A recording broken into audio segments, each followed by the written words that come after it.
Alrighty, guys. Good evening. Hope you guys are having a wonderful evening so far, guys. Good. Tonight we're gonna be doing more Overwatch 2. Yep.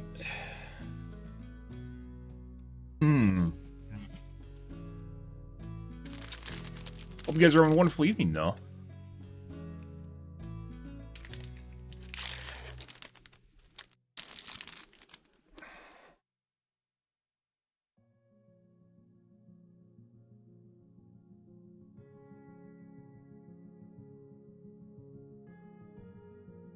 Does my hog have warts?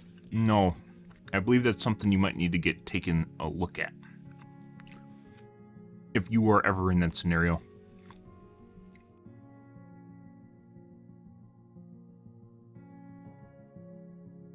Hey, beggar.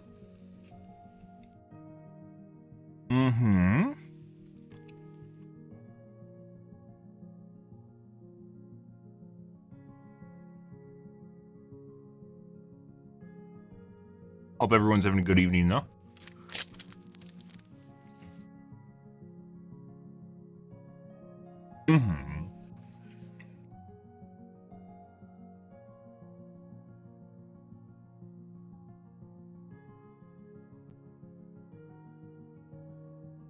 Got some work done earlier tonight. Literally covered with shit. Not figuratively, literally. Covered with dust. Had to blow it out. A duct work and it was fucking horrible.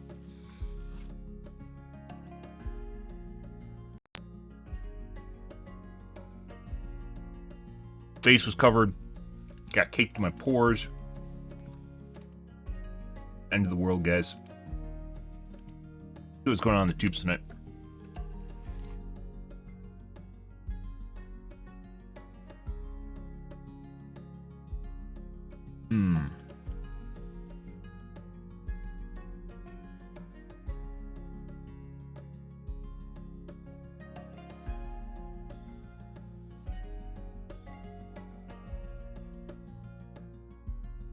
No way home for the DCU.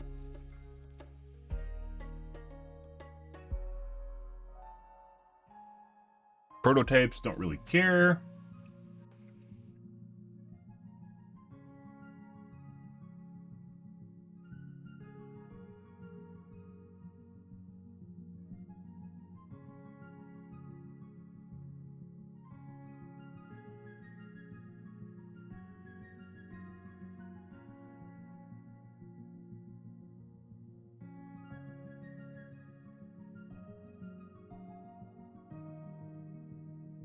Age Homes, Part 5.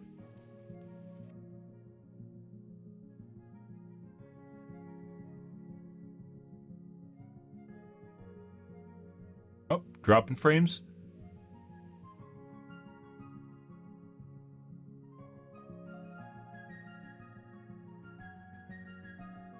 And we're good.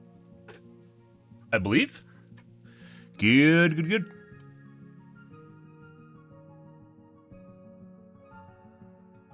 Be a Twitch thing because it didn't show up at all on a ping monitor, so.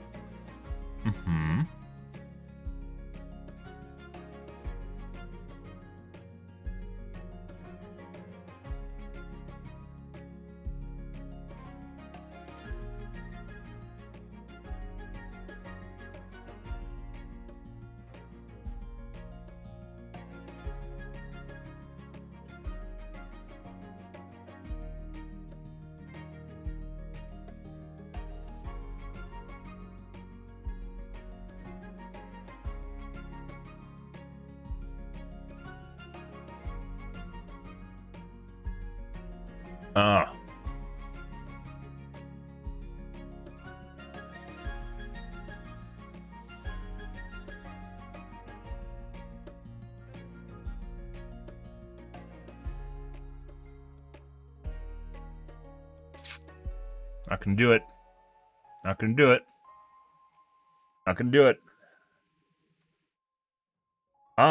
Framing nailers. Let's find out, guys. I'm a huge fan of getting rid of the air hose and going with battery-powered tools. So the question is, which one of these battery-powered framing nailers is the best? And First test, we'll see which nailer delivers the most consistent performance. Then we'll see which nailer has the power to drive nails into composite material. We'll see how the nailers perform in cold temperature. Finally, we'll see if the nailers lose performance as the batteries drain. At a price of $329 for just the nailer and not the battery and charger is this Craftsman brand. It's a 21-degree nailer that has a brushless motor. Includes tool-free depth adjustment. The LED light indicates a jam. Includes a rafter hook. Includes onboard tool storage. The nail length is from 2 to 3¼ inches. Includes dry fire lockout. The Craftsman is made in Mexico. The reference to the angle includes both the magazine angle and the nail collation. This 21-degree strip contains 25 nails, while the 30-degree strip contains 37. The 21-degree nails have a full head, while the 30-degree have a clipped head. So a 30-degree nailer will typically hold more nails than a 21-degree, assuming the cartridge length is the same. The Craftsman holds up to 49 nails. And a Craftsman with a 4-amp-hour battery in the nails weighs 10.6 pounds. And a Craftsman is very loud at 108.5 decibels. Pneumatic tools deliver immediate performance without any delay. And a Craftsman needs just over a half a second to spin up before deploying a nail. The 21 and 30-degree nails are 3¼ inches in length by 0.131 hot dip galvanized smooth shank nails. I use a 4-amp-hour battery for the Craftsman, DeWalt, Rigid, and Milwaukee. I adjusted the nail depth for each of the nailers so that the heads of the nails will be fully seated within the boards. So let's see which nailers offer the most consistent nail depth. I'll place 10 pounds on top of the nailer so that the amount of downward force on the nailer stays the same. And a Craftsman has a ramp-up time between driving the first nail, and it needs time to recover between driving nails. And there's quite a bit of recoil with the Craftsman lifting the nail gun off the board. And 4 nails are seated perfectly, while 1 nail is too high and 5 are too low. I don't think I'd ever use an or just $20 more than the Craftsman. Is this battery-operated nail gun? Just like the Craftsman, that's something you have to use a pneumatic for. Usually when you're doing nailing, you need to do it like in quick succession in a lot of them. So it's not something you could potentially use for an electric tool. For contact actuation or single sequential actuation mode. Holds up to 33 nails. The Rigid uses nails 2-inch to 3.5. The Rigid is made in China. And Rigid's a little bit heavier than the Craftsman at 10.7 pounds. And the Rigid makes a lot less noise than the Craftsman at 87.9. And the Rigid delivers almost immediate results. I was thinking about that. I think it uses some sort of, like something that spins internally a centrifugal force before it hits it. And the Rigid seems to have a lot less recoil compared to the Craftsman, with the nailer staying on the board. And the Rigid offers a little more consistency. Some of the wireless nailers I've used before, 2 that are too shallow, but very good results overall. They use gas cartridges. Parole? P-A-R-O-L-E. With a brushless motor. It claims to offer consistent nail penetration into both soft and hard joints. 2-speed selector switch optimizes speed for fastening lengths. Easy access to nose piece for removal of jammed nails. It has an LED light to indicate a jam. Works with nails from 2 to 3.5 inches in length. They use basically a combination of a nitrogen cartridge mixed with a small battery. And the DeWalt's the lightest yet at just over 10 also very expensive to use. So obviously more. This is an in-between option. I don't think I'd ever use it though. It's just, the DeWalt needs over half a second to wind up before driving a nail. This just seems like if the DeWalt is already revved up in bump fire mode, it immediately drives the nail when the contact tip fully seats. And the DeWalt has quite a bit of recoil, just like the Craftsman. And the DeWalt has 7 perfect nails and 3 too deep. At a price of $369 for the battery, charger, and the nailer is this Metabo HPT. 21-degree nailer with a brushless motor. Comes with a battery charger as well as a 3-amp-hour battery. It claims to have pneumatic power with 18-volt cordless freedom. With a flip of a switch, you can transition from sequential mode to bump fire. Air spring drive system delivers similar performance as a pneumatic nailer. And a rafter hook on the Metabo HPT definitely seems a little too large. There's 0 ramp-up time. Still itching, guys. A 2 to 3.5-inch nail. 37 nail capacity. The Metabo HPT is made There's in China. a price per nail. I wonder what the price per nail is for some of these. It looks like actually maybe you don't need to buy specialized nails from. Immediate action for the Metabo in sequential looks standardized and bump fire actually. mode. And Metabo is all set up and ready to test. And the Metabo seems to have about the same amount of recoil as the Rigid and far less than the DeWalt and the Craftsman. And Metabo also performed very well with 7 perfect drives and 3 that are just a little too deep. At a price of $379 for just the nailer and not the battery and charger is this Milwaukee brand. Brushless motor and designed for 21 degrees. It claims to have power to nail engineered lumber. 3 nails per second. Works with nails 2 to 3.5 inches in length. The Milwaukee is made in China. And Milwaukee's by far the heaviest yet at over 12 pounds. 89.8 decibels for the Milwaukee. The Milwaukee performed just as well as the Metabo in sequential and bump fire mode with immediate results. And there's no ramp up or revving sound with the Milwaukee. And the Milwaukee seems to have about the same amount of recoil as the Metabo. And the Milwaukee seems to have done the best job yet with 8 perfect drives, 1 too deep and 1 too shallow. At a price of $460 for the battery, charger, and the nailer is this Passload brand. Superior battery life, 9,000 shots per charge. It claims to be the lightest cordless nail on the market. The Passload is a 30-degree nailer. Deploying the rafter hook with one hand is pretty challenging. You can adjust the nail depth by squeezing the probe stop release buttons towards each other, which will allow the contacting elements to be moved up or down. The Passload fuel cells cost around $14. The drop-in fuel system delivers instant power for 1,200 nails. The tool is designed. Maybe it's not nitrogen. Maybe it's explosive gas. Make more sense, wouldn't it? And the contact tip on the pass load is very sharp and is the most aggressive tip in the lineup. And the pass load is by far the lightest yet at 7.9 pounds. 104.8 decibels for the pass load. Instant results from the pass load. And the pass load has a fan motor that runs while the tool is in use. The pass load seems to have the least amount of recoil of all the nailers, but that's a pretty subjective assessment. And the pass load made 6 perfect drives in 2 and 2. However, the pass load underperformed on one nail quite a bit, leaving the nail sticking up 1/4 inch. Yikes. Tool weight can be a big factor in tool selection, and the pass load is by far the lightest at less than 8 pounds. So use like mini explosions, guys. Metabo HPT, Mini explosions. Craftsman 10.6, Rigid 10.7, Expensive. and Milwaukee When you do 12.06 framing or something that you'd use an pounds. air Tool noise nailer is for, another factor to consider, and generally it would Rigid and Milwaukee be are something less where you than use a 90 lot of decibels. nails, and as 100.3 such, decibels that from add up Metabo really fast. HPT, pass load 104.8, DeWalt 107.3, and Craftsman 108.5 decibels. Some of the nailers claim to drive 3 nails per second. Since the Craftsman doesn't have a bump fire mode, I'll have to time the trigger and the contact action at the right time. If the Craftsman isn't given enough time to ramp up between nails, it won't fire. 20.1 seconds for 25 nails is pretty slow. I have the rigid and bump fire mode, so keeping the trigger squeezed, the nailer will automatically fire when the contact tip is pressed into the board. I didn't give the rigid enough time between nails on one attempt, and it didn't fire. And the rigid is a lot faster than the Craftsman at 12.3 seconds. Got some sticking on the board there. And the DeWalt is in bump fire mode, and there's a small delay from the time the tip impacts the board until the DeWalt drives the nail. And the DeWalt is faster than the Craftsman, but slower than the rigid at 15 seconds. And the Metabo is set to bump fire mode. With the trigger squeezed, the Metabo won't fire the nailer unless it's given enough time to reconstitute between the nails. And I pushed the Metabo too hard, and the Metabo didn't fire several times during the test. You think it would just automatically fire after it finally revs up, right? Why even just not fire instead of waiting and then firing, right? But I guess maybe it's a safety precaution in case you lift it off the board, wondering what's happening, and it just fires then. Yes, I could probably do better than 17.9 seconds for 25 nails. And the Milwaukee's in bump fire mode and fires very quickly. I must have hit a knot in the board because several nails in the same area didn't fully seat. And 10.4 seconds is the fastest time yet. And the pass load does offer a bump fire trigger, but the nailer I purchased did not come with the bump fire option. So timing the contact tip impact in the trigger squeeze sequence is definitely holding back the nailer. 14.1 seconds for 25 nails is the 3rd fastest time yet. So the Milwaukee is the fastest at 10.4 seconds. You have the to rigid pay extra finished in for second that. at 12.3 and the pass load 14.1 seconds. Before we move on to composite wood, let's first test the nailers on oak in the highest power setting. A big thanks to a friend named David for supplying the oak. And the Craftsman has a lot of recoil without the 10 pounds on top of the nailer.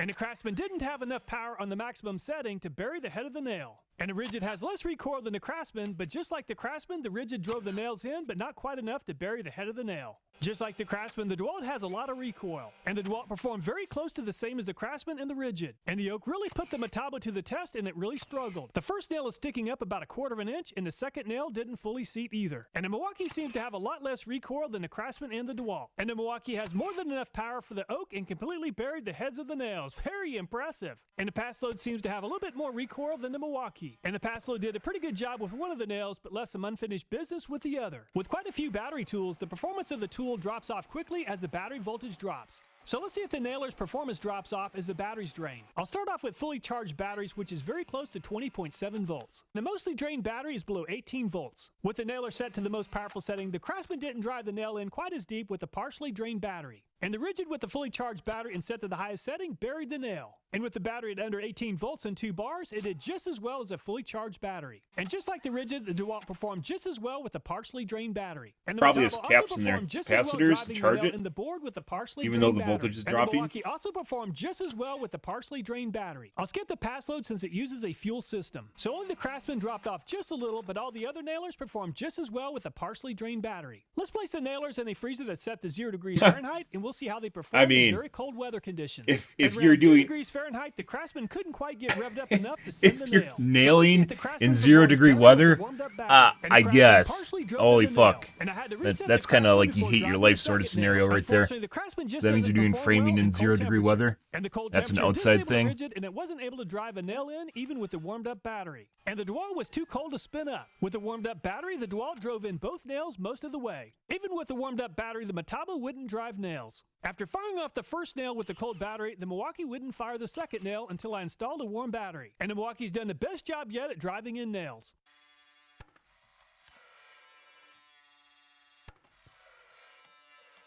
And the pass load sounds pretty unhappy, but it worked just fine in the cold. It did well on the first 2 nails, but it left some unfinished business on the second 2. Most of the framing nailer brands claim that they make enough power to drive nails into composite lumber. So let's see how the nailers perform driving nails into 4 inches of composite lumber. All the nailers have had several hours to warm up, and the Craftsman drove in the first nail most of the way, but the nailer appears to be jammed. After resetting the tool by removing and installing the battery and then rotating the reset lever, the Craftsman is ready to go. And the Craftsman needs reset once again after the second nail. After attempting the third nail, the Craftsman needs attention. And all 3 nails are sticking out of the board around 1/4 to 7/16 of an inch. After cold temperature exposure, the rigid will no longer fire. I had to add air to the pressure tank of the nailer, and the pressure tank is now at 125 psi. And the nailer made 3 attempts to drive in all 3 nails without any malfunctions. Unfortunately, the rigid left behind some unfinished business with the nails sticking out around 7/16 to 9/16 of an inch. And the DeWalt attempted to drive in the first nail, but it's performing just like the Craftsman and needs reset before driving the second and third nails. And the DeWalt came up short on all 3 nails, and it performed very close to the same as the Craftsman. So it came up short around 1/4 to 7/16 of an inch. And the Metabo made all 3 attempts without any mechanical malfunctions, but it really struggled to drive in the nails. And the Metabo left behind a lot of unfinished business with the nails above the surface of the board by about 3/4 of an inch. And the Milwaukee was that Craftsman? Whatever the brand was, the green one? Milwaukee performed just as well on the second and third nails, driving Where you had to put all air 3 into it nails so it without has an any air mechanical tank. or electronic malfunctions. Which is impressive. much in the way that a normal on the first nail. And the pass load struggled just normal as air much on the nailer second works. and third nails, but no jams or malfunctions. That means it just has And a all really the nails fast are sticking compressor out by inside. about an inch I to can also an see a inch and 1/4. spring. So the Milwaukee came out on top, fully driving in all 3 nails. DeWalt finished in second at 0.3 inches, and Craftsman 0.32. Let's see if the nailers perform better without 10 pounds of downward force on top of the nailer, and then with a lot of downward force.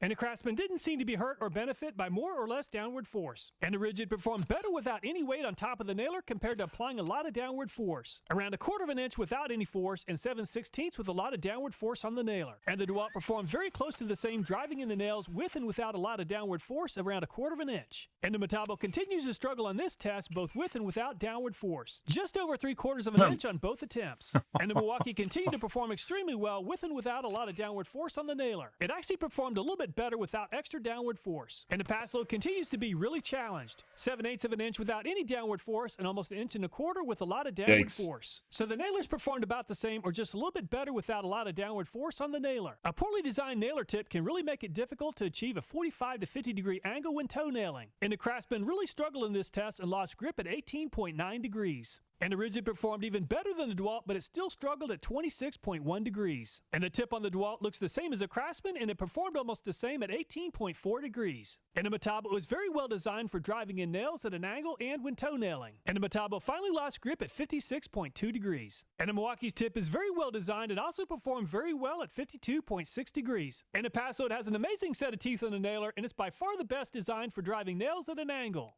And the pass load finally lost grip at 76.1 degrees. Very impressive. So the contact tip on the very pass load impressive. offers by far the best grip on wood when nailing at an angle. Metabo finished in second at 56.2. I wonder what the cost per shot is for the pass load. 52.6 degrees. Like, you If can you're see how looking much, for a nailer for how home many construction or nails for home the renovation, it's gas really cartridge helpful is to have good a for. nailer that'll fit 15 between bucks the a studs piece. and allow for a perfectly parallel nail shot. At 13 3/4 inches in height, the Craftsman easily fits between the studs. At 15 inches in height, the rigid is a little too tall from top to bottom to fit between the studs and allow for a perpendicular or a straight nail shot. Just like the Craftsman, the DeWalt is an 1.25 inches shorter than the rigid, giving it plenty of space to work between studs on 16-inch centers. And the Metabo will fit between studs at 16-inch centers, but there's very little wiggle room. Just like the Metabo, the Milwaukee also fits between studs at 16-inch centers, but it's a pretty tight fit. And the fit between the studs with the pass load seems very close to the same as the Milwaukee. So the Craftsman and the DeWalt are the most compact from top to bottom, and the rigid is the least compact. If the front of the nailer is bumping up against a wall and you need to drive a nail straight down and not at an angle, the Craftsman is at 2.1 inches of offset and the rigid is at 2.4. And the DeWalt and the Craftsman are very close to the same at 2.1 inches. And the Metabo offers a lot better access against a vertical surface than the Craftsman, DeWalt, and the rigid at only 1.75 inches. At 2.1 inches, the Milwaukee's offset is very close to the same as the Craftsman and the DeWalt. And the pass load offers the best offset profile of all the brands at only 1.63 inches. So pass load finished in first, but the Metabo is in a very close second. In some applications, driving a nail vertically next to an object might be necessary. And a pass load is able to place a nail 1.63 inches away from a vertical surface. Texas. Metabo 1.75, Craftsman DeWalt in Milwaukee 2.13 inches. Taking into consideration just tool performance and not categories such as tool weight or noise, the Milwaukee came out on top with an average finish of 1.5. Pass Load and Rigid had an average finish of 3.25.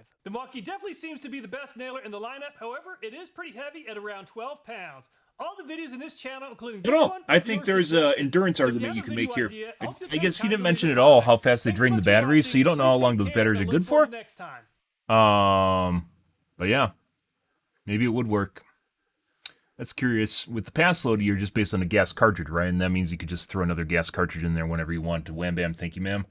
But then it also depends on how fast you go through the cartridges, and the cartridges are an expenditure.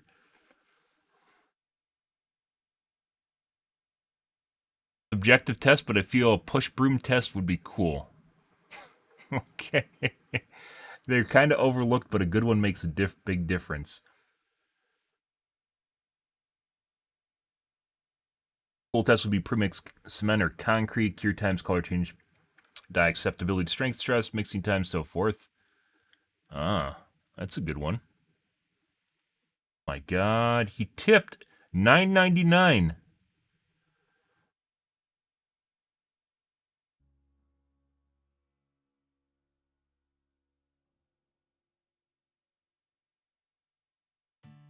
Heavy nailer takes a lot of stress, recoil stress out of your wrist, but when you're nailing off the siding, you'll feel that extra weight. Yeah, so horizontal.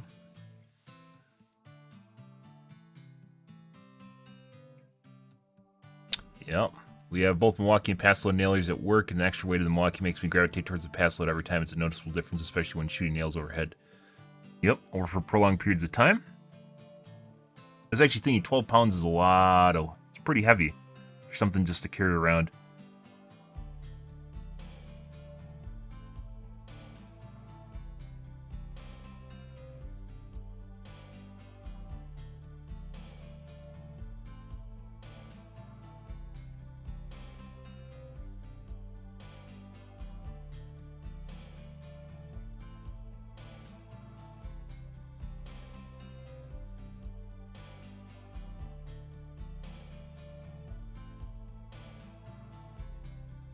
Much pain the air hose is. It shows me some of the drawbacks of hose nailers. Yeah, the weight and just being able to pull it around. Yeah, and then having pneumatic hoses. Certain hoses are much more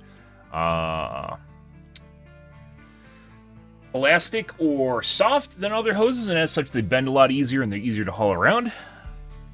So, even that's not that big of a deal. Pros greatly outweigh the cons for battery nailer. You don't have to have a hose, is the pro.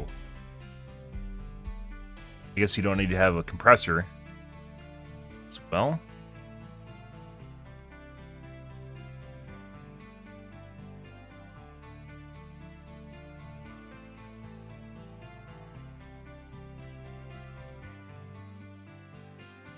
There's a huge performance difference between a fresh nailer and one used for around 60,000 shots.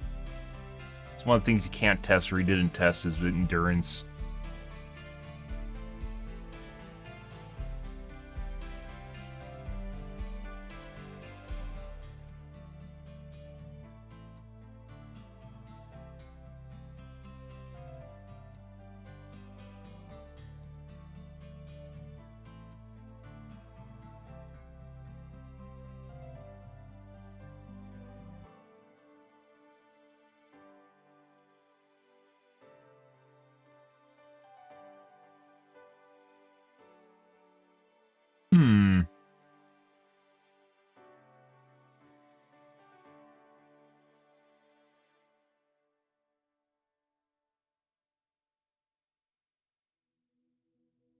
Your pro on and speed is important. There's no way battery nailer would ever see a job site. Yeah.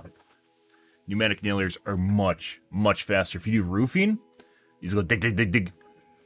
Yeah. If you ever been on a construction site, guys, where they're doing roofing or even good framers, you hear how fast they fire off nails. I hear how fast I fire off nails, and it makes a pretty big difference. So.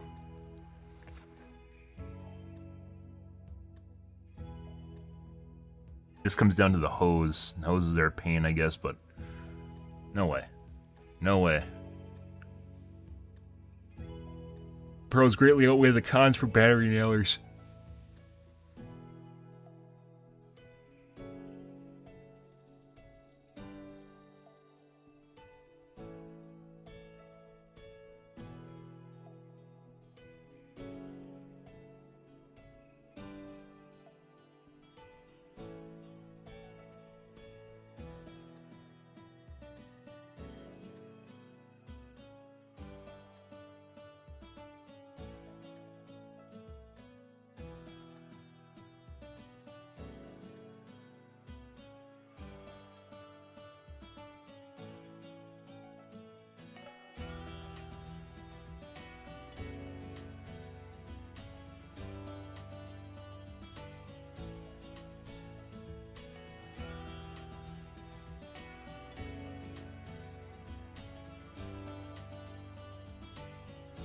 Air nailers are amazing, super light, power is amazing. You can increase tank pressure if you need to do hard timber. Yep.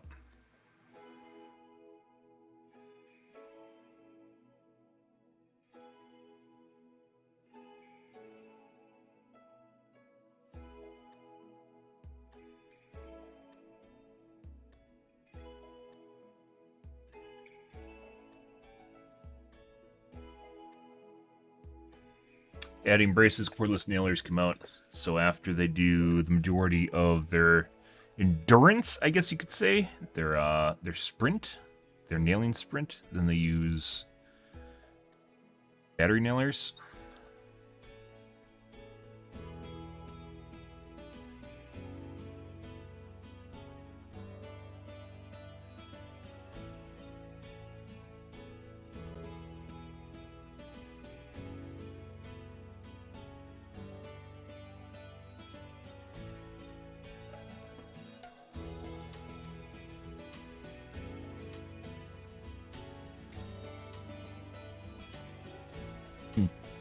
Interesting. Very controversial. Very controversial. I definitely, as I mentioned at the beginning of the video, I definitely lean towards a pneumatic nailer. But that's me. And then you also don't need to worry about having a specialized tool. It might even matter more if you are occasionally nailing something, then you wouldn't worry so much. But if you're doing it all the time, you definitely want a pneumatic nailer. Okay. What time is it?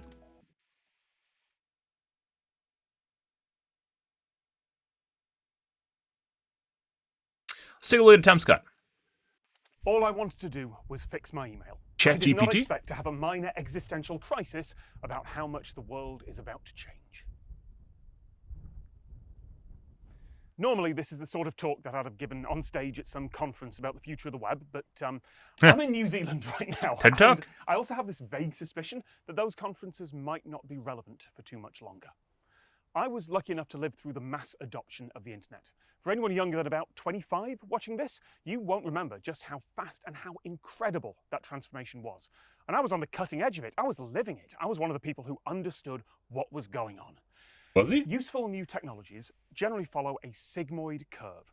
You have a slow takeoff as the technology is invented and the major pain points get sorted out, and then you have this incredible explosion of growth as people find it useful and the technology gets better and better and better and better, and loads of competitors enter the market and people find more and more and more and more and more real-world practical uses for it. And there's this massive race to make newer, better, bigger things that people keep making more stuff I don't know about this. I'd and say there's then multiple. you reach the limit These of little what's possible S's? with that technology, and the rate of progress flattens out again. I disagree. Basically, there's a reason very few people camp outside Apple stores for the new iPhone anymore.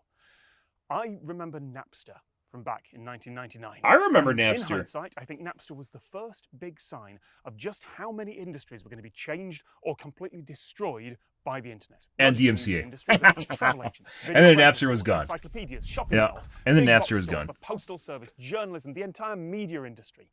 Napster wasn't the first sign, but it was the first major one that millions of non-technical people were using by choice. The first one to get big mass media attention and legal problems. It was the first big popular disruption. And then it The actually first tried to warning make shot, the itself first rumble into of like thunder a off in the distance that said pay- the storm was approaching, that pay system, and everything was everyone about left. to change.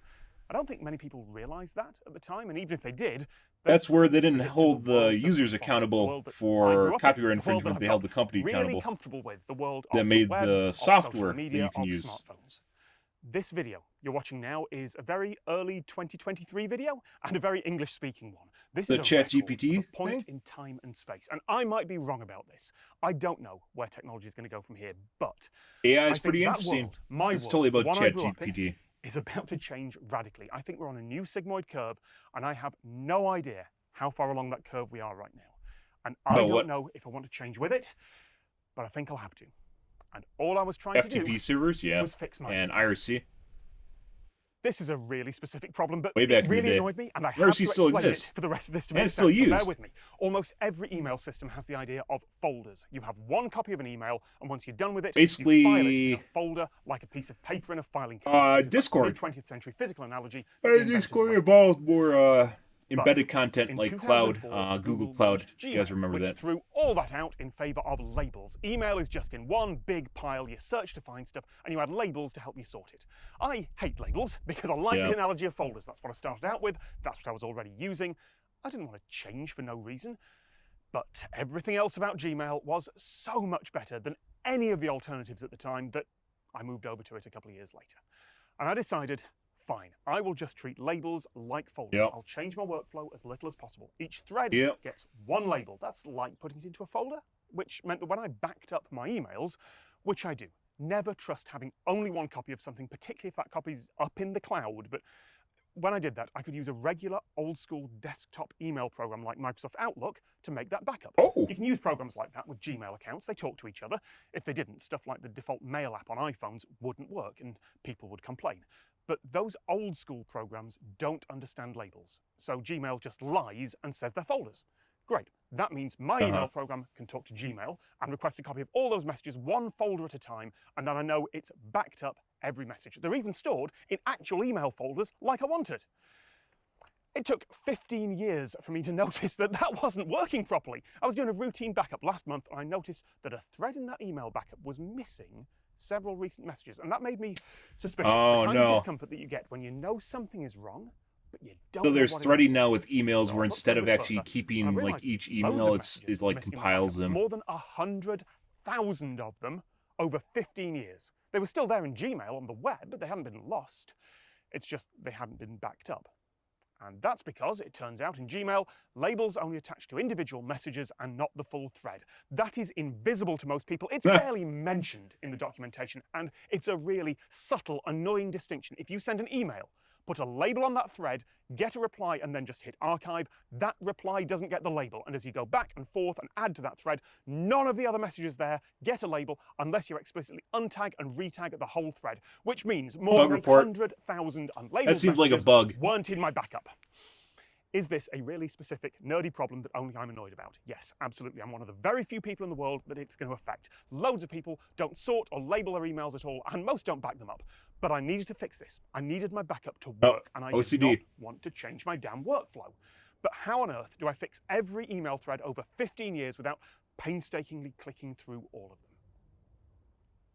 I grew up fixing things with code, so obviously that's where my brain went.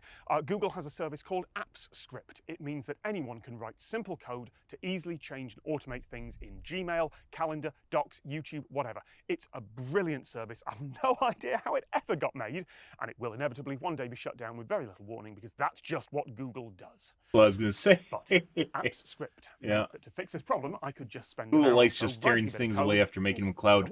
Google Cloud, for instance, which is basically Discord prior to Discord. Something that's simple like that is I write out what it's meant to do in plain English, just the flow of logic, so I can then use that as a guide. So I wrote that down and I thought, hang on, isn't there an AI thing that's meant to do this now? Yes, this is a video partly about ChatGPT, but I promise I'm not going to go into the details there. Telling someone about your fascinating AI conversation is like telling someone about your dreams. They don't care. It just sounds like you're hallucinating nonsense. But I had seen posts from people being freaked out about just how good ChatGPT is, and intellectually, yeah, I looked at it and I agreed with them. It seemed surprisingly good. But it is just a text transformer. All it does is guess what the next word in the phrase is. And you had been seeing some improvements in that lately. I made a video 2 years ago about the sentences computers can't understand but humans can. And at the end of that video, I made a joke about how computers with language skills are 10 years away, just as they have been for the last 40 years. I was wrong. Turns out that's pretty much solved now. But ChatGPT is still just a thing that predicts what the next word is going to be. It produces generic milquetoast output that's confidently wrong about a lot of things. It's going to help spammers and maybe have a little bit of real-world use, right? But I thought, okay, let's put my text description in, tell it to translate this into this obscure Google Apps script, see what it does. And it wrote the code for me in a few seconds. And I felt this pit of the stomach, existential horror, and at that moment I couldn't explain why, but I figured it out later. It's just predicting the next word. The code it gave back was a bit wrong, but frankly, my first attempt would have been a bit wrong. Existential, obscure Google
Method get labels from it can debug itself. It can debug code that it writes.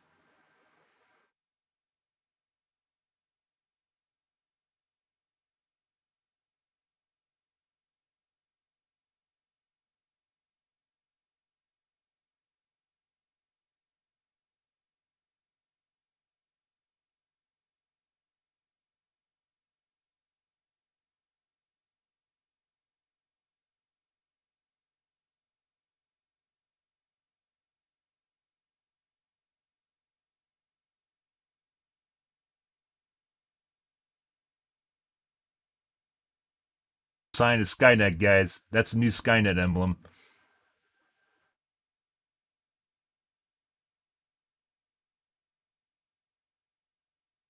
I've never used ChatGPT, by the way.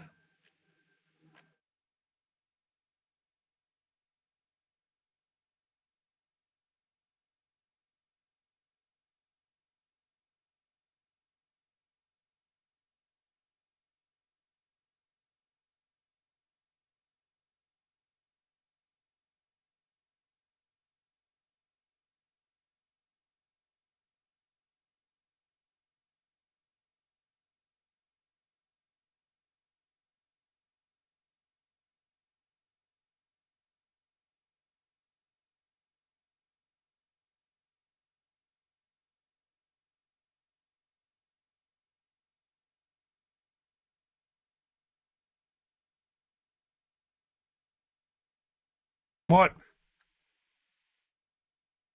Sign up.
It can add comments. It can add comments to the code. What?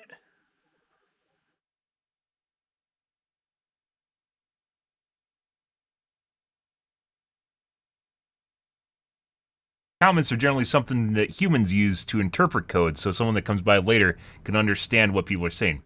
Good comments are really, really important. Good documentation. Documenting is something they drive into you when you're programming, like at uni. It's something they drive into you because other people that are viewing your work, if you work in a team environment, have to understand what the fuck you're doing.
But to actually understand what's happening here, you have to be a coder too. But it does the preliminary work for the most part.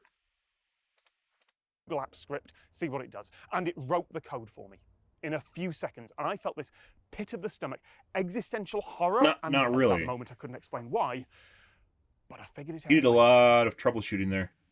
It's just predicting the next word. The code it gave back was a bit wrong, but frankly, my first attempt would have been a bit wrong. So I asked it in plain English to fix a couple of the errors that I'd spotted, and it did. And that version was nearly right.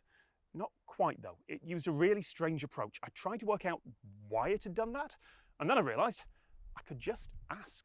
And it told me, in English, why it had done that. And it had made the same mistake I did with my backup. Because turns out Google's documentation is wrong. Google Apps script itself treats labels as attaching to threads, not messages. Google wrote their own programming language wrong. So I told ChatGPT about the error, and it fixed the script. It bodged its way around Google's bad documentation to build the thing I was actually asking for. And after all the back and forths, I didn't actually save much time, but it was so much easier. I never had to pore through documentation to find the exact specific magical ink. One of the things about coding that really sucks is the busy work, and it actually looks like it takes a lot of the busy work out of things, which is kind of fucking amazing. So, yeah, like I wouldn't ever use it to write a story, but as far as writing code goes, code is cryptic and not necessarily something where, like it needs to be elegant in form. Some people would argue that it has to be elegant in form, and there's always ways of optimizing things. But if you're just get her done, which is, I'd say the majority of coding is just get her done sort of shit, it doesn't really matter. You know, it's where something where it might matter with bleeding edge. Obviously, probably ChatGPT's code is elegant, right? At the end of the day, the majority of the tasks in real life that need coding, like apps and shit like that, it really doesn't need to be super elegant. And then probably in the future, something like ChatGPT could even optimize it too. It could make it better if you're having problems with it. Like you could tell it about the problems and then probably make it better for you. Weird. Incantation that I needed. Also, my coding skills are years out of date. That's one of the reasons I don't make computer science videos anymore. The last time I learned a new thing in code was probably 2015. My old skills were good enough, I didn't want to change my workflow. I'm not sure if ChatGPT is a better coder than I am. Don't worry, Tom Scott. I'm on the same page here, bro. Felt like watching I haven't really coded, like actually coded since like maybe 2014. So. I made a mistake. And sometimes, not that I don't know how to read code, but I realized yeah, I don't write code. Thing in that first text description. Scripting's not coding. I guess it's kind of coding, but I wouldn't consider it coding. Just it's like writing a program. Predicts what word comes next, but it didn't feel like it. So at first I thought that pit of the stomach, existential dread feeling was because my brain had gone, that's a human, or that's an alien intelligence. Or because Maybe. starting to think, well, what if my brain is just a Hey, we could be transformer monkeys system here trying training to AI connect to for others? aliens. I'm sure I remember Maybe that some explains odd why we're here, science article is about we are just how monkeys brains designed to predict train your brain AI and for surprise, another excuse alien the fancy intelligence. word, They're like, for yeah, we can being plant wrong some about humans what here and they'll humans do a means. task for us if we set them up But just right. then the next day, I gave ChatGPT a more difficult problem. one Assuming that they live required for, not just maybe translating aliens English probably to live for language, actually, thousands a and bit tens of of a logic thousands of leap, years or and something it like just that. confidently, completely Like failed in multiple obvious blip on the ways. radar, guys. And that meant that I wasn't worried about it coming from my job. Not yet, anyway. Sure, no one's asked for that exact problem to be solved before, the one about the labels and messages. ChatGPT wasn't just copying and pasting from somewhere, there was arguably creativity involved. But if I'm honest, a lot of the programming I used to do was just copying and pasting bits from somewhere. Yep. At some point, every modern programmer searched on Google or Stack Overflow Yep. and adapted something that someone else wrote. I said, this is like 90% of coding, I would say. 95% of coding is literally what that bot just did. By the way, I don't With know some how I basic feel about it, troubleshooting. and I don't know how the courts will resolve it. If I hired a human artist or musician to create a painting or song in a more famous artist's style, that would be weird, but it would be legal, as long as they're not pretending to be the famous artist, as long as the smaller artist is not trained. And here comes Twitch deep fakes, guys. The style of most of my videos on Oh my god. Planning someone else's face on someone else's body, guys, and making porn out of it apparently is cancelable now, if you guys are worried about that. Yeah, because apparently that's the same thing. Photoshopping is basically the same thing as it being an actual leak of the person. There was a couple of those as big, maybe, 2 weeks ago or something like that on Twitch with the deep fake shit. Yeah. Pretty hilarious. And by the way, that's not going to stop it. That's a fucking ocean wave. That is a dam that's waiting to burst. Is just making porn of someone with someone else's head on it. It doesn't matter. I mean, that's everyone's fucking wet dream. We're going to have androids with faces that change to whatever we want them to look like. And it's probably going to start out with holographs with just like a little bunch of sensors underneath that'll just make their outward face look different. And then it's just going to be some sort of generic body. And that's literally all people need. And maybe make their voice sound like the other person. And if you can add personality traits, which probably could, that's just like one step closer. It is like literally, you are literally like maybe less than a decade away from sex dolls with like, if they figure out how to make the faces different. But even then, you could add animatronics. Because if you've seen some of the weird humanoid faces they have now, yeah, like they have a lot of fucking motion sensors and little motors in there to basically convey what a normal human expression looks like, and then it comes to adding just like a face up until the point where we can actually project something or make something up on someone else's face. Yeah. And even then, you don't really even need to do that, right? If you have something like augmented reality, so something like VR chat, you don't even need to have an Android that actually has a face on it. Let's be perfectly honest here. Your VR chat will put a face onto that Android. Like, it's literally, like, the sex industry, by the way, guys, is obviously people look down on the sex industry, but it's one of the first areas that will adopt new technology because sex is cheap. It's the lowest bidder. Pretty much anyone can do it. And as such, there's not really much that differentiates them. So, like, they're the first ones to hop on new technology whenever it appears, like laser discs, Blu-rays, they're all over that fucking shit. And then realize that they have to wear makeup because people can see pimples and shit now. Yeah. Yeah, this is like literally, this is pretty close to just happening, and whatever you might think about deep fakes and oh my god, someone else's head on your body, it's just gonna fucking happen. You have no way to control that shit, and you can't even pretend that you can control that, and people pretending and trying to shame people for ever thinking or fantasizing about someone else are just, yeah, it's not. This channel is just a slightly faster version of the TV shows I watched growing up. That's what this intelligence was trained on. And this video is basically in the style of every other video essayist on YouTube. It's just I tend to go to the beach a bit more often. If someone set up an AI to generate YouTube videos, or even YouTube educational videos as a genre, It's like fucking TikTok, guys. I would even say TikTok is this. I think I'd be fine with that. I don't think I'd have a problem with my work being a small It can't be worse part than of a TikTok. massive pool of training. And people consume the But if shit out of someone started TikTok. ripping off specifically my name and my work, yeah, I can see why artists are furious about that. The British legal term for it is passing off. I've said before, please don't train models on what I make, or frankly, on anyone specific without their consent. But okay, there it is. About being But replaced, as it and turns also out, that I was when you're just a cog in a wheel, guys, when you're just another nobody online, you know, you have a name and you can sue people, right? But at the end of the day, what actually makes you who you are? And then if people can do it just as well as you, right? And then what what do you have to go off of then? Just they could change his face and maybe give him a Irish accent, give him an Irish accent or an Australian accent, and slightly change his facial features, and all of a sudden you have Tom Scott 2.0, and it literally doesn't matter. Like what is his channel besides just making like small little shorts where he kind of tells a little bit of a story or talks about something odd? Yeah. That's like one of the problems with Twitch, right? You're just another caster on here just generating content, playing games, doing what everyone else is do. So what makes you unique? Your performances, your performance in video games, whether or not you're entertaining or not, assumedly the conversations, the things you bring up, that creativity, that spark of ingenuity, that creativity that you have as a person that someone else can't duplicate just right off the bat. But there's a lot of things people can duplicate, and most people are, I would say, bots in real life. And if you consider that to be scary, that you're just another bot, you can develop as a person, and you don't need to be a bot. But there's a lot of people that literally just run scripts day to day, and they don't really do much outside of that. And it's scary in and of itself. You can literally replace those people with AI, and maybe they are AI. You can literally replace them with AI, and not much of the world would be lost. In my personal opinion, there are some people that are really cool to talk to, but I've also talked to a lot of people that aren't really worth talking to at all. And take what you will from them, not looking down on them, and just kind of not really generating much of anything of interest, or there's just not much going on there, so can't really add much to nothing. Some human equivalent. Although I'm kind of a leech when it comes to social situations. Why did I still have like I can accentuate what's being talked about, or talk a lot about something that's being talked about, but just spitting out just random content constantly isn't something I really do. Sigmoid curve of progress, and I don't know what point on that curve we've got to. If we're already most of the way up the curve, then cool. Programmers and artists have brand new tools, but they can't create something at a human level with them.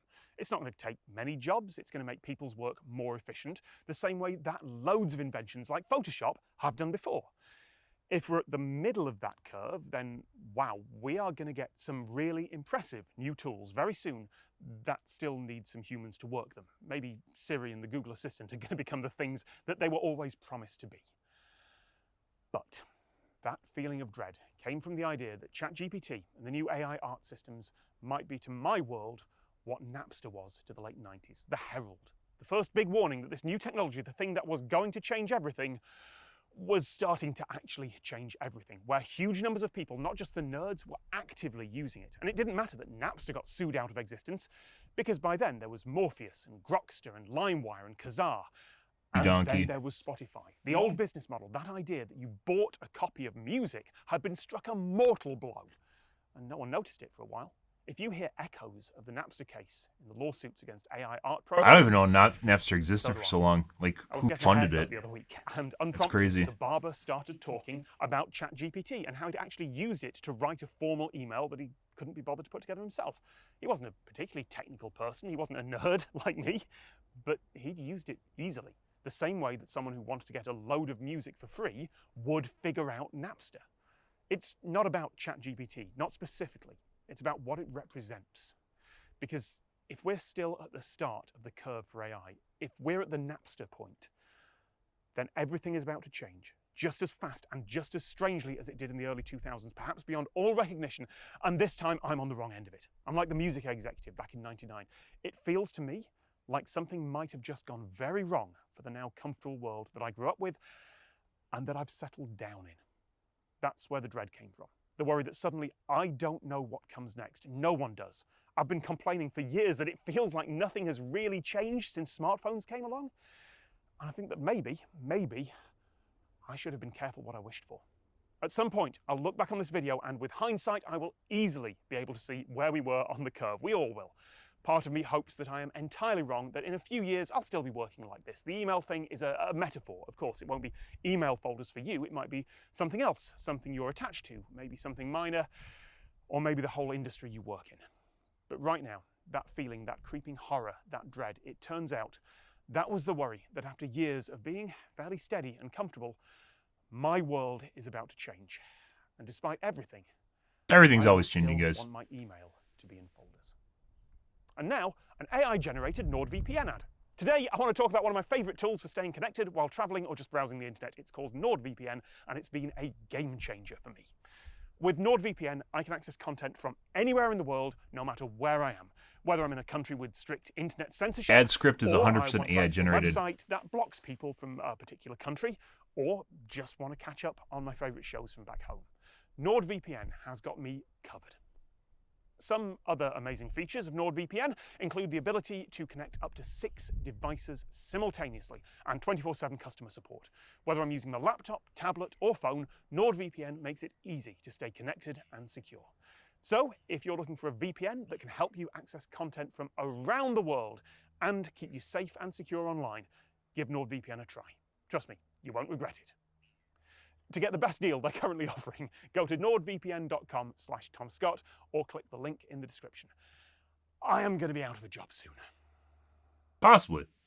People still want to see his face, and at this point he's popular. So, basically the only thing he has to copyright besides doing the little snippets of work, which is, you know, what he does, is his personality. People want to see his face, which is also something that can be copied in the future. So, yeah. And like I said, just slightly change his facial features, give him an Irish accent, and then all of a sudden you have Tom Scott 2.0. Tom, Scott,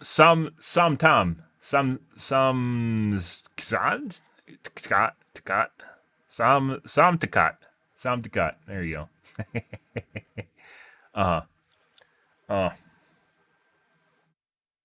Pretty cool.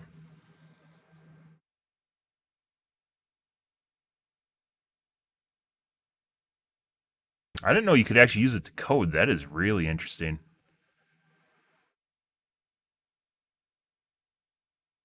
It's actually probably one of the best uses for AI is coding.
More interesting is the fact that I didn't like the whole first half here where he didn't even really talk about it. It was much less interesting when he started talking about ChatGPT when it was doing.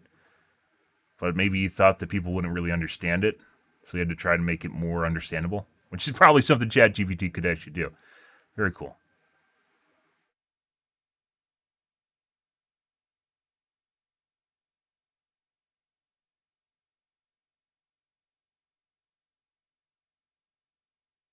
Very neat. Okay. I didn't expect it to take that long. That was a really cool video, guys. That's interesting. All right, let's finish my upload here.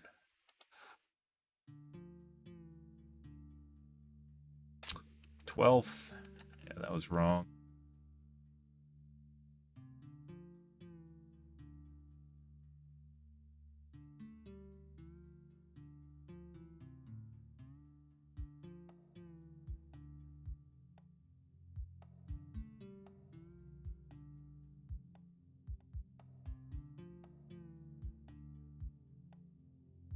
Why does it cut out the O when I hit OV? Weird. I hope that's not a keyboard issue.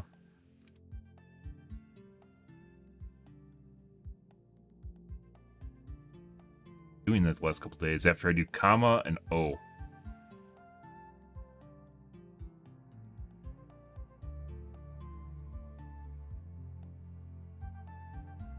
Okay.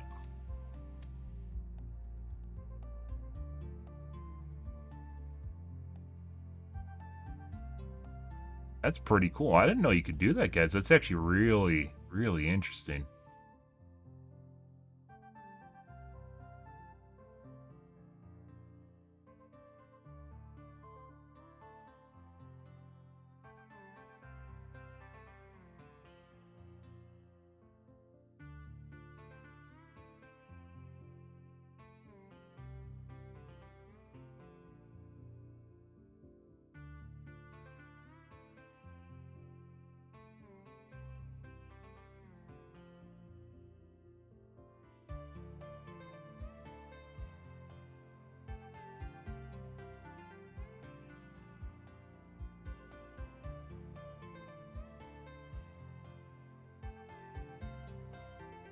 Oh my god, I got a view yesterday.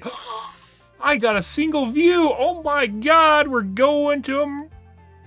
I don't know where we're going. The moon is our oyster, guys. Our world is our oyster. We got a view.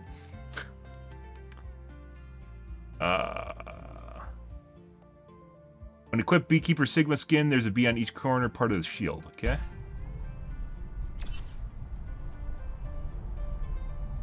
The barrier appears. Overwatch dating sims out now, cool.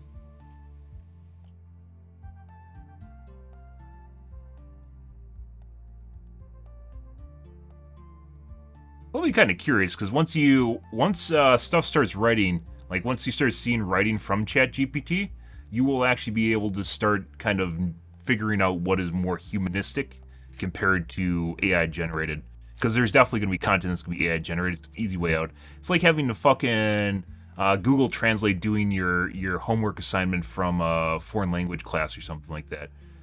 You're eventually going to be able to figure out the nuances that make it unique and different compared to human work. And maybe that'll actually be that will be the big one, is when we'll be able to figure out what makes humans more unique than something that an AI could generate. That's kind of curious in and of itself. It's like figuring out what makes humans more unique than something that is literally like algorithmic in nature. Obviously, when it comes to video games, right? I don't play video games because I'm going to look the best. I play them because I personally enjoy them, right? A bot will 100% be able to play video games much better than a human ever will be able to, because it's programmed.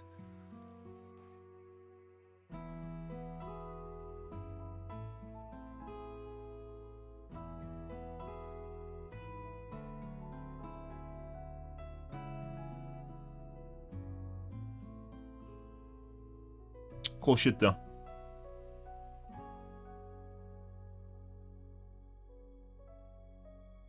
AMD Reddit's guys, waiting for the X3D. It is 2 weeks out. Almost available for pre-order.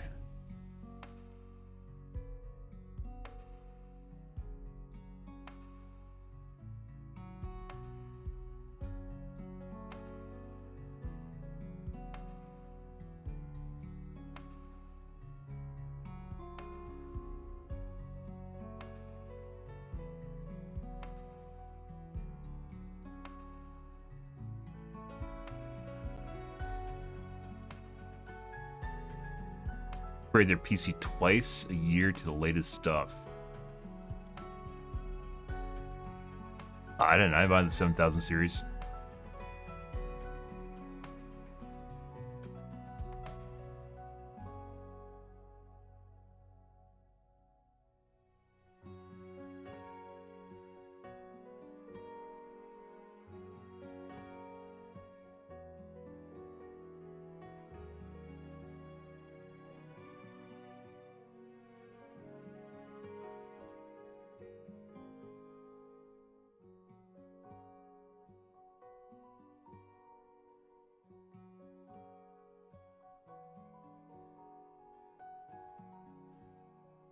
I didn't buy the 7000 series. I've been waiting 6 months for this shit.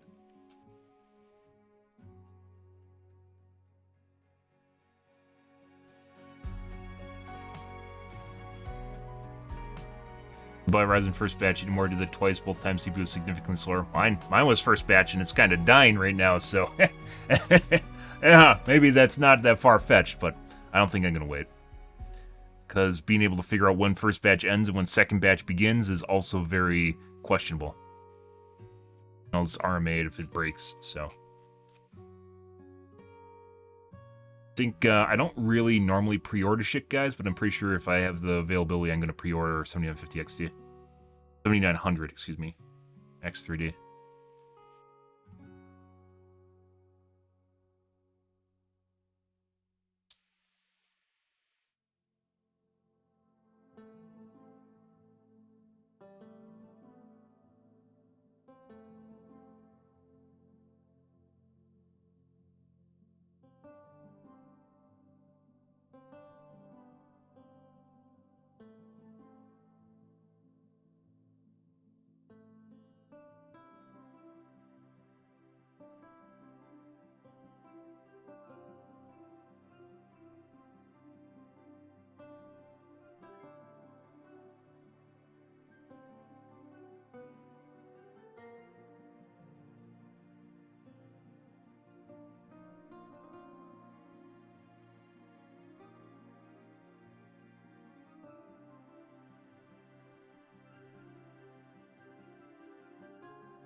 One second, guys.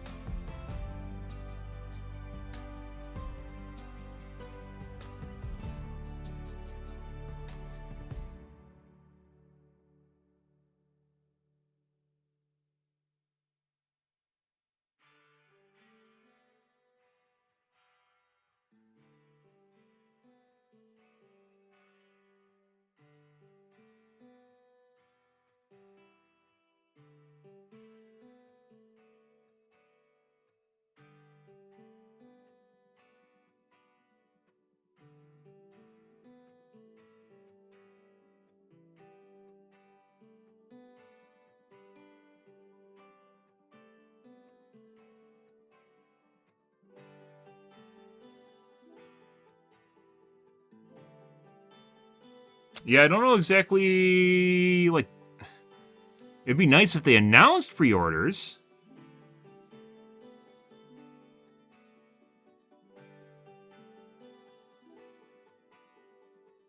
How the fuck are you supposed to...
February 28th.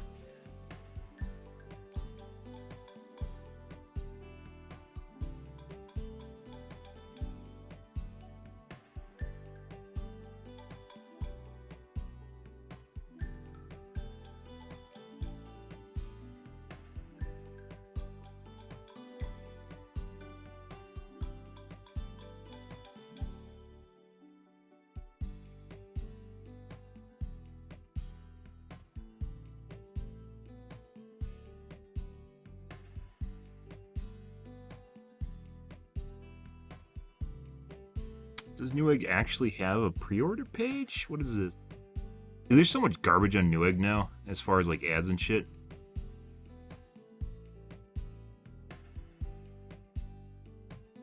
Just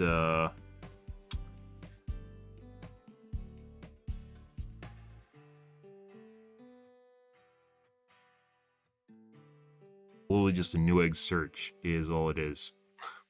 Not actually a page.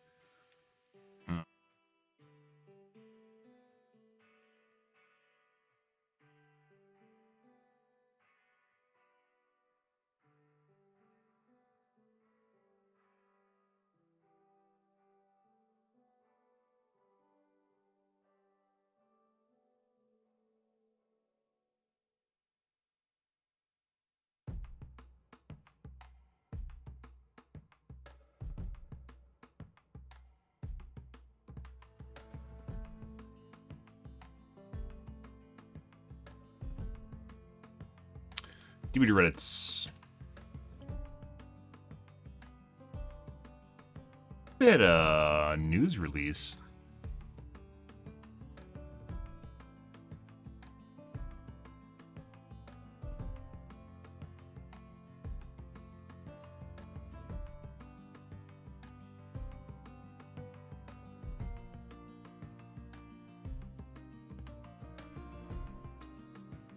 Recap.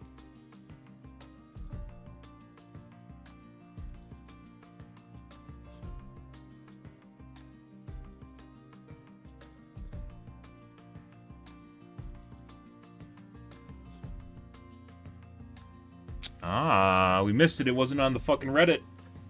Son of a bitch.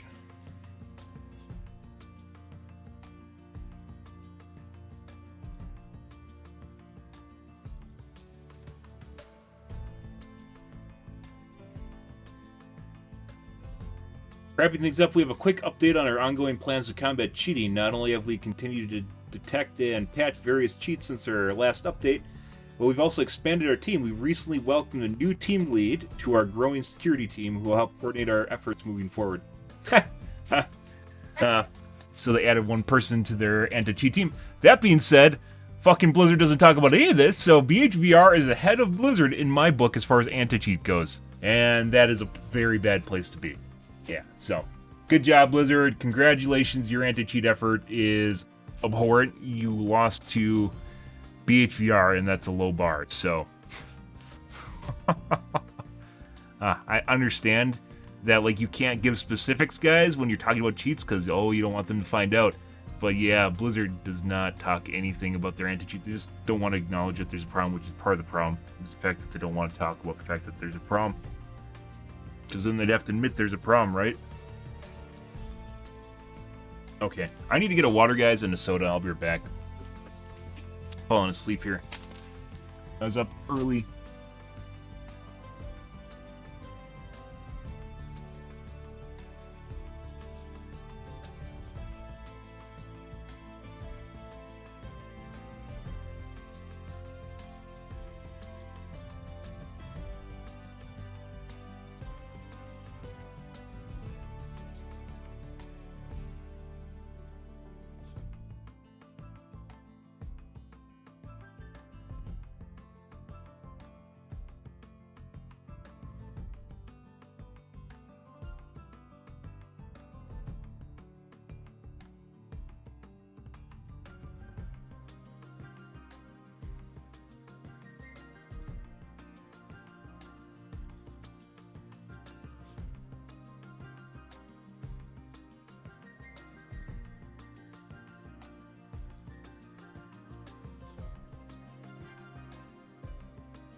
Actually thinking whether or not I want to do a video on this. I don't think so. I think majority of this is cosmetic. Looks like Eruption's getting nerfed because enough people bitched, which was expected. No, Eruption's been in its current form since basically time began. Since Anniversary launch. Yeah, which is a year ago.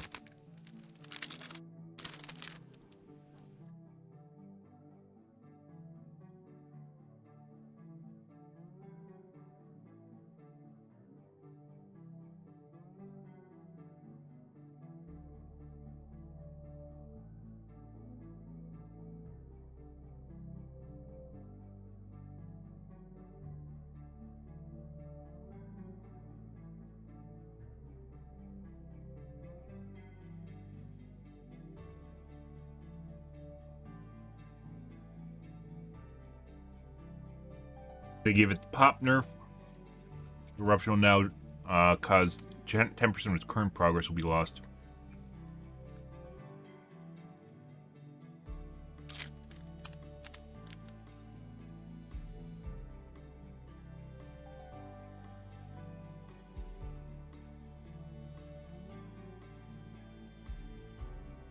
Eruption will no longer apply an incapacitated effect to survivors who were repairing the generator when it exploded.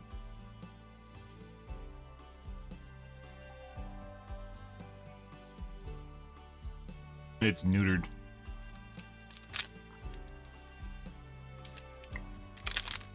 Oh, that's not going to work anymore.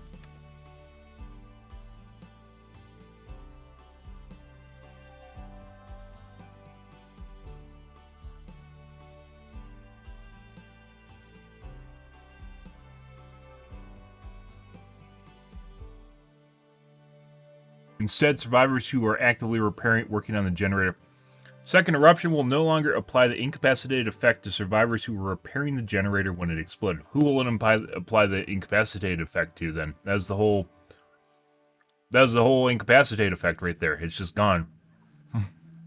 By the way, you know that thing that we're talking about, but imagine that thing that we're talking about, only it doesn't exist, but, you know, maybe it does somewhere. Now it's gone. No Scream, so there's synergy with Dead Man Switch.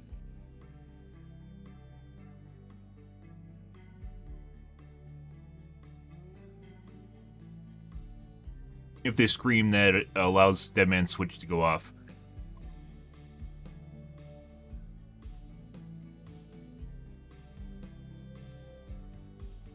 Scream is basically a variable, by the way. This is an action event that happens in the game. So even though it says Scream, you think someone's just yelling, it's actually an action event which causes them to let go of the generator, which will cause it to get Dead Man switched. So I guess that means you have to use it with another perk. It's not standalone anymore. But that still means the generator will now, I guess, get locked and maybe regress a little bit after that point. I'm pretty sure it's dead, though. They're trying to make an option of Dead Man Switch and Pain Resonance.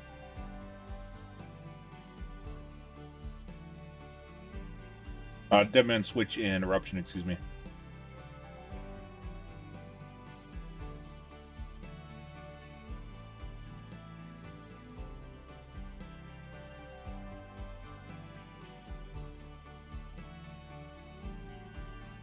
Any means necessary, they're reducing the cooldown.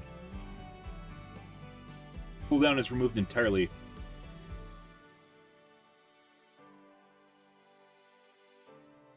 What?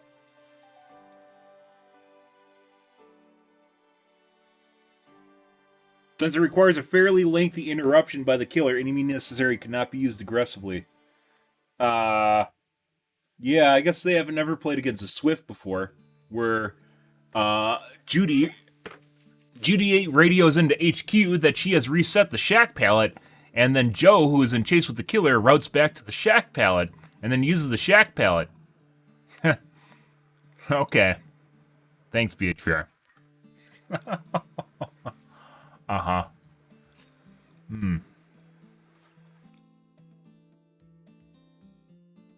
I'm pretty sure you're going to see a lot of Swifts using that. Because having one person reset pallets while another person's in chase is actually a big deal. Assuming they're good. W key for a prolonged period of time.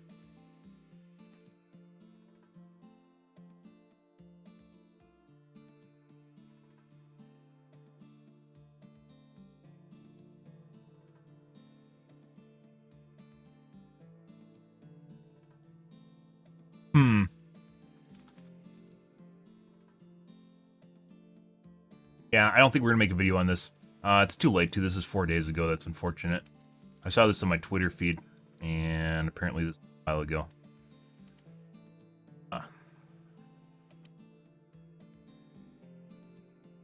Missed it. Shit. That'll happen.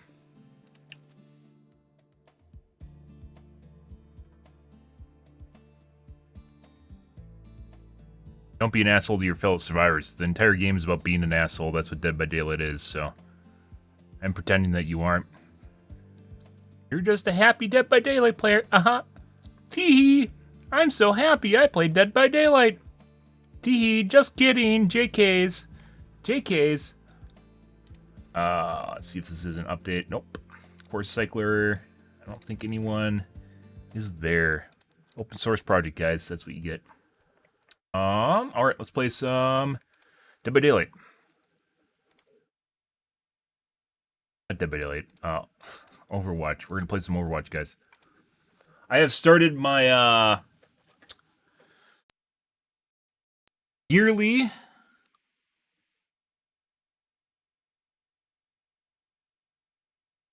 homage? What yearly what's it called?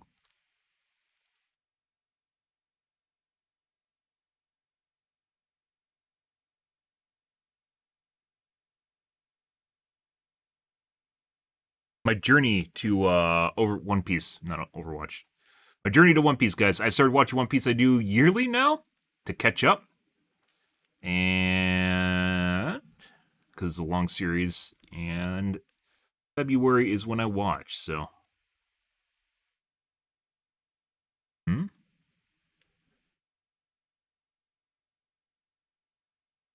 Good. All right, guys. As far as tweaks go. As I've mentioned, son of a bitch. Pilgrimage, yeah. There's the Mecca. It's not a pilgrimage. I mean, pilgrimage is another word for it, but they have a special name for it. Thanks, Craig. Thank you, Craig. God, Craig is so knowledgeable. Why doesn't everyone just watch Craig? Now I got a word hippo it.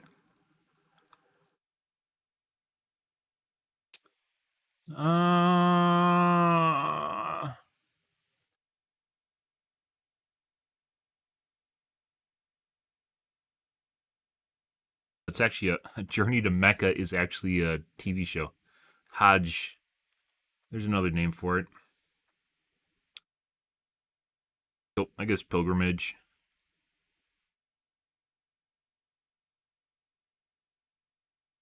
That's too religious, because I'm not trying to be Islamic. Oh, no. Obviously, you should. Good evening, by the way. Happy Muntues, guys. Hope you guys are having wonderful Muntues. Case of the Muntueses. Oh, yeah. We're already on Tuesday, so, you know, you don't need to worry about Monday anymore, right?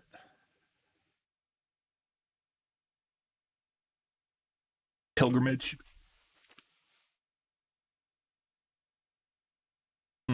Anyways, yeah, I watch One Piece yearly now, and I think that's a good pace to have because One Piece has a lot of filler in it, and as such, it's unenjoyable if you just watch like 2 episodes. You have to watch like 10. So, yeah. So, even though I haven't watched since basically the end of February last year, I looked at it, and there's only 40 new episodes. I mean, that's a significant amount. But that means, you know, there's 52 weeks in a year, so that means there's 12 episodes that basically were just filler, random shit, or just didn't air. Like, there was nothing going on for a week. So, yeah. And One Piece is one of those... There's a lot of people like, oh my god, you gotta watch One Piece, man. It's so fucking amazing. One Piece is actually... it is so long that it's not something I ever recommend to anyone as far as anime goes. if they ever made a condensed version of One Piece, I would totally recommend it. Because it needs to be condensed. And they could even air it simultaneously with the main series, and it would be phenomenal. But they don't do that, obviously. I would highly recommend it. Because there is like 1,100 episodes, and if they condense that, they'd still have 275 episodes. That's a lot of episodes. That's like 4 times density, too. And, you know, they probably could make it even 3 times. Maybe 4 times. 3 times, there's a lot of fucking filler in One Piece. The filler is so much filler that it's actually just part of each episode. Each episode, prior to like episode 800 or so, is like half of it is recap, opening, ending, explanation, and then repeat sequences. Maybe there's 8 minutes of actual shit in each episode of One Piece that's worth watching. And obviously you can't pick that apart. It's not like Naruto where you have filler episodes. Each episode is basically like 1 chapter, I believe it is, which is insanely slow. Most animes are like, each episode of an anime usually covers like 3 chapters or something like that, 3 or 4. Yeah, it's incredibly slow. And they timed it as such because they wanted to make sure they just keep running the show forever and not overrun the manga. Because manga is made a lot slower than anime is. Alright. So, things that I changed, guys, since yesterday. Offline, I turned off Hags, but then I also turned on disable full screen optimizations, which I had off with Hags on, which for some reason has yielded me kind of almost identical experience by changing options, which is kind of weird.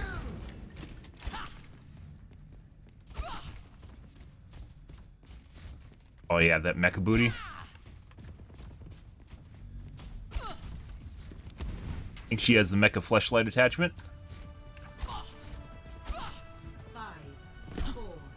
Let's find out if they have a widow in 3, 2, 1. Is there a widow? There has to be a widow. There's the Anna.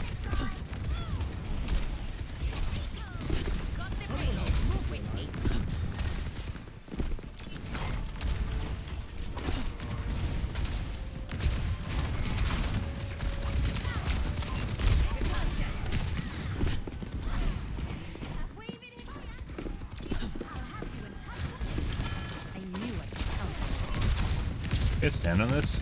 No. That'd be unfair.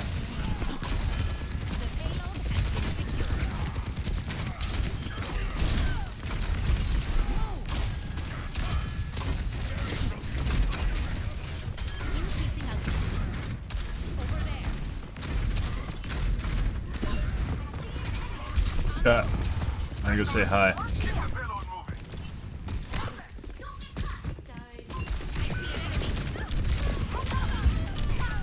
And missile.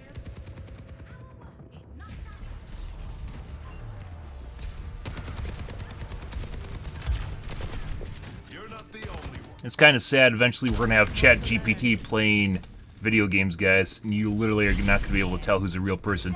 If you have fucking if you're cheating, guys, and you have an AI playing for you, what the fuck is the point of even playing at that point? You're not even playing the game. Like, you're not even pretending to play the game, right? Like, how far is cheating gonna go when people are feeling as though they're delusional? Teleport, teleport, teleport, teleport, teleport, teleport. Okay, there we go.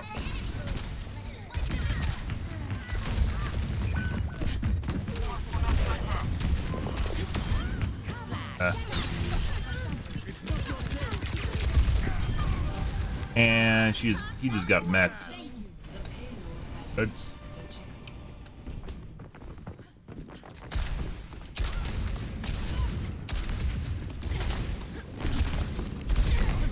Too far up.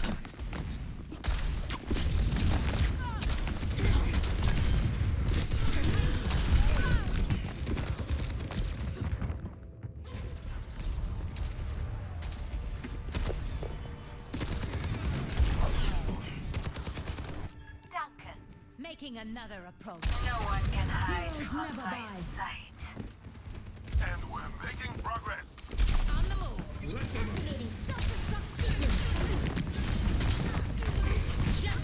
Oh my god, that timing.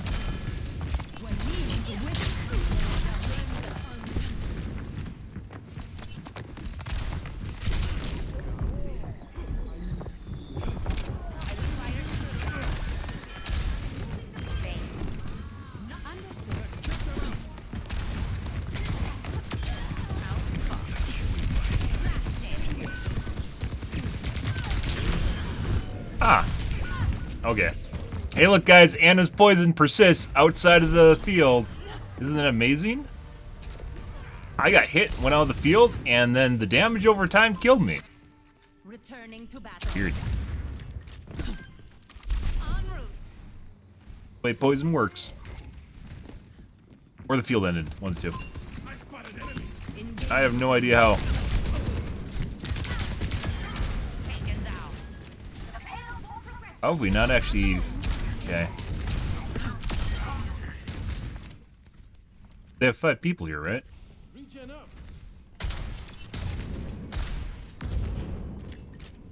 Hello. Oh. There's this. I swear to God, after they said we're gonna make the matchmaker better, they made it worse. Like they said, we got this, guys. They said we got this, and then they just proceeded to make it worse. Like literally, their words were, "We got this, bro," and then they just made it worse.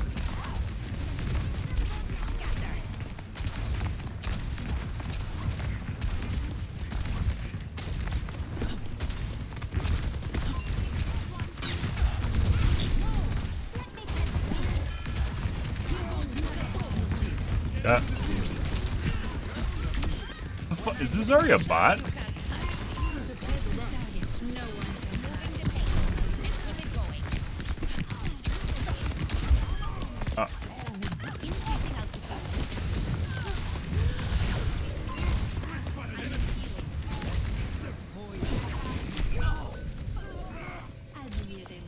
Okay. I guess Mercy was in there. Good.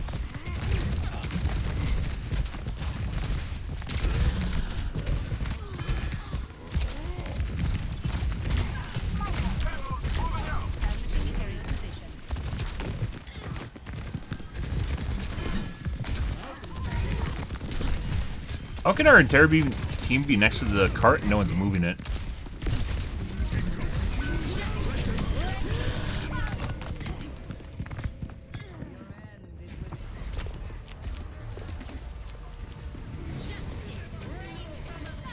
I have performance anxiety for using my Q now, guys. Coming off the bench. Like trying to min-max everything that's around you.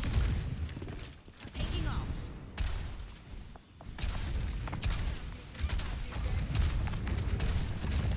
Are we moving the payload or what? Concussive out. Oh, didn't get him. I never used to have performance anxiety. I'd usually just go for it. Because you'll just die no matter what. And now I'm like, maybe I should go for it, maybe I shouldn't go for it. What are they going to think of me if I go for it and then I don't go for it?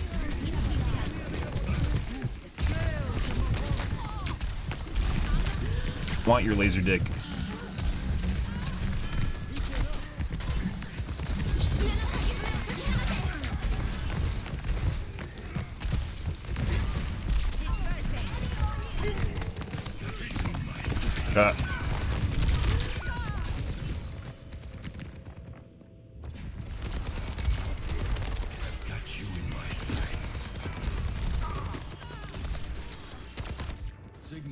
Shake it off.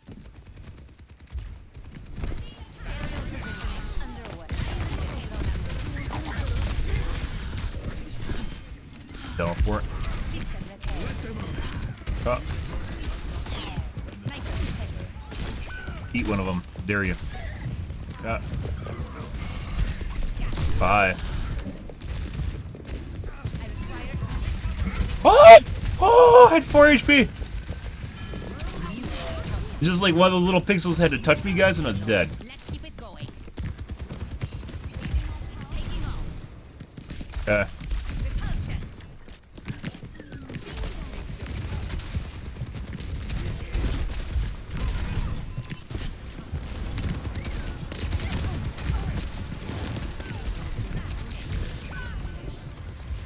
No.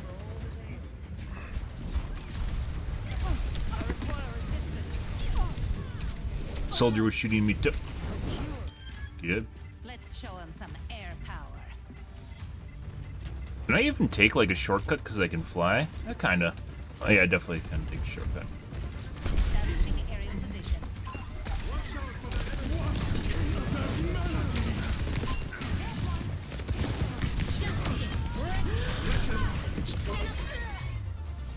Look at the foxes go. In slow-mo. It rhymes!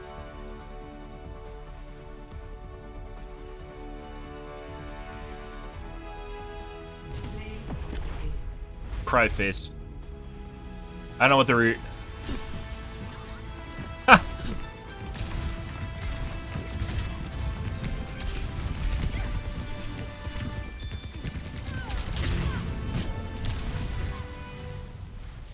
I hope I get healed if I sit next to you and ask for heals. That is a state we've had to be in as Farah, is sometimes I literally have to sit next to a healer and ask for heals because they can't fucking aim up. Which I didn't have time to explain, by the way, and they probably don't understand, but there are actually cases, not where I need a pharmacy, I just need a fucking healer that will actually heal me on occasion. And we've had plenty of cases where we don't actually get a healer that will heal me. As sad as that is the eventuality of playing Farah, is you will run into games with healers that just don't heal you. Some that won't even heal you because they don't like you playing Farah. Because they're assholes.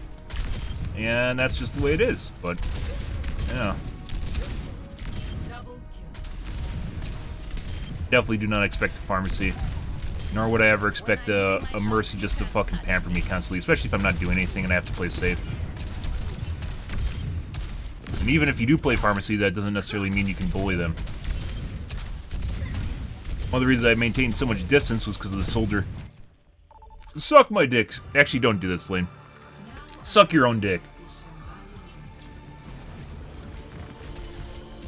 And these guys are getting rolled. Maybe they aren't. I don't know how we got in here. Has someone left? Guess Mom found out they're still awake. Little, time keeps coming back. I don't know why these guys are so far up. They respawn literally right there, right? Yeah. Why are they pushing them so far back? Fall back. There. You know what we haven't actually took time to do? The communication wheel? I've not actually spent time, 60 seconds.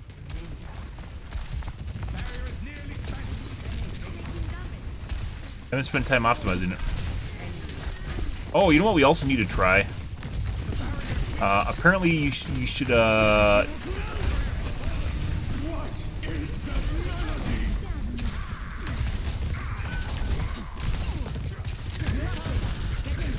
Okay. Hey, Mercy. How's it going? You got the Mercy.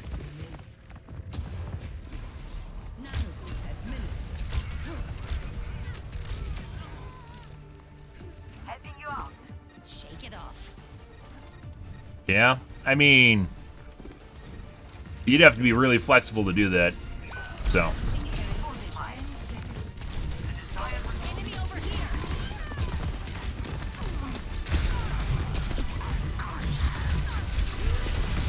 No. No. Okay. Mercy looked up. Or, Anna looked up. I keep getting net indicators for some reason. That's not good. Okay, my head's in the game. That.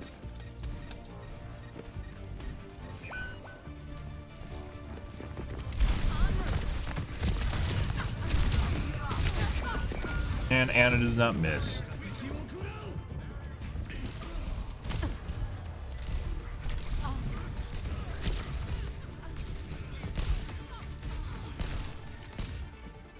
Let's show him some air power. Mm-hmm.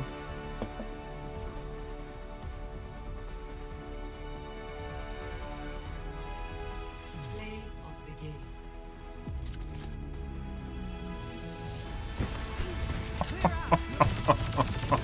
Let's try to stop. This ends now.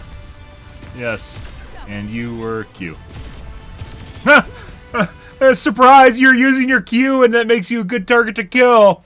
What the fuck? What is with people nowadays, guys? Holy shit! Shit on a stick, guys. Okay. So we're gonna give this game the Dead by Daylight treatment here.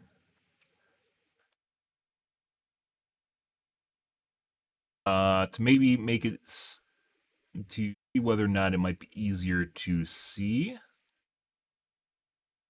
stuff in combat. So we do 1.1 on gamma, and then I said contrast, but I think digital vibrance would be better than contrast. Digital vibrance is more of an algorithm too, where contrast just makes your screen kind of.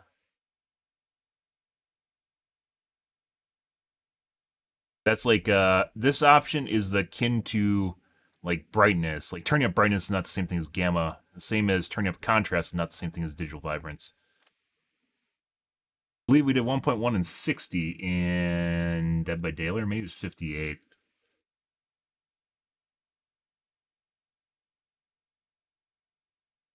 All right.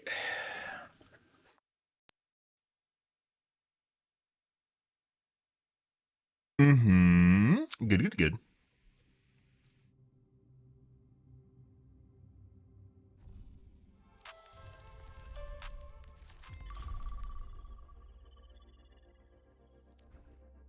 See if that helps, because some areas are really dark and it makes it difficult to see stuff. I don't like using the pink highlights because it actually, I don't know why, but it makes it harder to see people. Dude, look at that delay. Oh, 140. Yeah, okay. Yeah, I was like, look at that delay, guys. Yeah, it's 140 versus 40. Pretty hell. There we go. Still feels weird. As I mentioned, I have Haig's off right now. And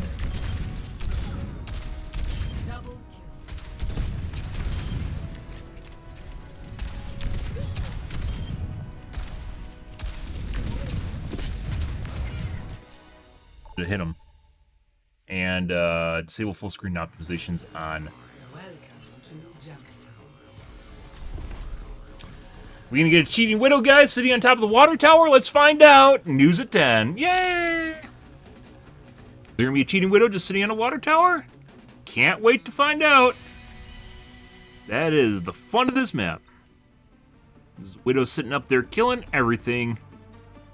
And you're like, oh no! I guess we won't be able to win. Strike from above.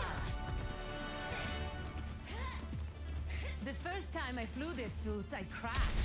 I don't crash anymore. I'm hoping for an easy mission. Don't make this harder. So the whole reason we did that, guys, is to hopefully Thanks for the assist. be able to identify targets. My monitor is 100% just going to shit.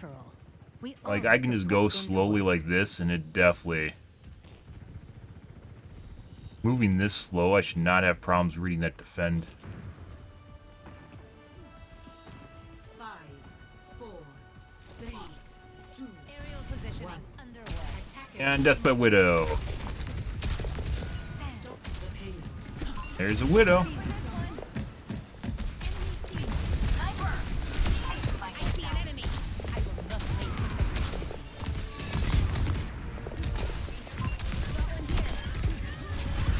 opportunity. Enemy here. And Midair of the Mercy. Midair of the Mercy. No.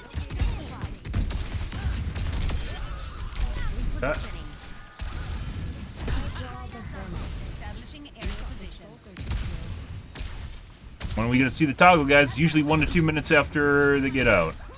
After the match starts, so.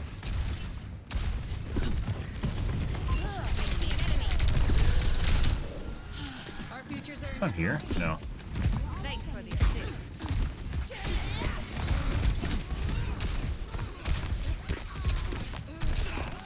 Enemy here.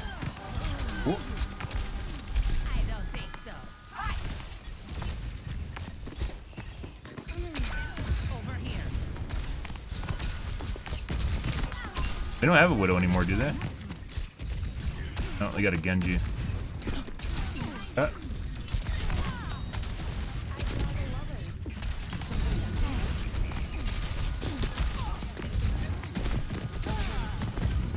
Off. She doesn't even fucking stick around to try and attack me. She just runs away the moment I look at her.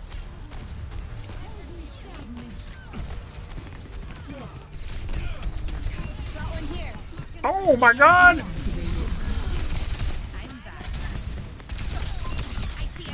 Yeah. Do it. Bye. That seems like a waste, guys, but you have to understand there's only so many cases in which I can actually use. There's only so many cases in which I can actually use my ultimate, so. It's like the only character where it doesn't seem like a waste when you're actually wasting it.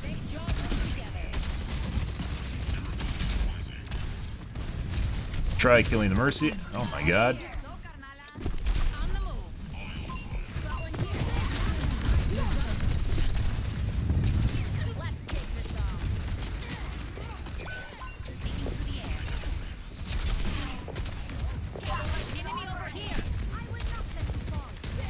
Huh.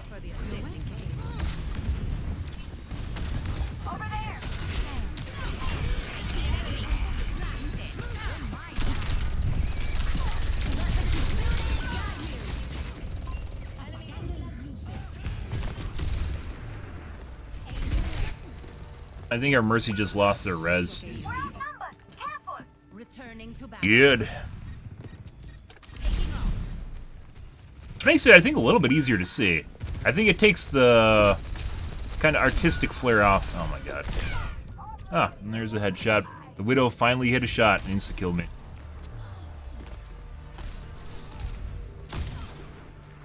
Which wasn't even like me strafing sideways or horizontally. Relatively difficult shot she finally hit. Is she toggle, guys? Let's find out. Oh my god, I can't wait.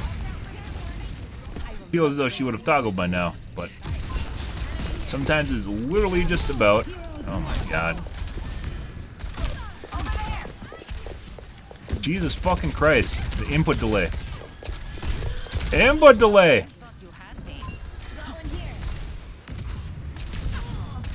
There we go. Thank you! 60 seconds remaining. Personne n'échappe à mon regard. Horror game. Increasing altitude.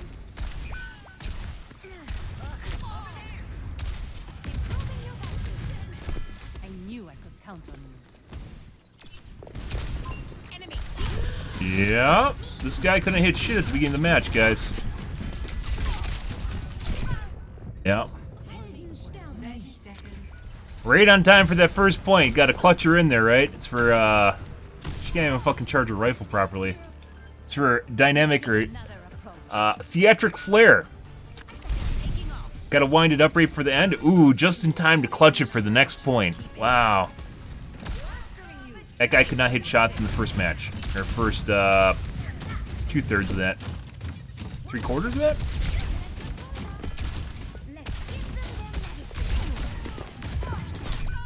Yep, someone toggled. This is the same Widow from the beginning of the match. They didn't change players, guys. 100% cheating now. Yeah. That was also very difficult. That was in a little crack between and the corner before I went behind it. 100% toggled. Holy fucking shit. Yeah, literally pointed this out. Fucking people are robots. You could literally just replace them with ChatGPT. Just throwing some behavior in there. Unbelievable.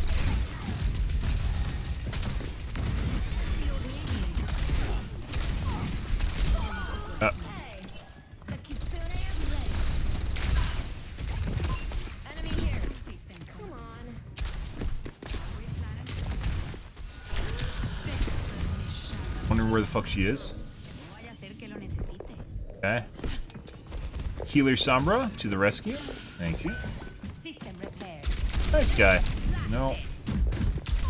Excuse me. Excuse you. Yeah. Yeah, so this guy's definitely cheating now. These are more difficult shots, guys, in tight quarters, and she's hitting every single fucking shot. 100% baked accuracy into cheats prior to basically them losing on the first point. So she'll probably toggle off. We'll get a prolonged, my guess, if we had to extrapolate here, we're going to get a prolonged engagement up until the end here, and then she's going to toggle on to end the game again. Unbelievable.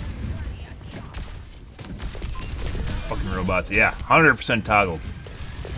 You won't know the extent of my full power until I get this round. You won't know me if I push my F1 key. You'll know me by game. I am the widow that have like no shots the entire fucking match. But it doesn't fucking matter because I'll hit every single one now. Jesus Christ. That was a fantastic ult, by the way. I don't know, I only hit Mercy. As I mentioned, it's kind of weird. We have Haig's on, definitely feels better for me. I don't know why. I don't think it's just... I started playing Overwatch 2 with Haig's off, so I turned it back on like a couple months ago. Yeah. Oh my god, there went my concussive rocket, right in the middle of casting it.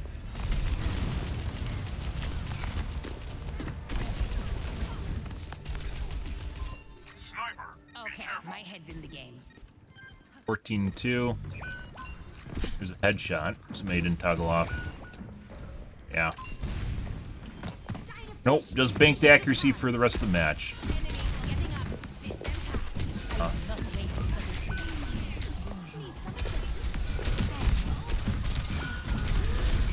And the D.Va's on my dick constantly.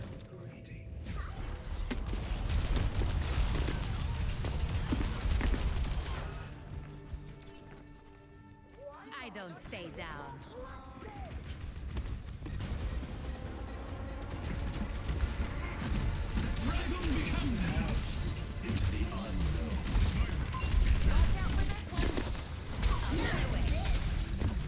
Yeah.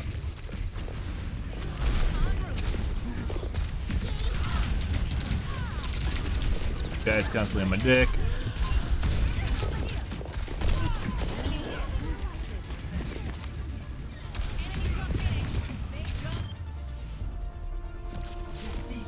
Someone pushed it in. Ah, the Sunbird pushed it in. So we're gonna report. Play of the game. That's not me.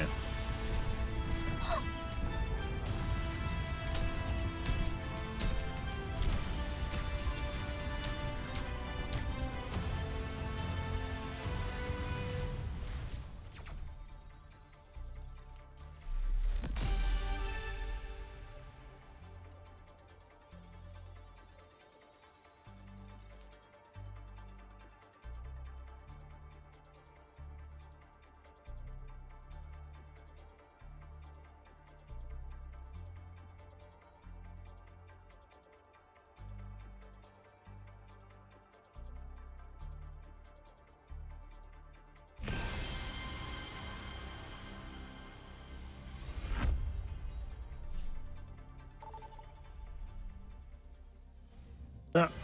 I was wrong. I thought they were going to try and extend it to make it a little bit more interesting at the end there. No, they just literally just ran the card in. Good shit. Report champion of the world? Yeah. So I understand how easy it is to cheat at this game. And it is incredibly easy. You literally type Overwatch cheats into Google, and you'll find either a paid option or a free option that'll work. So, have you seen the kind of shitbirds that are online? Because I have. And they aren't afraid to cheat. Why would they be? You can buy a new fucking account for $3. You can buy a GM account for 20. People cheat in real high world stakes games like fucking NFL and sports. Yeah. They aren't afraid to cheat in a video game where people are fake and the points don't matter. So. Especially when they're playing with their friends, they're like, yeah, fuck those guys online. I don't give a shit about them. They're just randos. You know? Herd mentality creates the worst sort of people. Like, when they're grouped up with their buds and they're bored, that's when you see all the shitbird shit come out. Your turret.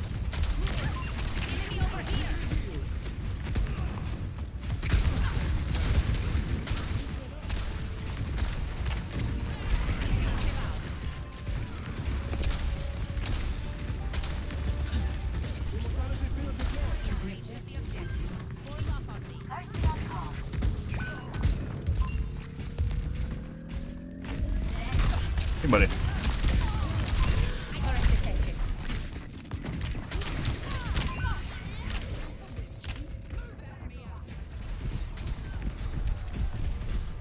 But yeah, like some of those shots, guys, she missed a shitload of shots in the open while I was flying around. Returning to At the battle. end there was hitting crack shots on me in corners and in close quarters and off the cuff. Yeah. It also couldn't manage to charge a rifle properly, so.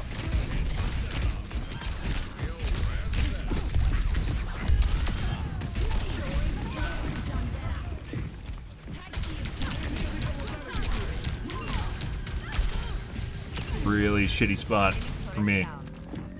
Oh, for anyone. Aerial position. Can shoot over there and bottom's basically not exposed.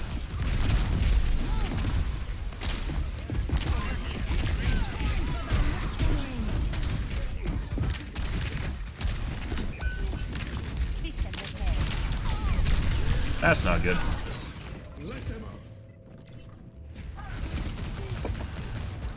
But yeah, it's probably one of my greatest faults as a streamer, and one of the things I absolutely hate the most, like that triggers me, is fucking cheaters in video games. Absolutely just ruins the kind of autonomy and like thrill you get from playing them. When you can't fucking trust what you're seeing anymore, because it's that easy just to basically it robs you.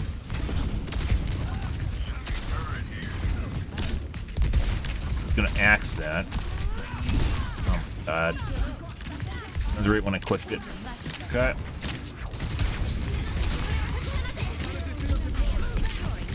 Hey buddy! Yeah.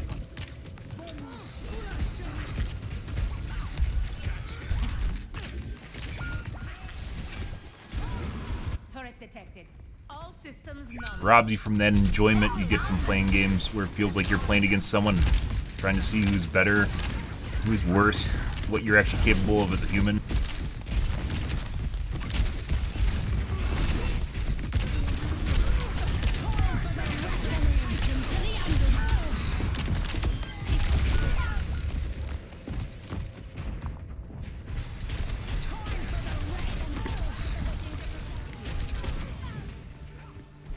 I didn't hear him transform. It was like literally when I came through the door.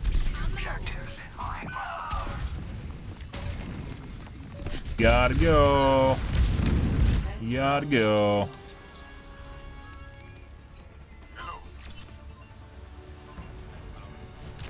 Score. I swear I've played against someone. Well, I mean, Yoshi's not an uncommon name, so. I've definitely played against a Yoshi, and I'm pretty sure he's cheated. Imagine there being someone names their character after a popular character from a video game. Yeah, it never happens. It's like all the Gokus and Vegetas we got, and Vash the Stampede in the late 90s and early O's. Calibration complete. He is that good. 5, 4, 3, 2, 1. Round 2. Capture the objective. Up and away.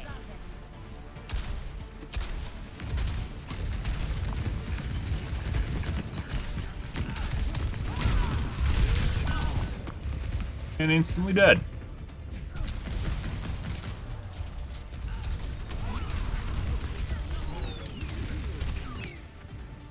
The skies await. En route. Like, that was 100 MS and death, guys. And Enemy turret detected. Group up with me.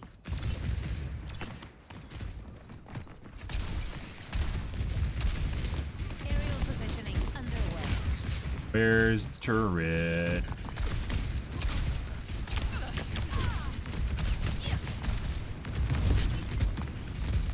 Health restored.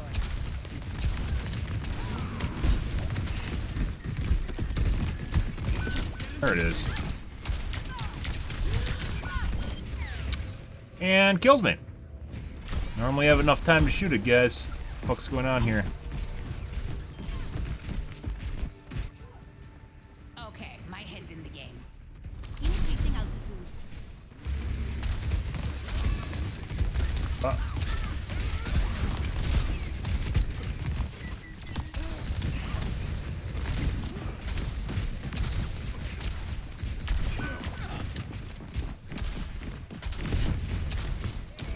Turret detected.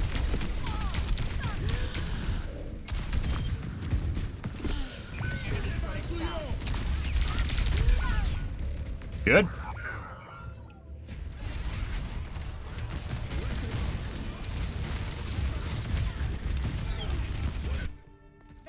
And dead. Positioning.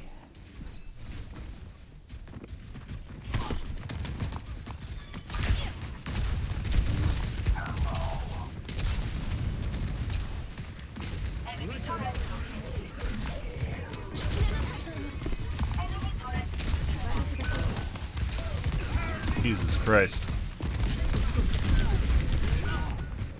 We are definitely turning off Hags, or reverting my settings after this match. It feels like everything's just really fucking delayed, even though it's more predictable.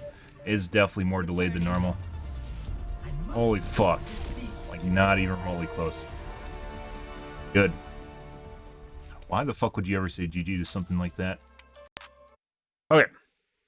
We're gonna revert my settings. I'm gonna count this as a fail.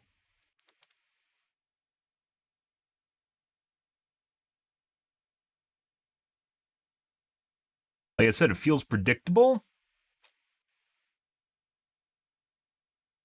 Delayed. Everything feels delayed.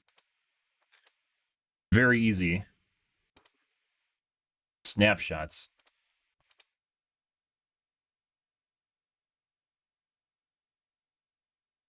Flick, whereas when I have Hags on and full screen optimizations, disable full screen optimizations off, it is next to impossible for me to midair people, and I don't know why. Don't know.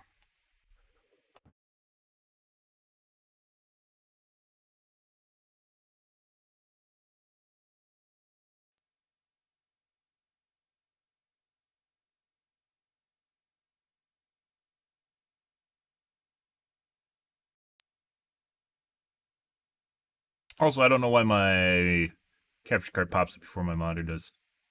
Still not sure about that.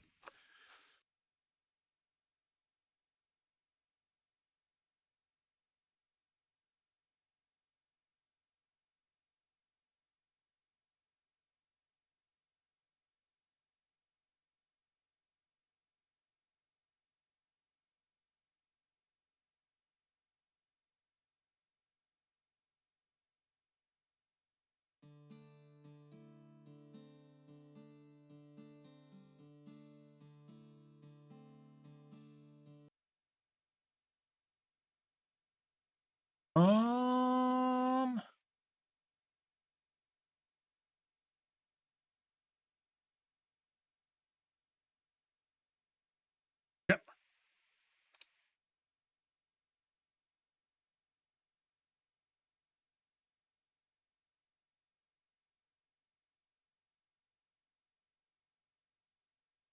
Don't know, guys. It felt better with disable full screen optimizations on, but I guess that didn't help. So, yep, nope.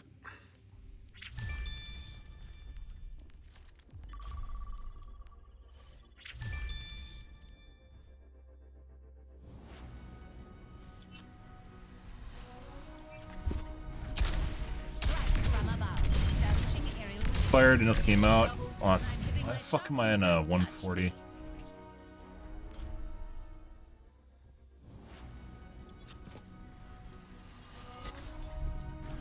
Strike from above. Up and away. Terminated. Double kill.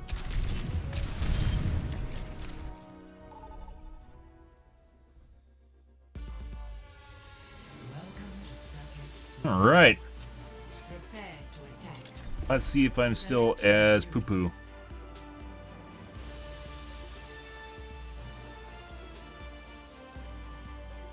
Yeah, it's fucking weird. Like, when I have Hags on, it feels like I'm missing time. Yeah, like, I actually... Like, my client is behind where I should be. Like, with the turret, for instance, it feels like it kills me too fast. Normally, I have a chance to get off 3 rockets, and then I'll be at, like, maybe quarter health.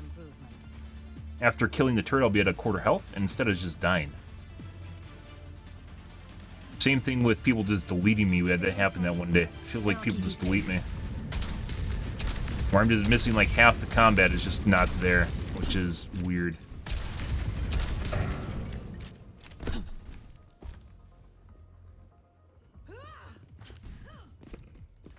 Huh.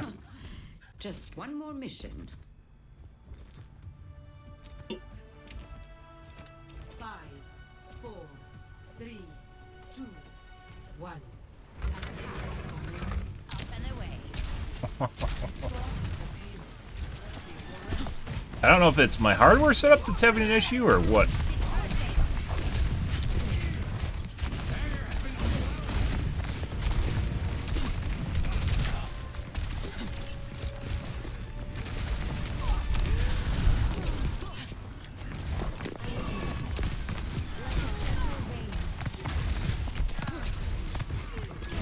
Increasing altitude. Oh! Thank you. Taken down. Do the wall climb? Nope. They have a teleport here. Oh, hey, Mercy. Positioning. Hey. I knew I could count on you.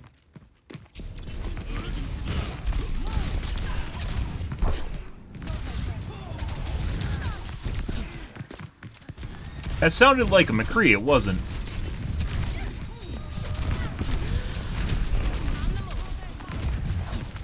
Ah!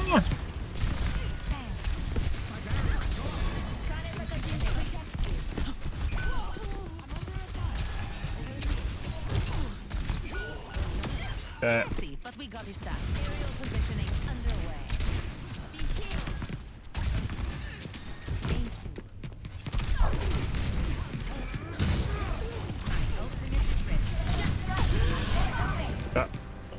They have a Mercy. She's coming for res. Our team's not going to catch her because you can't point out shit when you're dead for some strange reason. You can just say, dead right now, which is not fucking helpful to your team. When you're on voice comms, you don't say, I'm dead right now. You go, oh my god, the Mercy's coming for a res. Blizzard, for the love of fucking god.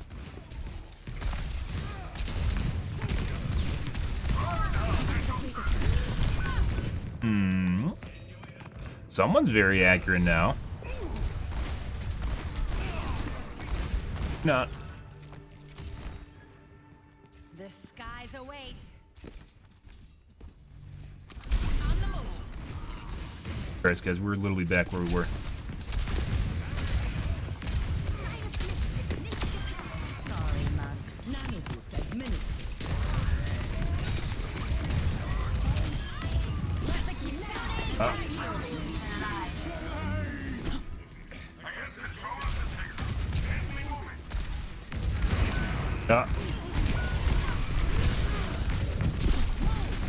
This, for some reason, did not fire.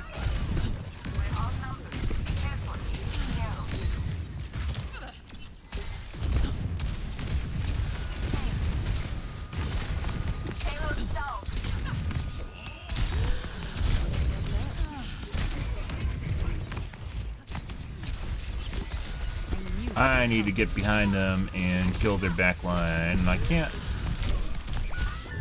No.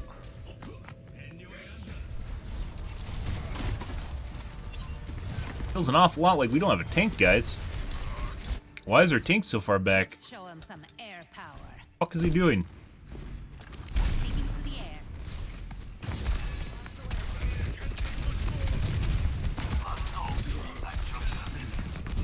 God.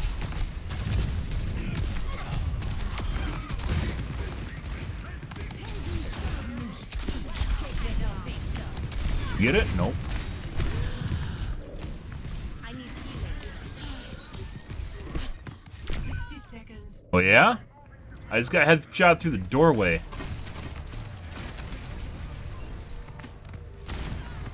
Oh, what? I wasn't at full health, so I didn't survive that. I think we got a toggle, guys. Our fucking tank is terrible, by the way. No.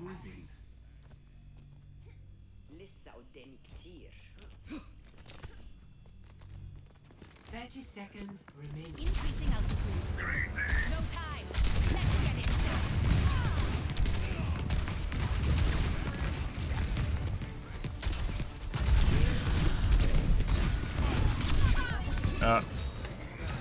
Good. 10 seconds. We also seem to be having a breakdown of healer ship in here too, which is why our fucking terrible healers, terrible tank. Our other DPS is pretty good, but it doesn't matter when you have shit healers. So we literally, I pushed them back to their fucking front of their spawn entrance, guys, and the fuckers couldn't get on the goddamn cart. The fuck is that? And then they're like, group up, man, group up! You know, and you're like, wait, what's going on here? There's like one person pushing the cart, the other guys are just jacking off on the road? You're like, what the fuck's going on here, guys? And then they couldn't kill the fucking Genji that destroyed our backline, even though there's like 4 of them on him. Crazy. I don't know what the fuck our tank was doing. He's like sitting behind me at the front, like when I was up in front there, he's just like sitting behind me, throwing fire strikes. Unbelievable. Positioning.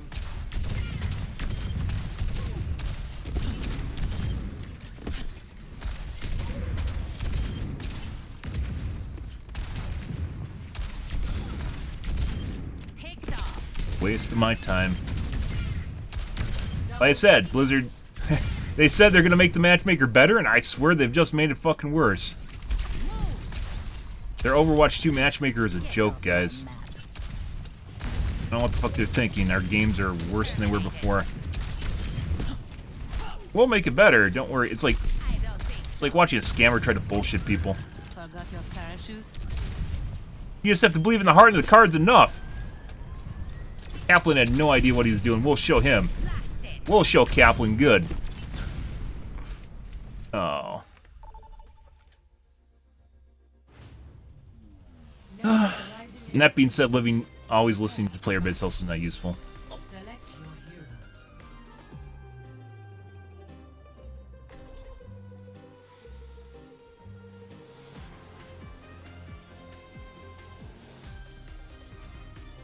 hero. Malicical cat. Furry? Malister Sosu.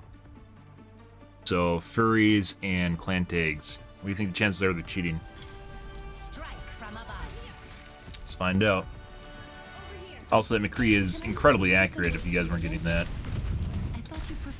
The one miss we saw when it was up next to the corner earlier, definitely felt like that was purely because of me going around the side of the corner, where my head wasn't exposed anymore and it was aim detached. Don't know, because the match didn't last long enough, because our team was incompetent. 3, 2, 1. Round 1. Capture.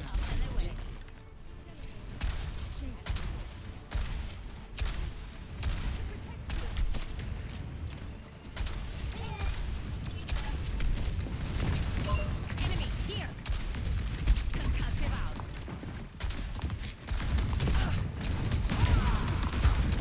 Mine? Doesn't even matter if you're using it.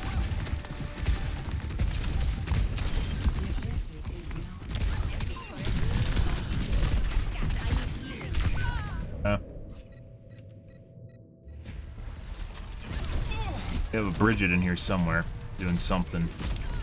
Hot enough. Shake it Did you off. get widowed or something? Increasing altitude. I look after my own.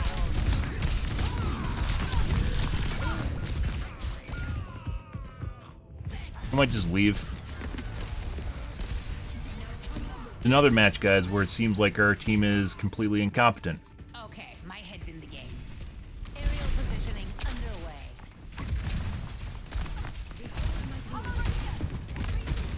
At least it's forced. You have to play 2 matches. You can't just, like, they can't just win on one. So, at least we're forced to play more matches, right? Going down. Enemy turret destroyed.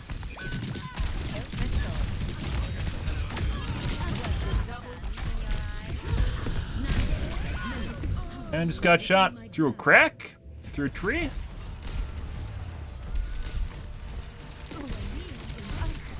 Okay. Weird. I don't stay down.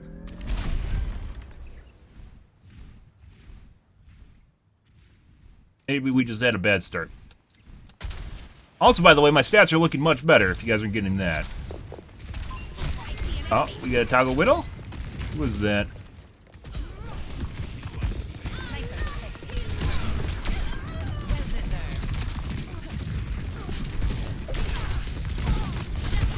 Hey, buddy.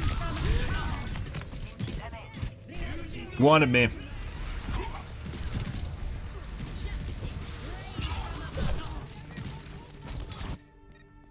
Returning to battle.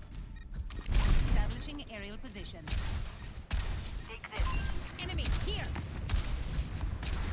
I'm ready to direct hits and steady range. So, you guys missed that you can shoot between your missiles detonate and have a bigger range than his deflect does, so you can actually hit them while not trying to actually hit them.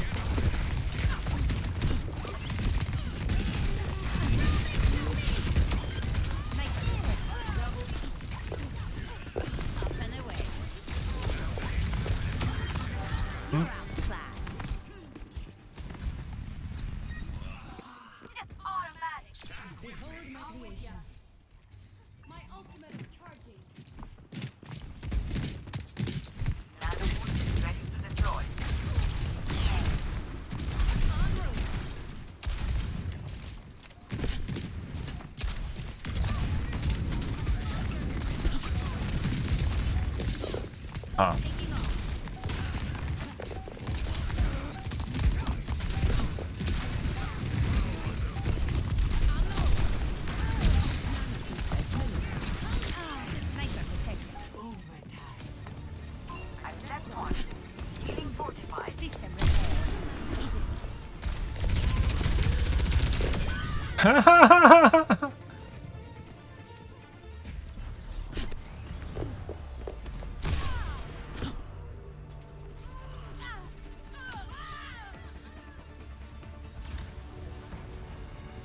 Much better.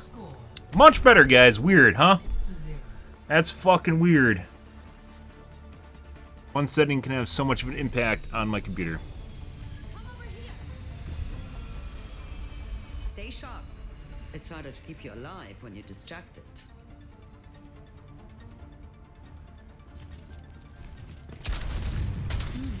This is such a misuse of my technology.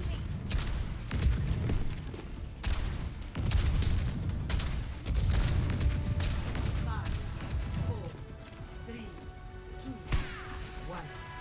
Round 2. Capture the objective. My ultimate greetings.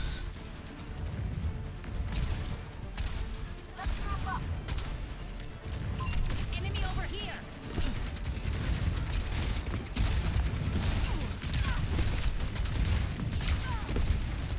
We had a support toggler?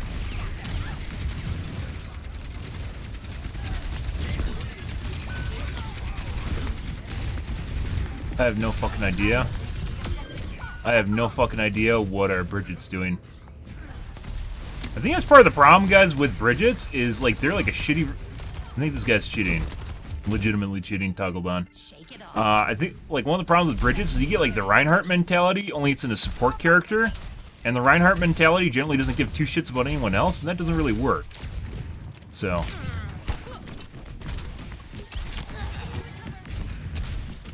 Save. She just kind of went off on her own and died.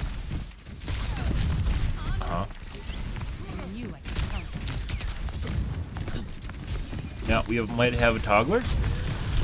I really use the head melt kit and go through. Doing something.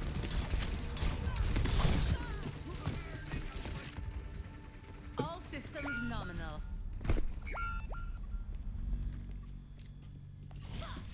Let's group up. Failure is not defeat. Increasing altitude. Anna is also very accurate.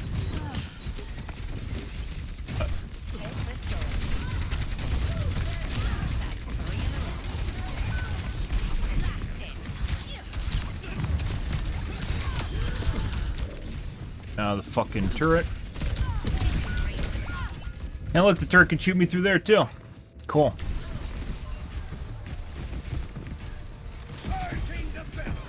Uh-huh. Turret detected. Okay, my head's in the game.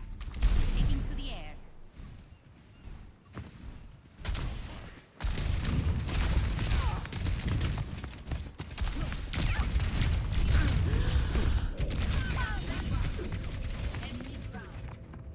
Now we have an Imperial Decree.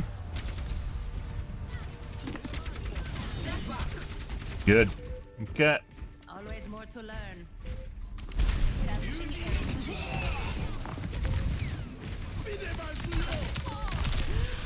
Pretty sure the Baptiste is cheating, the Anna might also be cheating. As I mentioned.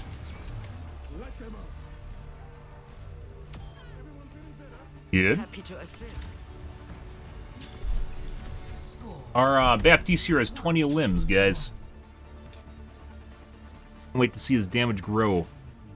I think he's only basically killing me. And he's taking everyone else. You were one of Anubis's jailers. Good shit. Destroyed it. Same guy from round 1. That is not what I would have expected you to say. Of course not. You humans Yep. love your assumptions.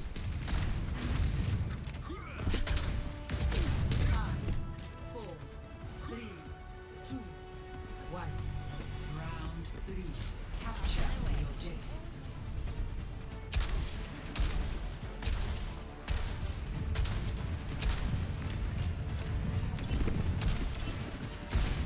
On my way.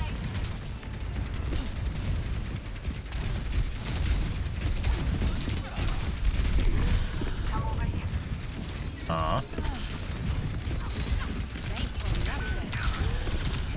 Baptiste is 100% cheating. The objective is Yeah, he's literally just waiting for me to come around the corner and casually wall looking.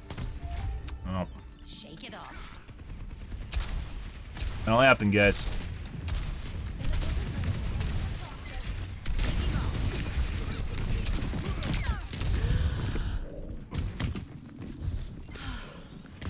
Health restored. No. Good shit, guys. Well, we'll get some more footage, so. Yeah, it's like directly aligned with your chest. Whenever he pulls the trigger, it's dead center of my chest. On the move. We're outnumbered. Be advised.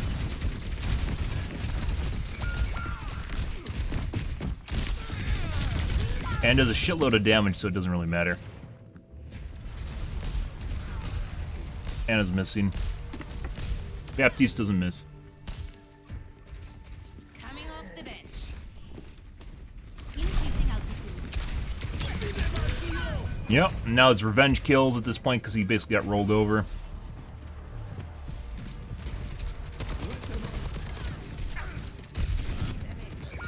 All systems nominal. Okay, I'm ready to go. Dispersing. Mm-hmm.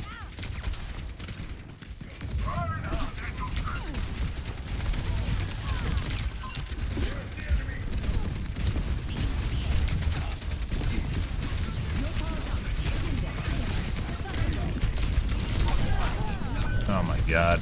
And he has a fucking team protecting him too. Good for him.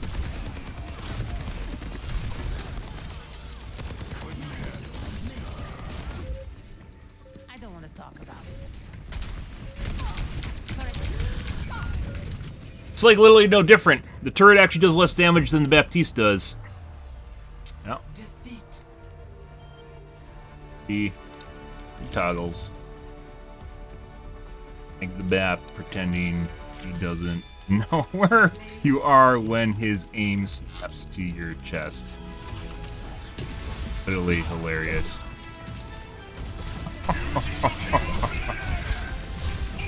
Making more footage for the report, my dude. Yeah, that guy's 100% cheating. There's like no way, in any way, shape, or form that guy was not cheating. Toggled.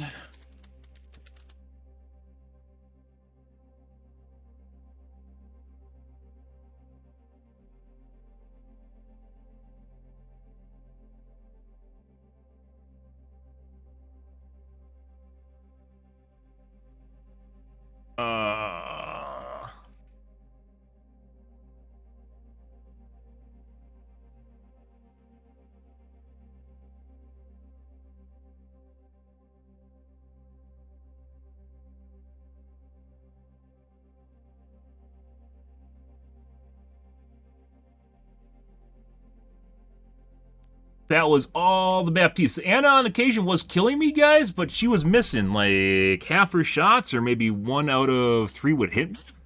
The Baptiste, on the other hand, was literally locked solid to my chest. That was in no way, shape, or form organic anyway. Holy shit, guys.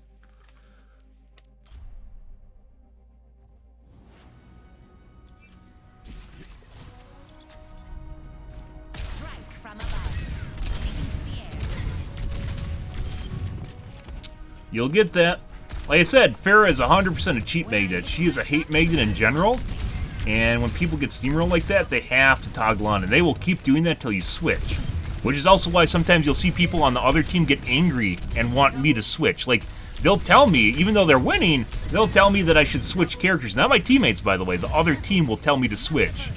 Because they know that they can only do it for so long before basically they get stat banned. So, they want you to switch before basically their accuracy runs out. Yeah, which didn't occur to me right away. But it actually makes a lot of sense after I learned their stat banning in the game, so. Going down. Yep. It's not your team, not my team bitching at me to switch, it's the other team. And not that game in particular, but Float like a jellyfish. hilarious. Sting like a jellyfish. Double kill. Double kill. Taking off. Perfect hit. There's nothing you can do against it. The only thing you can do is switch and hope they toggle off, is basically what it comes down to, and that's obviously not the same thing as you actually winning, so.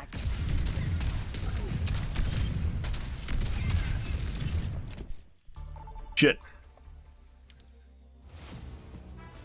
Now traveling to There's also one of the weebs. I said that I thought the DPS were going to be cheating, they weren't. It was the healer. your hero. When you see healers cheat, guys, they'll usually pick one of 2 characters, either Anna or Baptiste. Although occasionally they do other characters, it's usually those 2. We've seen a Baptiste with 15,000 damage and over 30 limbs. That was last week. Yeah. And he had a decent amount of healing, too. Literally hitting every fucking shot. That one was smart enough to only shoot me, but once again, targeted cheating, so they keep their accuracy down. Which is pretty terrible to deal with as a player, but it's part of the game now, so.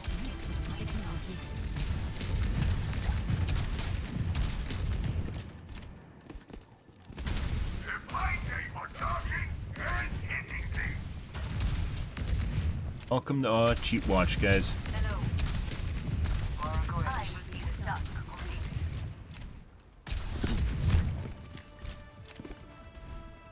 Five, four, three, two, Taking to the one. air. Attackers incoming. Defend objective A. He had a boatload of limbs, too, but he was only getting kills on me. Didn't time that right.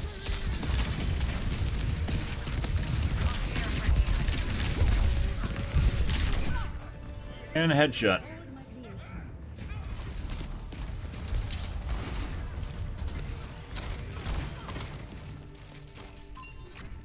Shake it off. On the move. 45 seconds into the round. Yep. Swish. Good. Positioning.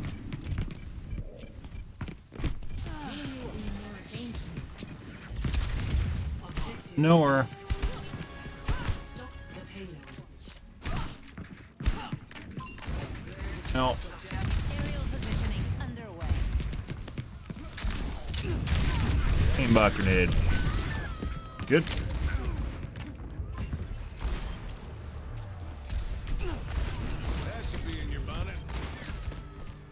And he's cheating. Show 'em some Good. air power. We are at a disadvantage.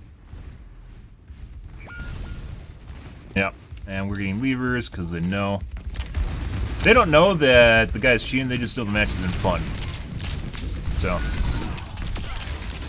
That's the way it goes. Soldier 76 reporting.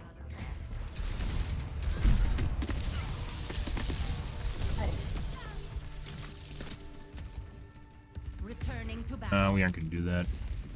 You gotta be careful, guys, with your accusations, because you say them too much, then people start to identify you, and then they'll just hound you on their alts and shit, or they'll tell their friends where you want to be. We had that happen in Dead by Daylight. You missing shots now? Hey, buddy. You in toggle? You're missing a lot of shots. Let's get aimbot grenaded here. Huh.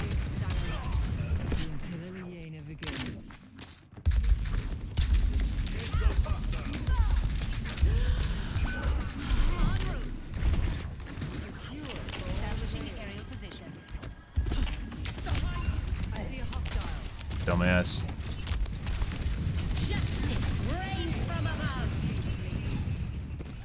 Yeah, he toggled off. Night and day difference. As I mentioned, guys, when people toggle, he'll probably rage toggle on because I pointed out something that he's doing and he doesn't like that. He'll rage toggle on, but let's find out. He's missing a lot of shots again. No. No, he's still toggled off. Like night and day difference. Time to kick some tail. Aerial positioning underway. See ya. Hey, buddy.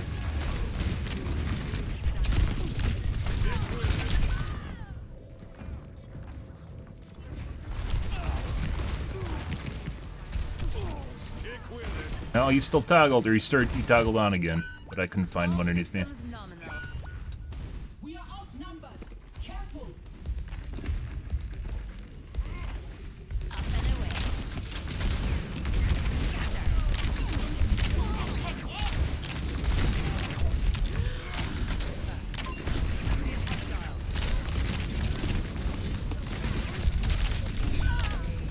Aww. The fuck is this? Okay. Always more to learn. Perfectly normal aim. This ends now. Huh. Is it worth going over here? Not really. He's about to die and I'm about to die too. So.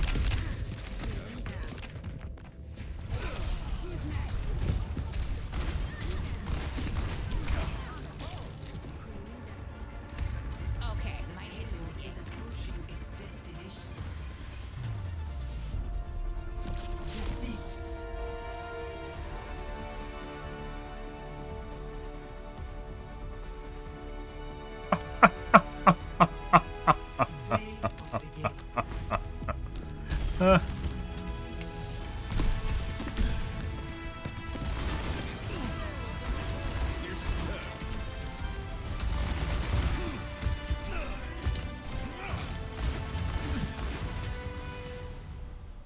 I was a contender player. Yeah, sure you were, dude. You're also a cheater. Completely fucking different player in the center there. I literally I flew straight at that guy and then hovered over the top of him and shot him when he toggled off. And he couldn't fucking hit shots on me? You're telling me that guy that insta-killed everyone at the beginning and the end of that match couldn't hit shots on me when he was toggled off? You gotta be fucking... And then the Lucio killed me. When I flew over the top, the Lucio fucking killed me. 100% cheating. Yeah, let's actually look. Does he have a public profile here? Nope. Christ, guys, that was like super obvious bullshit too.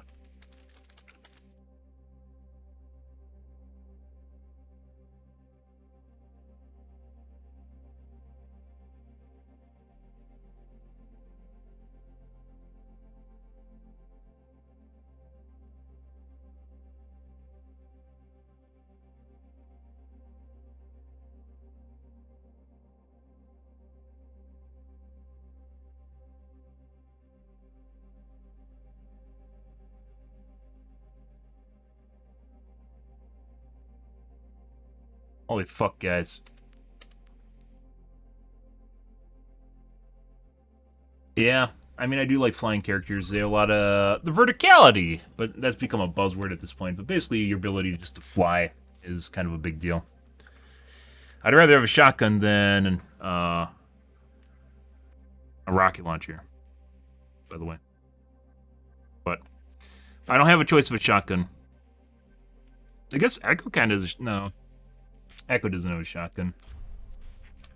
Hey, Kuna. Good evening, dude.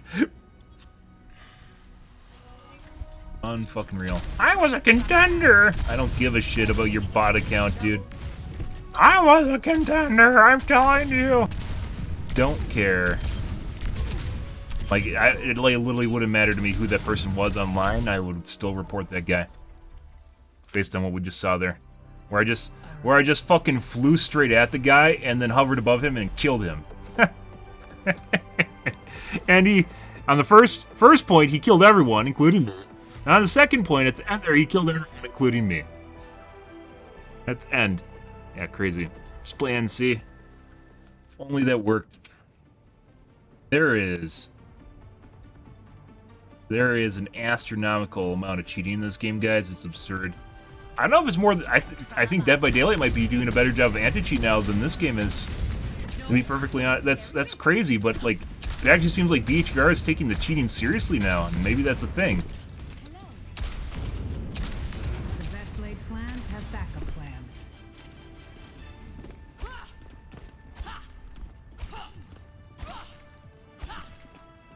5, 4, 3, 2, 1. Yeah. Round 1. Capture the objective.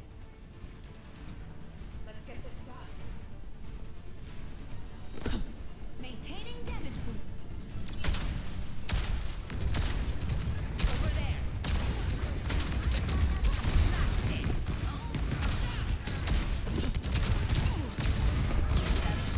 Enemy here.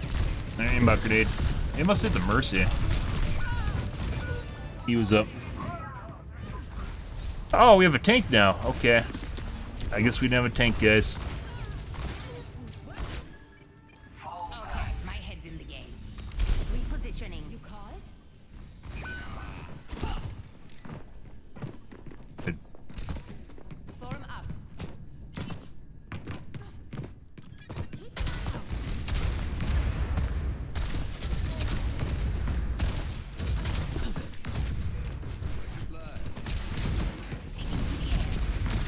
Missed.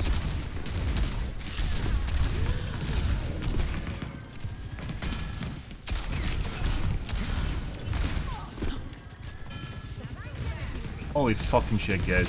What the fuck's going on here?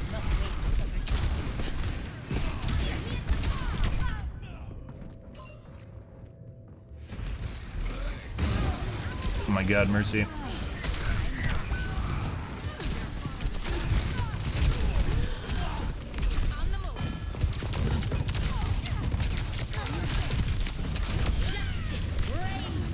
Oh. Trying to shoot someone in the air is basically non-existent, but she was the only thing I saw, so if I turned around, I didn't have enough time to reacquire a new target. All I had is Mercy to go with. En route. It's high noon. What the fuck is our Rhine doing?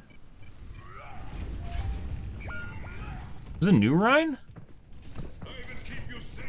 Okay, it's a new Rhine. It's just another Rhine that has traumatized me because we just had a shit Rhine. Thanks for the assist. Increasing altitude.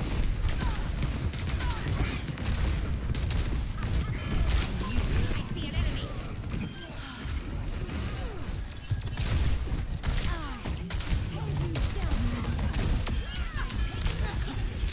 Enemy over here. Over there. Concussive out. Take a little bit of damage there to, They don't get these suits to jump. hey, we have a tank. Now, I am empowered. I see an enemy. Coming through. Scatter. well, maybe we don't have it. The Rhine sickness, guys, you could call this an illness. The Rhine illness, where they literally just run in and die?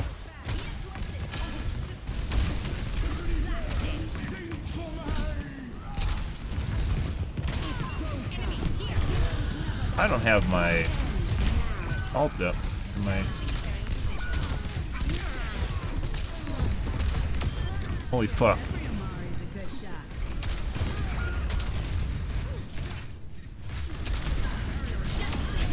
Got it. Too close to the frame, guys.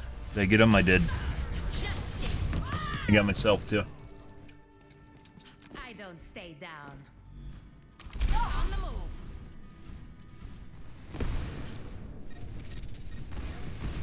Taking to the air.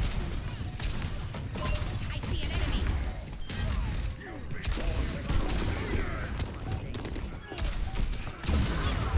Did we just see the fucking... We didn't just see her leave.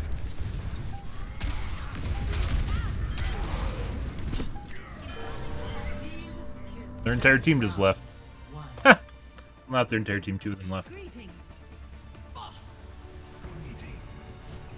Score. Good for us, guys. Good evening. Happy fucking Monday. So hope you guys are all having a wonderful evening. Wonderful game of Overwatch. Oh my god. It's so good. Shed the weight of your doubts, and your mind will become clear. Watch here.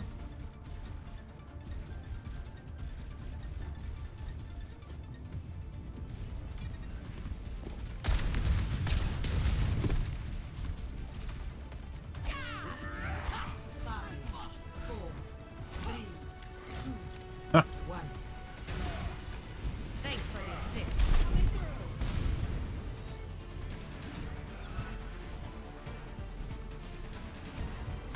Continuous damage increase. Up and away. Feel stronger.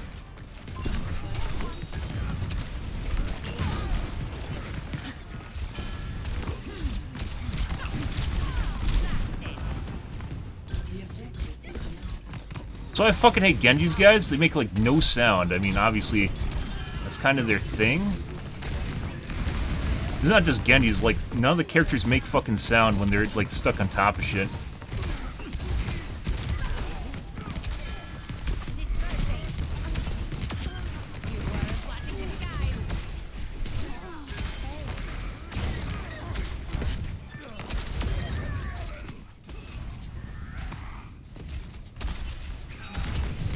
I will not waste this opportunity.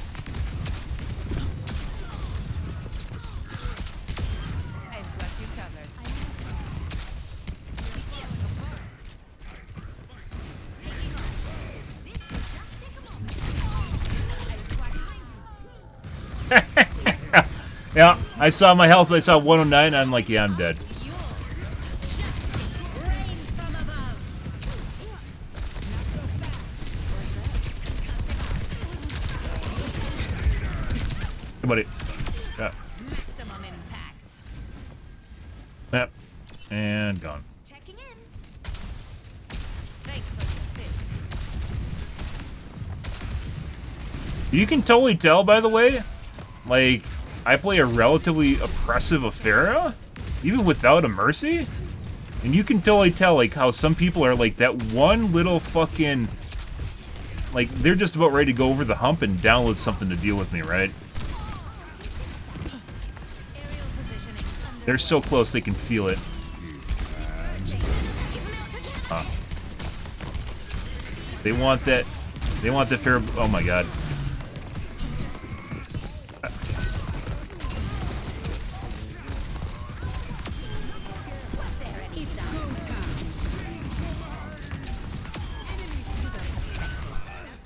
it's out. Can I punch you that? 3 hits confirmed.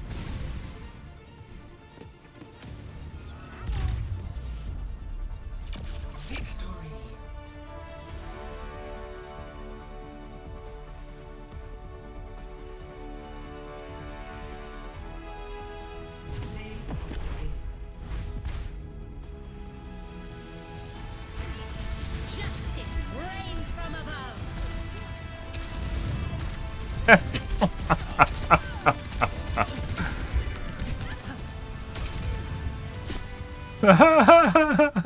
Mercy is only a fifth-dimensional fighter aircraft. I don't know why I find that so funny, guys, comparing her to, like, fucking Gundam.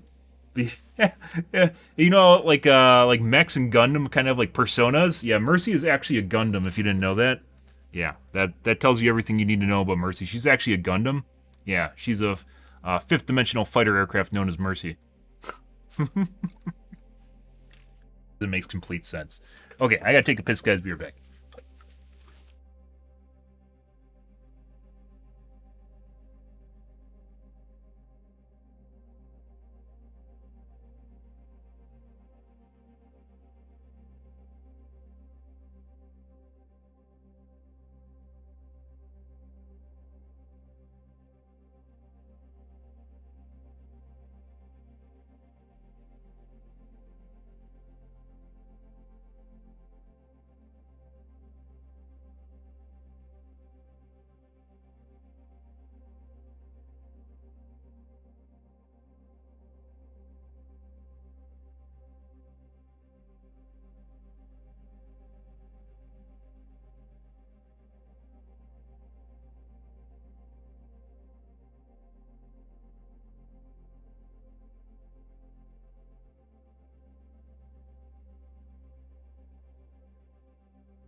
Alrighty, guys, I'm gonna put some nuts in my mouth.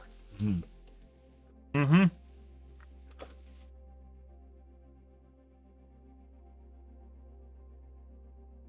Look at that guy. Look, doesn't it look great?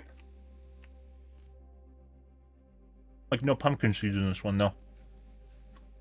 Literally looks like a chipmunk. Something a chipmunk just puts away in his burrow, right? Fucking phenomenal.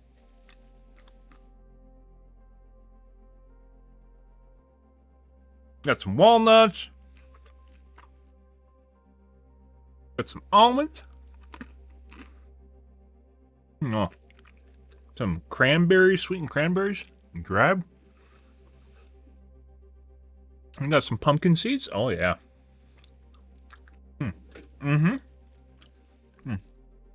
They probably could replace the pumpkin seeds with sunflower seeds, and it would be better.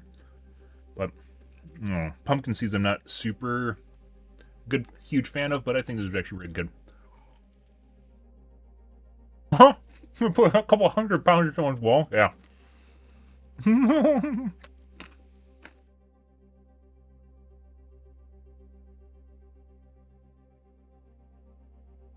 I know if you're younger, you're probably not going to appreciate it. At some point, you'll enjoy this. You'll more than likely enjoy this. You probably think of your grandparents or something eating nuts or something like that, but it's actually, they're pretty fucking good for you. And they don't taste bad.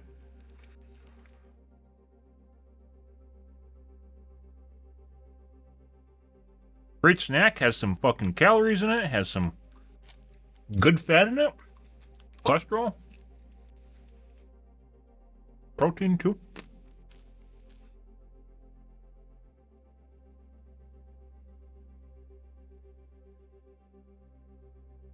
If you're thinking of that viral video that popped up, I believe it was birds. It's like a woodpecker.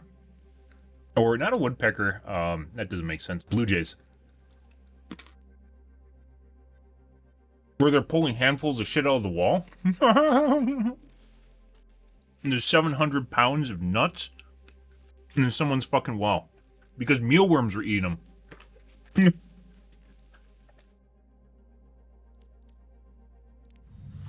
Alright guys, we're going to play. We are going to play with the snake oil right now. I've been putting this out for a while, but I think it's since I basically just went back and I did that tweak that I did that apparently just made it worse. We're going to do some snake oil tweaking here. Let's see.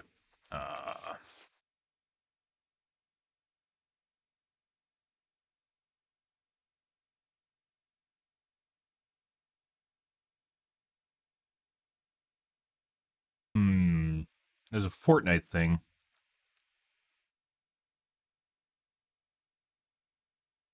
No input delay. It says it right there. This is definitely a snake oil category. May, yeah, all the YouTubers or Fortniters did it at the same time. February, January.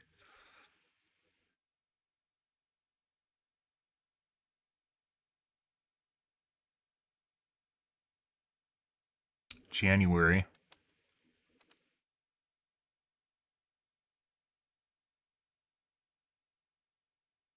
Yo, how's it going guys? RMX here, hope you're all doing well. And then click M on your keyboard. Yeah. And then you simply just want to click on system. Yeah. And then you need to click your Windows key and R at the same time. And then type in regedit. After that, click enter. And in here you simply just want to follow my steps. So you want to go into HKey local machine, just double click on it. Then you want to double click on system. Then double click on current control set. After that, you want to double click on I think I already checked on this. I didn't actually do anything though. You just want to click anything under here and then click M on your keyboard. And then you simply just want to scroll down till you find MOU class. No. After you find it, double click on it and then double click on parameters. If you don't have this key right here, you can right click on MOU class, click new, then click key and then type in parameters. After that, you simply just want to click on parameters. And on the right, you want to right click in here, click new, and then click keyword 32-bit value. And then you want to name it mouse data queue size. I already have this keyword created, so it just gave me an error. After you've created the keyword, simply just double click on it. And when you're in here, you simply just want to click on decimal.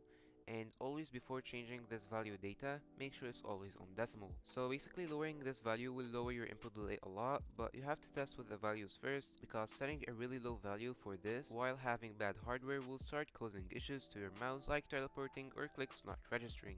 I would recommend you start your testing by maybe In case I need a backup. 50 decimal. So simply just type in 50 and then make sure here you are on decimal. And then Why else would I have, you know, what happens if you need to go back? Why I was able to get it to 16 decimal with no issues whatsoever. So to test this value, you need to click OK. After that, you need to shut down your PC and then just turn it back on with your power button. I don't know. Maybe 2 or 3 because it's nice. matches. And if you don't If notice you any issues with your mouse like teleporting or clicks not registering, then you can lower the value again by around 2 to 4 decimal and keep testing in game till you start noticing any issues. Then you can start going higher again till you find no issues at all.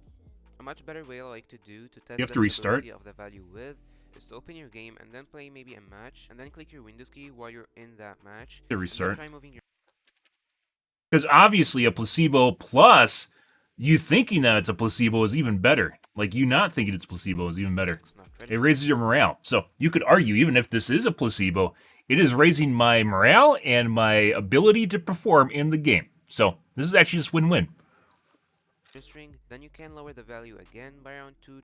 So to test this value, you need to click OK. After that, you need to shut down your PC and then just turn it back on. So you with have to your power restart. button. And then play maybe 2 or 3 matches. And if you don't notice any issues with your mouse like teleporting, Most registry or stuff you have to clicks not restart. registering, then you can lower the value again by around 2 to 4 decimal and keep testing in game till you start noticing any issues. Then you can start going higher again. By the way, guys, if you do this, you can brick your computer. Like you have to basically undo the registry setting. I think even in like either you have to restore your registry or you have to do in safe mode. I looked into this. I haven't done this. I've known about this for maybe a month at this point. I just haven't done it.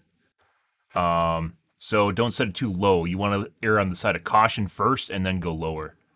And if your mouse is hooked up to you're straight into your newer systems, will be able to go lower. If it's hooked directly, your USB ports are hooked directly into your CPU, which mine are, which is what you should find in the first place. And you have to, that takes some finding to figure out. That'll also lower it, and you can lower the value even further. Issues at all. A much better way I like to do to test the stability of the value with is to open your game and then play maybe a match and then click your Windows key while you're in that match and then try moving your mouse around, right clicking on your taskbar or clicking your Windows logo with your mouse and see if it glitches at all or teleports. Do that for around 10 seconds and then go back to testing in-game. Hmm. But keep in mind that when you use a value that your system isn't good enough to handle, your mouse won't be responding to your clicks at all. So you will need to force shut down your PC using the power button on your case and then Cool, turn Snake. it back on. I mean, that's like When a your PC that's like a great day for you. You really enjoy that, so I mean, that sounds like you're having a wonderful morning. opens back up, go to registry, and then change the value back to where it was stable. If you have really good hardware, you can try lowering this value even more, but I wouldn't really recommend going below 20 decimals since it may start becoming inconsistent. But still, you can test with it if you want, at your own risk. You can also do the exact same thing for your keyboard. Simply just go in the left right here, and then you want to click on simply just anything. Then click K on your keyboard. No, we aren't doing the keyboard, because if I need to, I can unplug my mouse and just reboot. KBD class. And use my keyboard. On it. And in here, it should always have parameters, so you won't have to create it. But if it's not, just create it. Isn't that what you like? I mean, you want me to obviously say it's bad. In keyboard data queue size. But it sounds like it's good for you, so, you know. I already have the value, so it just gave me an error. So after you've created it, you just want to double click on it and then click on decimal. So for your keywords, it's simply just the exact same thing. So you can start your testing by value maybe like 50 and then keep lowering till you notice issues like keys not registered.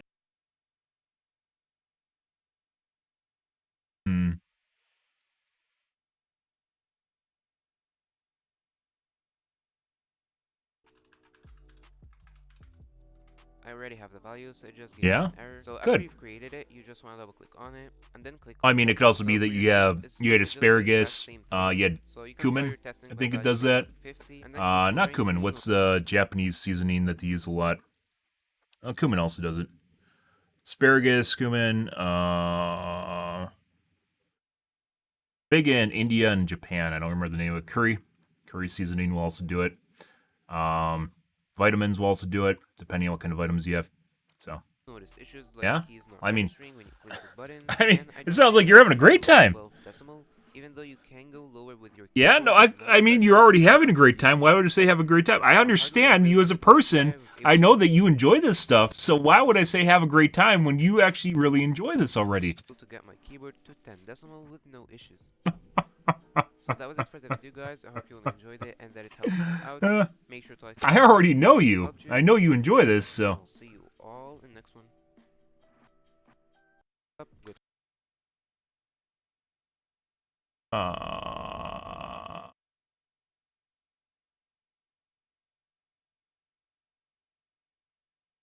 Yeah, you can. If you guys didn't know, this is actually an address bar. You can actually go straight to the registry setting if someone gives it to you. If you have this, this is actually an address bar, which is very helpful, by the way.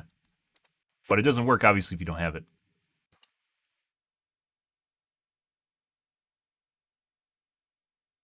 Where to start? I was thinking 20. Pretty sure I'll be good for 20.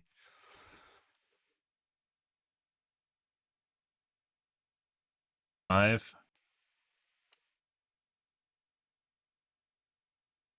Also, don't eat things out of the trash. You won't feel as bad. Also, depending on what fast food place you go to, if it feels off, if you eat something, guys, and it kind of tastes weird, it's a good chance that it's going to make you sick. Because, I'm not taste weird as in different, but like it's something you know, but it doesn't taste the same and kind of feels kind of weird. Yeah, it's probably going to make you sick, and you should stop eating it. Just going to throw that out there. It's one of those tastes that you kind of learn as you grow older, but you can definitely kind of tell when something's spoiled or off, and you should just stop eating it. Not like I can detect poison or anything like that. You know, like medieval days, I can detect when my food's poisoned. But yeah, pretty much every case where I've gotten food poisoning or I've gotten really like nasty kind of diarrhea or something like that, the food I had beforehand has tasted weird. It has like a weird taste to it. And you know what, when you have it, and it's like you can tell like you're playing with fire, but you're not really at the same time. And yeah, you should just stop at that point. If you're eating something and it tastes not like weird as in it's something different, and like you can ask, and they're like, "Oh, I put something new in there." Like, you know, not spinach. Spinach wouldn't do that. Cilantro. I put cilantro in there. That's what you're tasting. You know, one of those things is, you know, it's probably you should just stop eating it. Just gonna throw that out there. You get cheesesteak from Taco Bell. Go to 25. I need to 26. And I'm just gonna reboot just to see if my mouse explodes first. Okay. Ready.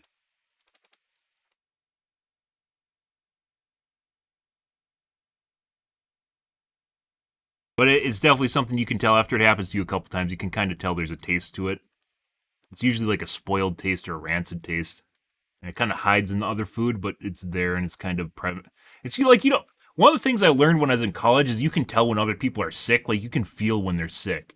It's like they put off, like, they're kind of warm. Like, they have, like, a warm aura around them. You can almost feel like the body heat just radiating off them.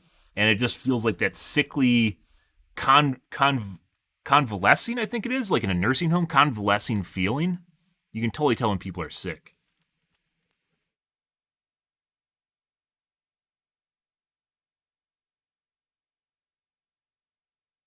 Yeah, like when they're recovering, convalescing. Okay.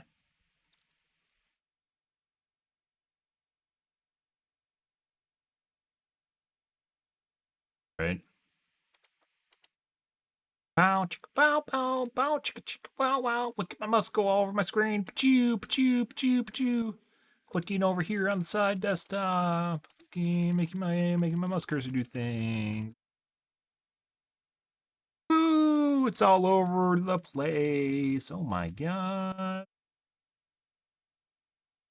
Not broken. 1 second, guys. Yep. I'm not going to bother going into a game just yet. We're tweaking the initial value. Okay.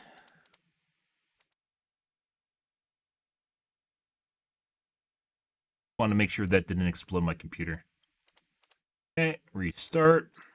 I think once you get down this low, it doesn't matter. You're talking to like fractional seconds, less than like millisecond kind of level sort of shit.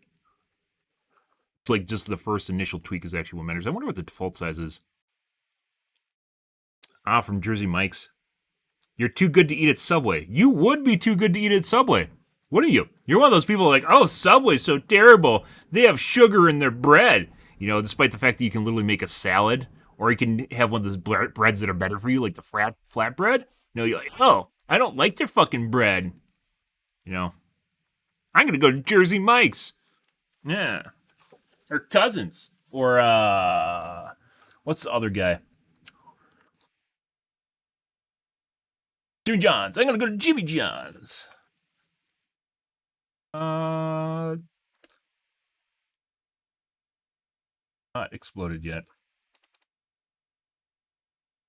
I know you. I know who you are as a person. You're enjoying your best life right now, aren't you? It might be one of those things where it only happens when you start the game up. I kind of doubt it. If it's like a mouse thing, it would start happening on your desktop. It wouldn't be when you start doing something. It does actually, I'm not going to lie, it actually does feel more responsive. Not a lot, but it definitely feels, it kind of feels like what happens when you have it on 8,000 hertz. Only obviously I don't have it on 8,000 hertz, and it's probably not going to make my games randomly explode like 8,000 hertz does. I am drawing box so fast on my left screen. So the big thing about this is the kids from Fortnite said this helps them build faster, and I can totally see that happening if you see how fast I'm drawing boxes right now.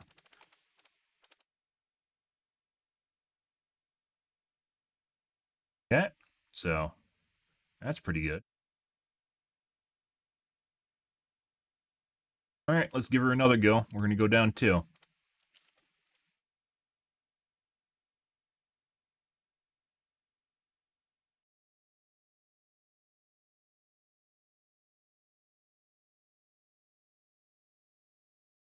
I didn't change the setting before we started, did I? I just restarted. I was thinking to myself, how low should you go, and at what point should you just stop it because it seems like it's it's a little bit too low.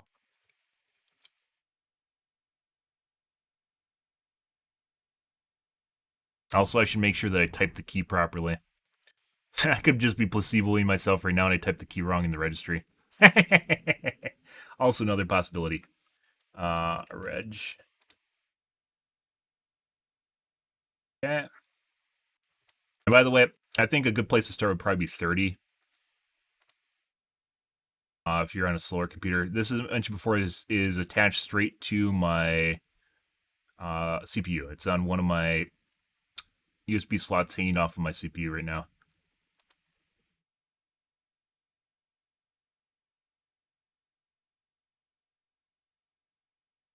Mouse data queue size. I was looking at it when he was reading it.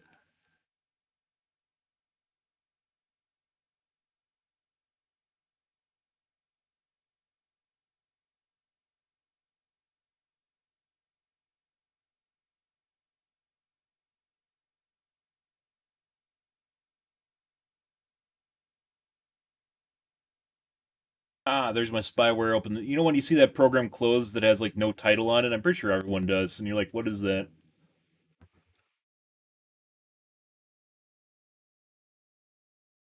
You know what I really want, guys? More than a CPU and more than a new GPU is I want a new fucking monitor. I want the goddamn 500 hertz monitor.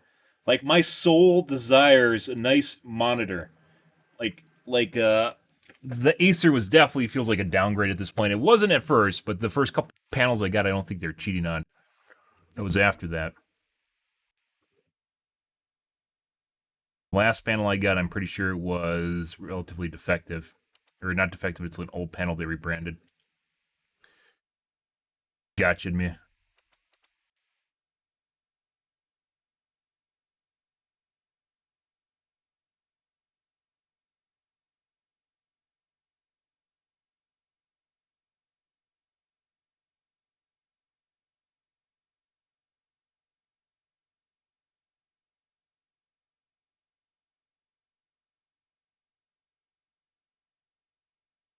I don't think it's really changed anything here.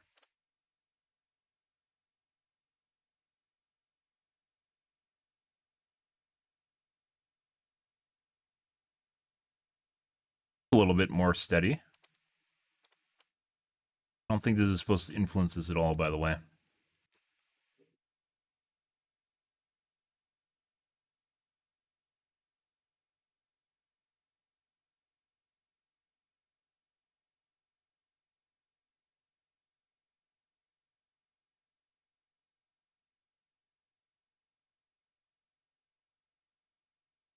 Go.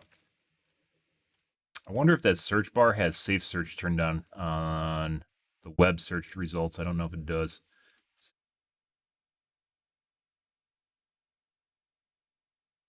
What he had it set to, and he obviously has been maxed it. I think we're going to try playing a game after this on the next boot, if assuming it cooperates properly.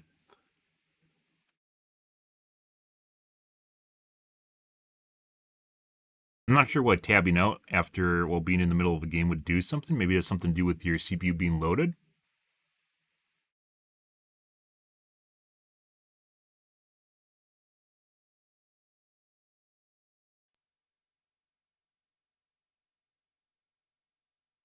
And I wish I had a mouse input analyzer.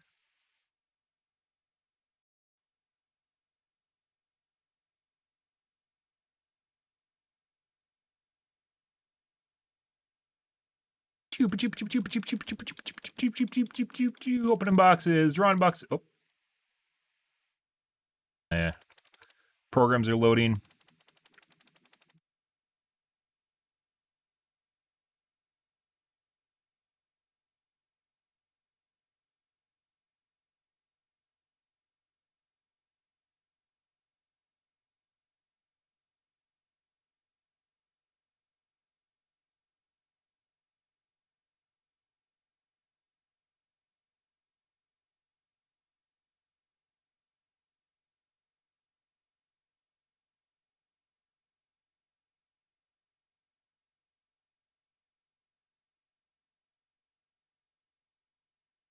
Yo, how's it going, guys? NMX here. Hope you're all doing well. Hi, Enermex.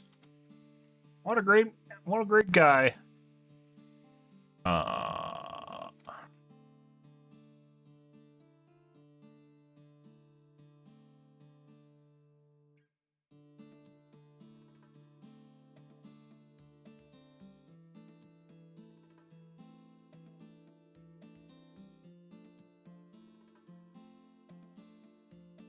Only works for clicks. You will not get any input delay reductions for mouse movement. Citation needed. A lot of the stuff that I've seen talk about this is basically from this thread here. Where people that are actually knowledgeable are talking about it. Don't trust, when you look at the snake oil tweaks, guys, don't trust most anything you see. Some of it. And then look at the overall.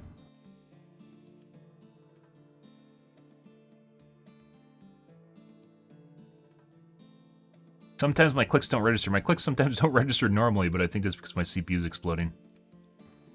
So, that doesn't really help me. It's like 1 in like 3 games I'll get a click that doesn't register or a key press that doesn't register.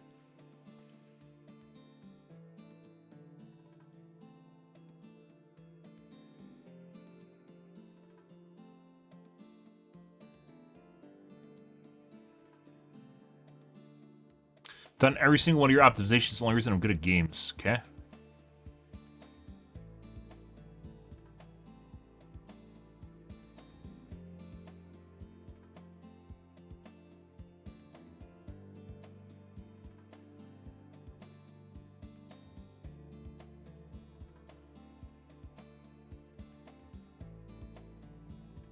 All right. And input.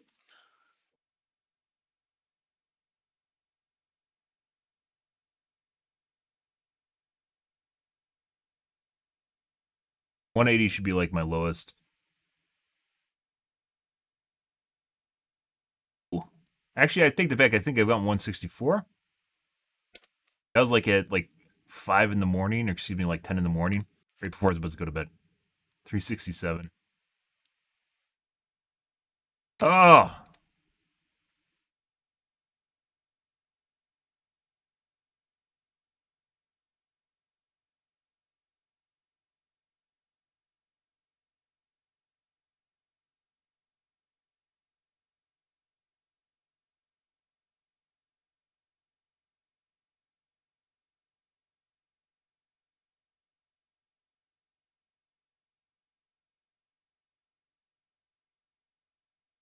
Didn't really change much of anything here. So, that's nothing new. I don't think... It felt better when I was at 18, so something might be off here now. Good old snake oil fixes, guys. Did I change anything? Did it matter? I don't know.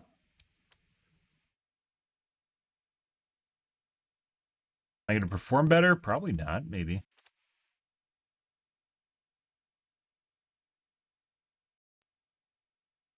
There's one for the keyboard, too. I'm not going to do the keyboard in case I have to pull out my mouse. Plug it.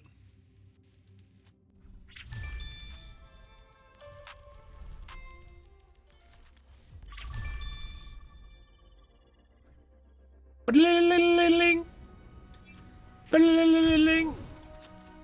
wonder what the default value is for that oh, someone left. Select your hero. That value. Like what it defaults to. I haven't seen anyone mention it. I don't know of any way to check it outside of the field, by the way. The only way to check that is with field.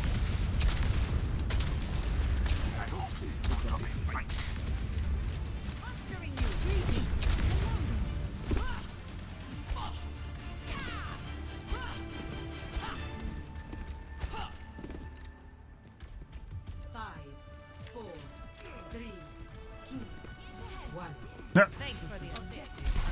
In 30 seconds. Good.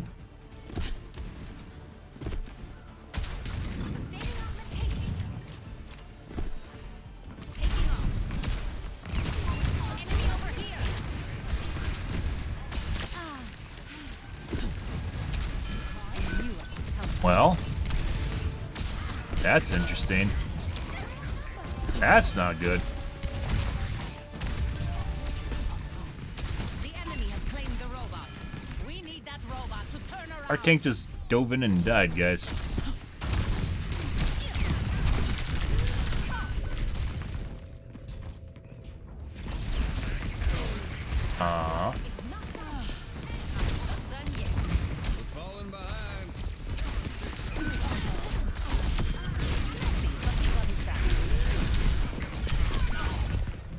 Trying to line of sight the hit scan while he's trying to punch me is difficult. Shake it off.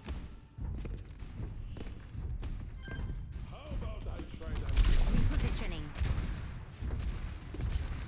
I swear to God, I aim down too fast and it actually causes my missile to appear at the wrong time.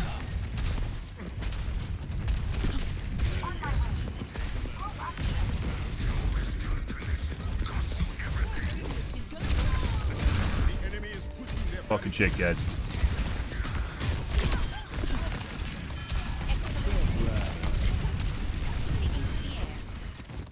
Bong.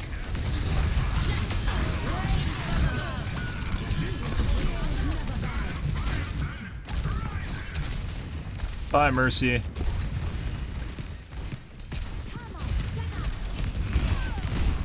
He tried to aimbot grenade me.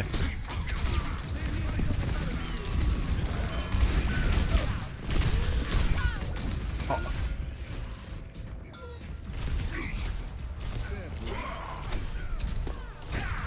Veal snappier at the very least. Is it better? I don't know.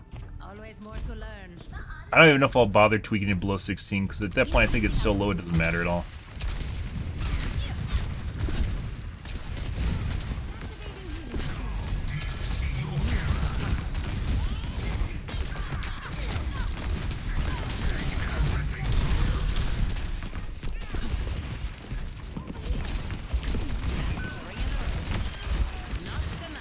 You have a mercy? Nope.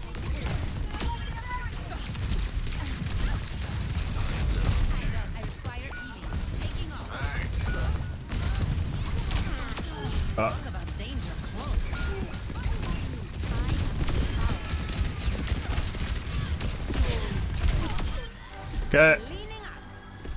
We have a team here, by the way. Somewhere. Good.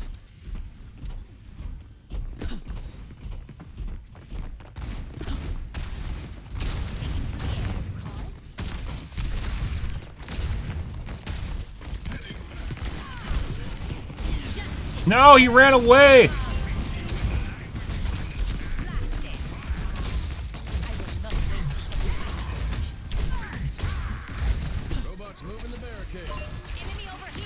Dude. Oh my fucking god. Oh my god! Oh!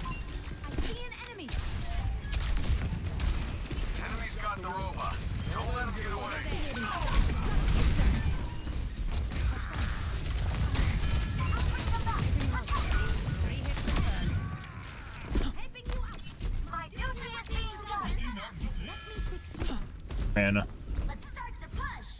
I mean, we're doing pretty good. We're doing pretty good.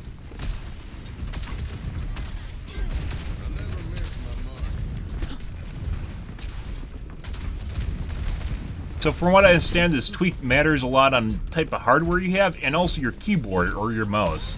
It depends on the sensor your mouse has. And basically the built-in latency for the mouse, which Windows doesn't actually killer. Okay.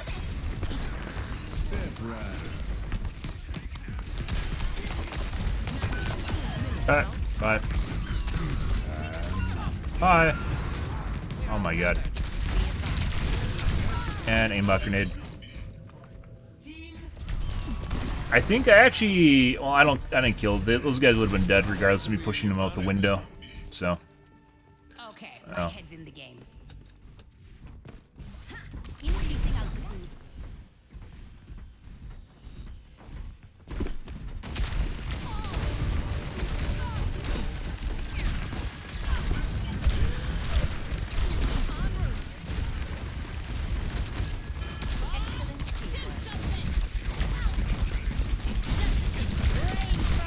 No, I almost killed both of them!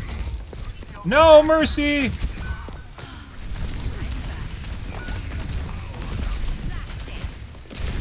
I got too greedy. I was trying to kill Bob and him because he was aiming at the other guy, and then he stopped aiming at the other guy and started aiming at me.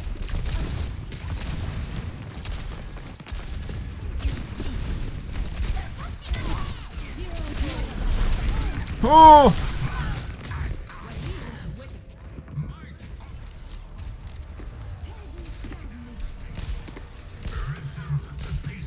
That little circle just fucked my face. That's not good. Aww. Get a toggler too?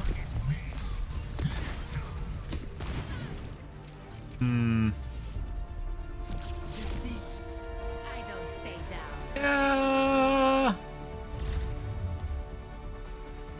I think we had a tank, healer, and possibly a DPS difference here, but the Ashe could have got fucked by... the McCree could have got fucked by...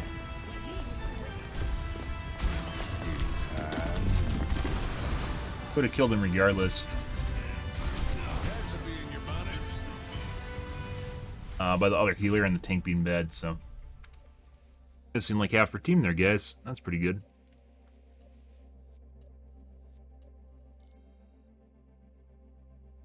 Oh, not feeling anything weird other than it's feeling better, so there's that. That's a registry tweak, guys. That would be very hard to diagnose if I ever forget about it, by the way. Like, if something breaks, I will have no idea that that exists. I need to add that to a list, I think, for tweaks I've done to my computer. Like, I need to make a list now. Because most of the stuff you hear about, that is a very weird niche tweak that I've only found through the Fortnite community. I've seen it nowhere else. Because it helps with building, and they're very sensitive to their build speeds.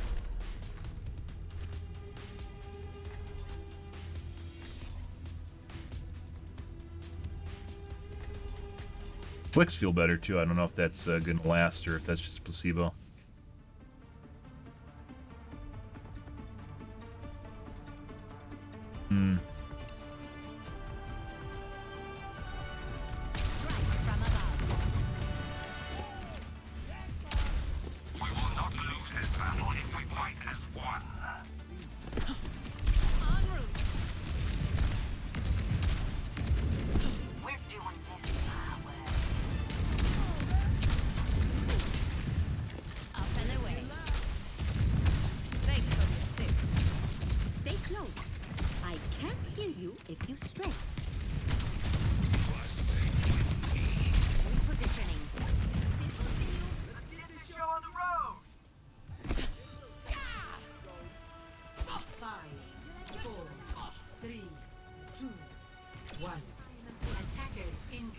And Widow in 3, 2, death.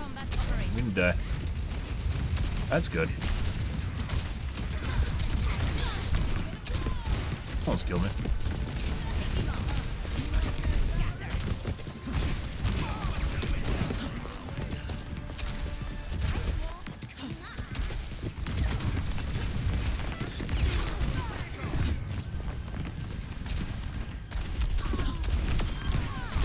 Oh! Get me. Was he desynced? Let's find out. See how far my body flew? On my screen, that was also probably a quarter of the way into concussion. On his screen, I never used concussion. I wish you could see people's pings, guys. That would be fucking fantastic for diagnosing weird shit. What are you doing over here? Oh.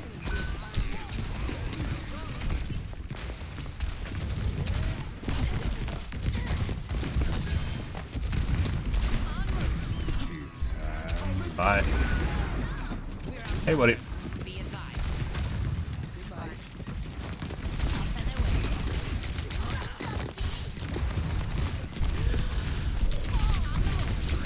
Didn't actually fly up to me. There's no way to Q there.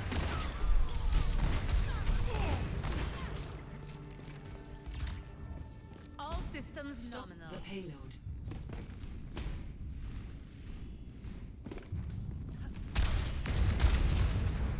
Helden sterben nicht. Positioning.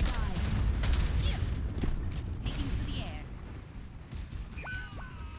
Mercy's off killing people. Don't worry, she was nerfed and she's a horrible character now.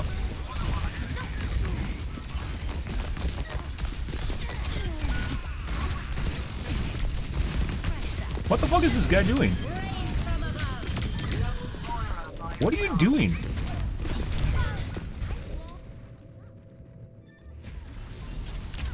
What was their diva doing? Nothing? What the fuck was that? I was waiting for her to use her matrix and she just never did.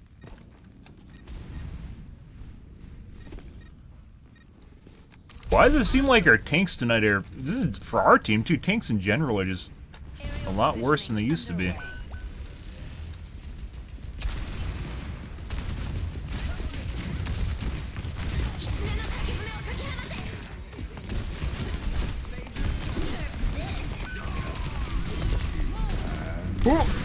Make it.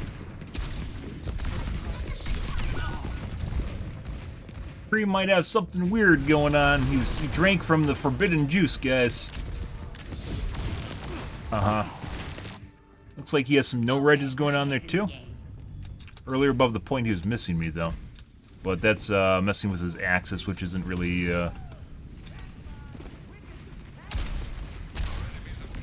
messing with someone's vertical axis can fuck with their aim. Aimbot or otherwise. So this guy just fucking AFK.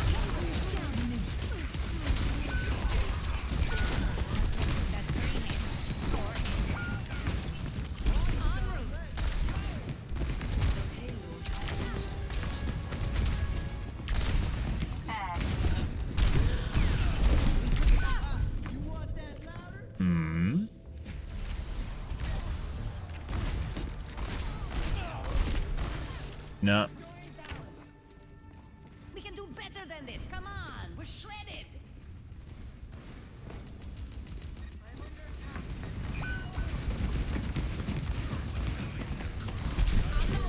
Justice reigns from above. And now res.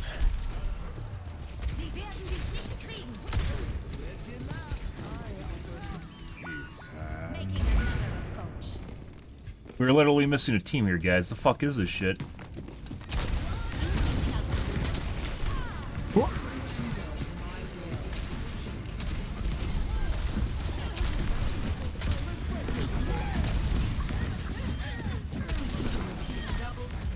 Christ. Health restored. Holy shit, guys.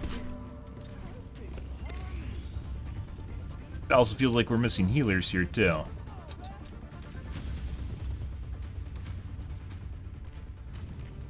I guess. My accuracy's fucking good.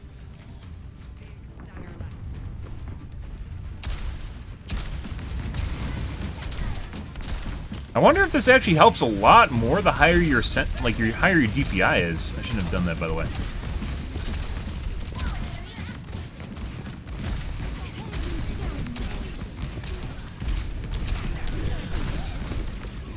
Hey, buddy. And I didn't get mech'd, I got Diva gunned.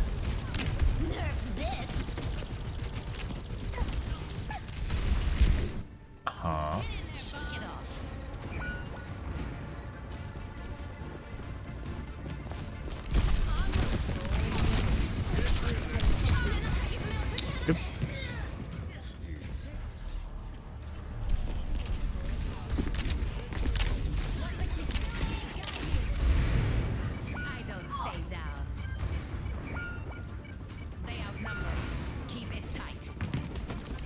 And go out to die.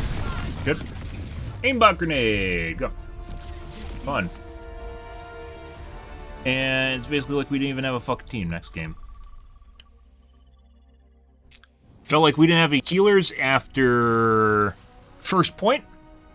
And then I didn't feel like we had any presence with the tank or with any offensive pressure in general. Good. And I actually did really fucking well considering how hard we just got steamrolled. I had almost 60% accuracy, guys. That's pretty good. This is one of the problems, guys, with peripherals and the whole DPI bullshit. Putting aside sensitivity DPI bullshit. Is there's like no good testing for peripherals online. No one does good testing for peripherals in any way, shape, or form. It's all like, this feels pretty good. This is alright. This has better stats on the box, but at the end of the day, no one fucking tests the shit. Oh. Messy, but we got it done. No tests. And if they do test, they don't test at a higher... I think Artings does up to 1800 DPI, which is atrocious.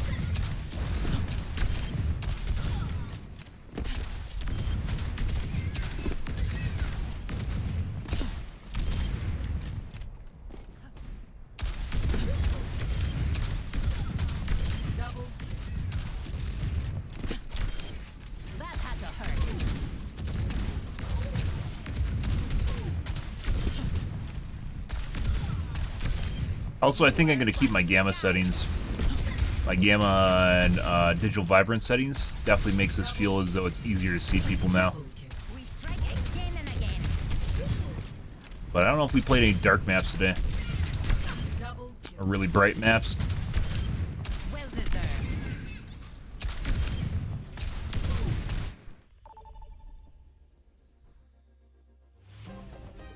Traveling to Havana. Prepare to attack. Select your hero.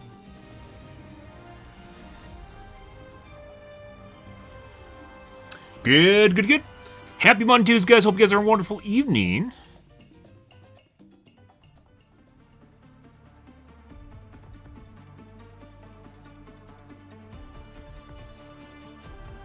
Loser has Riz. Strike from above. That's how the kids do it, right? Confidentiality? I can't say. Don't care. You're good. You're not loser. Push your limits. Nothing breaks that I cannot mend. Hello. I have no idea what this is, by the way. I don't work with criminals. I'm a social chameleon. I'm integrating with the society, guys. What's legal? Then you change the laws. Easy for you to say. Yeah, furry. 4, 3, 2, 1. Attack commences. Uh-huh. Aerial positioning underway. God, Doomfist.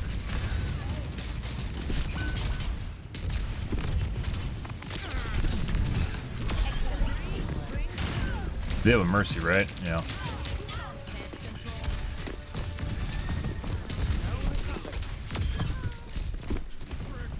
It's like fucking reses are like cracks for mercy, guys. It's like crack. They have to have it, and for some reason, no one seems to notice the fact that they have to have that res. Like it sits there in front of them. They're like, I can do a thing, and then they can't resist the urge to not do the thing.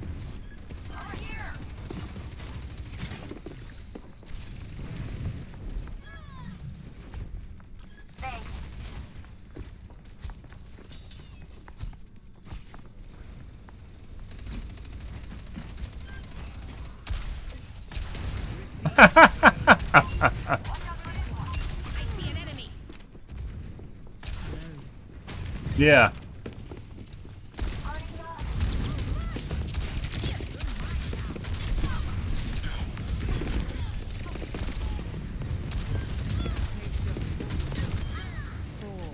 The payload has been secured. The payload has reached the checkpoint.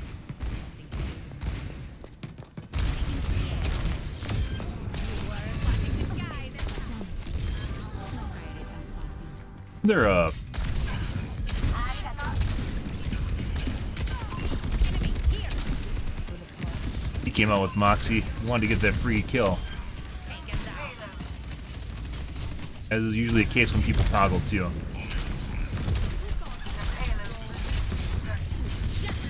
Rains from above.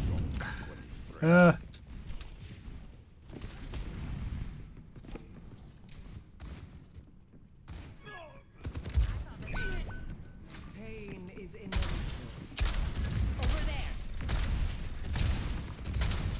Oh, and they left.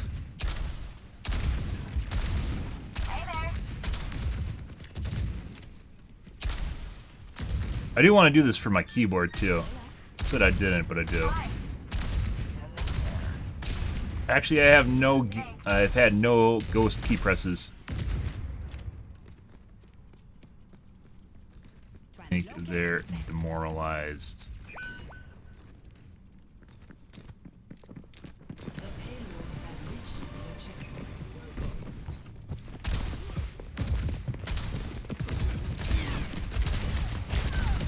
And before we instantly die now to cheaters.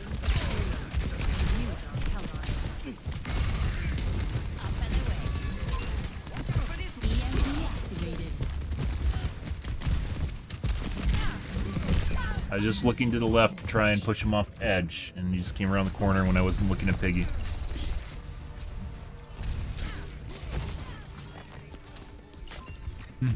Let's show him some air power. Increasing altitude. Simultaneous 3 shots.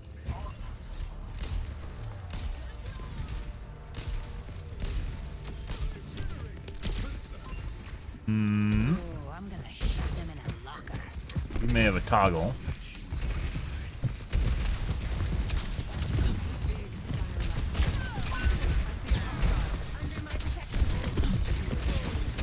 This map is really terrible when you get trapped in spawn.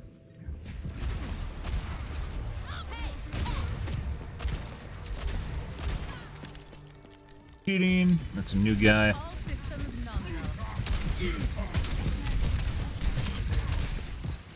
That's 3 directs. Let the Kitsune guide you to passive out. Perfect. I see an enemy. On the move.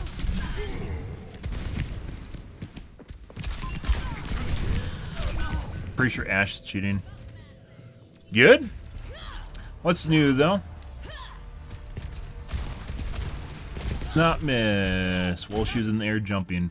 Coming off the bench. Good. Establishing aerial position.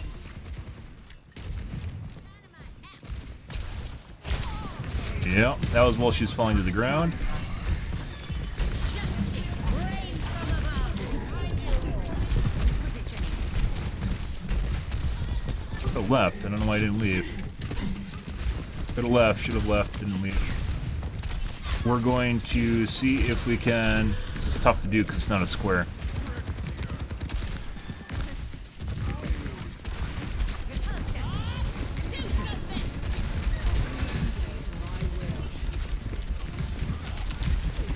Three hits confirmed.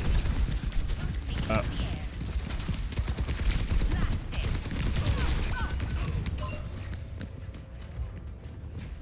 She sat down there and wasn't healing anyone, myself included. Good. Let's show him some air power. En route. Got us outnumbered. So make this... Kicked off. Repositioning. Banda. little spawn here? No. It's a good spot to get stuck and die. Ash is definitely cheating. He's gonna dynamite me now. No.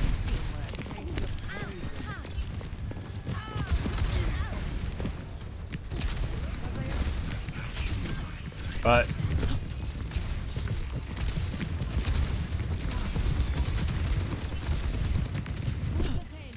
Aerial positioning underway.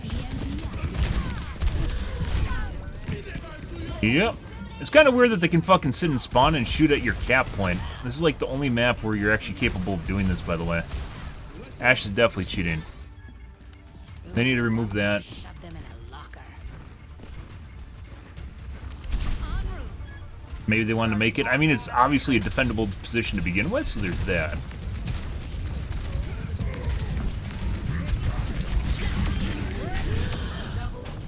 Yeah. Good.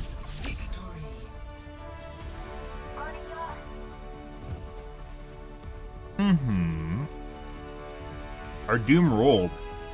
What about the Pharah? You fuck? I literally have more damage.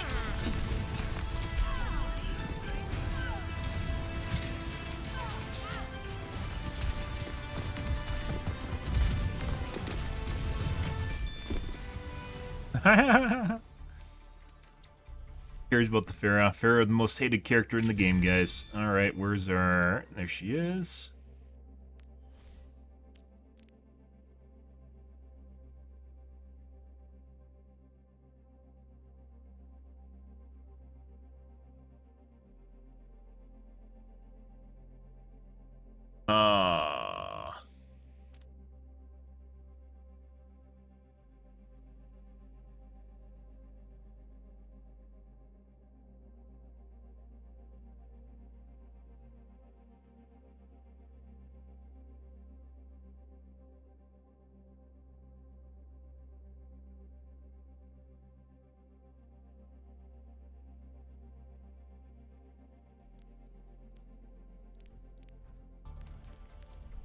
Better you do at this game, guys, the more endorsements you get. It's kind of weird how that works. It sounds like it has nothing to do with you as a player beyond your personal skill.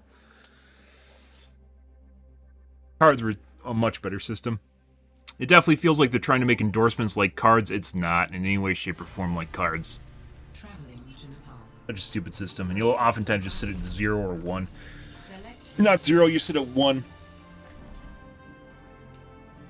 Oh my god, we got J-Dog with the weird letters in his name. That's how you know it's going to be good.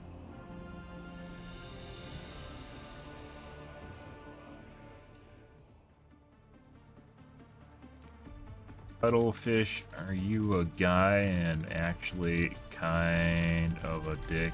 Strike from above. Can't believe Ana Amari's kid took up with mercenaries like Helix. Oh, as opposed to whatever you are. The reason for that, guys, is every guy that I've met that has a cute name is always a dick.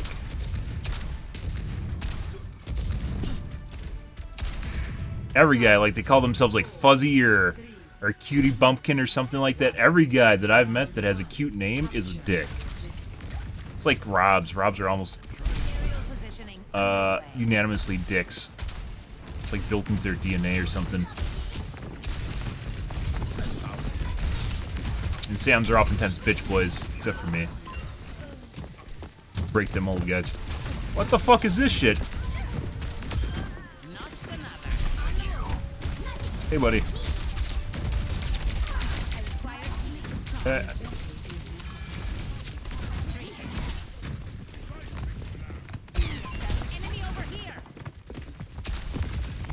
Thought I was gonna double back. They must have heard on voice comms. They must have heard on voice comms they go over the top.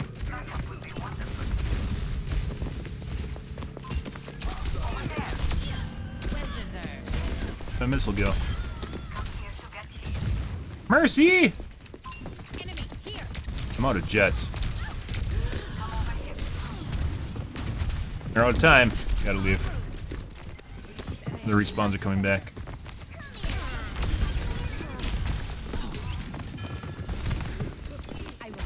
But unfortunately, out of jets there, and there's nothing I can do about it. Too bad Farrah couldn't just hover forever, you know? That'd be ridiculous, or even kind of close to it. That'd be obscene, right? With Echo and Mercy in the game that can just do that shit. Yeah, I wouldn't want the flying character to be able to hover, like, forever. Not gaining altitude, just kind of standing in place, you know? Not even using, some, not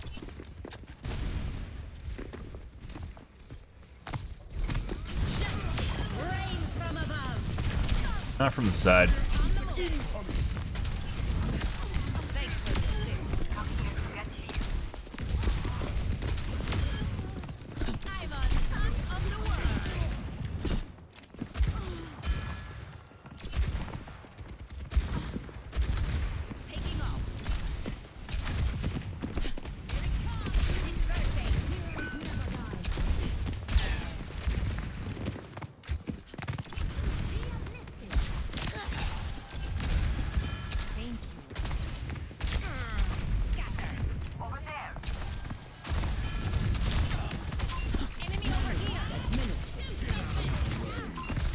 Oh, they need to. There needs to be a bind for Sori. I think there is. I don't have a bound though.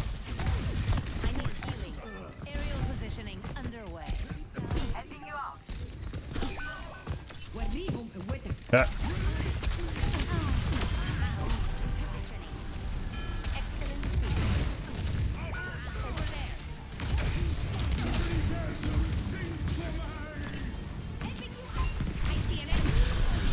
Main butt grenade. Good. I mean, my mouse feels pretty good. That's always a good sign. I don't feel there's probably diminishing returns as far as turning it down further. There's really no metric online as far as like what kind of quantitative impact it has on your aim or what it does beyond it just helps with buffering of your mouse.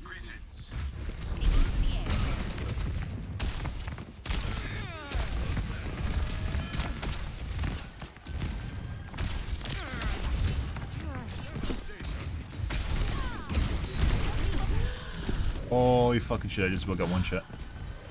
Capture underway.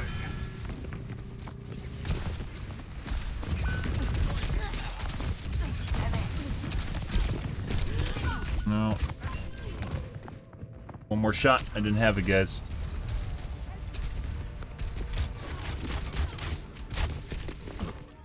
Good. The skies await. Taking off. You need this. We're outnumbered. Be They're advised. trickling in and dying.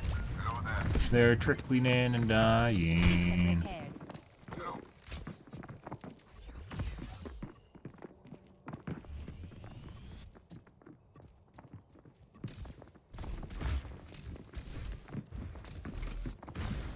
Establishing aerial position. Repulsion.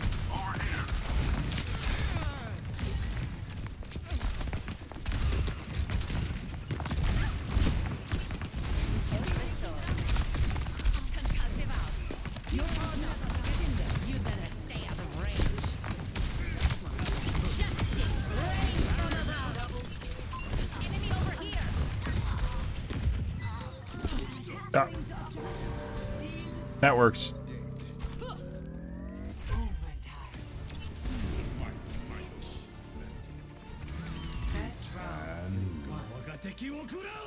And would have worked out better if I actually bopped the Hanzo off, which I didn't do. So this feels pretty good, guys. Pretty good. We'll see. Fixes, especially when they're placebo fixes, kind of just can't work for like a day or two, and then you're just back to normal. And be like, whatever. And generally, I feel as though I'm kind of immune to placebo fixes at this point. I'm so disappointed with life, and as far as trying to fix my computer, that I just expect everything to not work. So, yeah, if you expect nothing to work, when it does, you're like, oh, hey, this is different. That's the way I view a lot of placebo or snake oil fixes online. Is sometimes they help, and sometimes they do different stuff, and sometimes you don't know whether or not they're better or worse, and you have to figure it out for yourself. Victory is close, but don't go easy on them.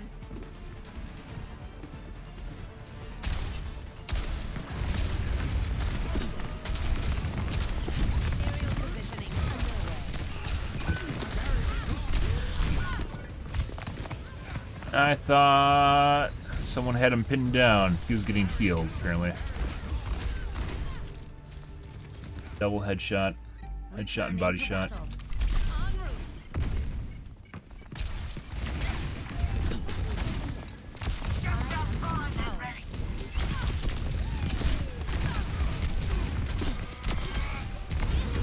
Oh, motherfucker. Yeah, no shit, Mercy. Thanks for telling me.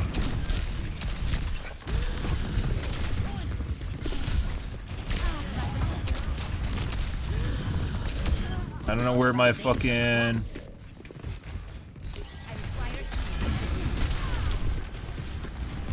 Increasing altitude.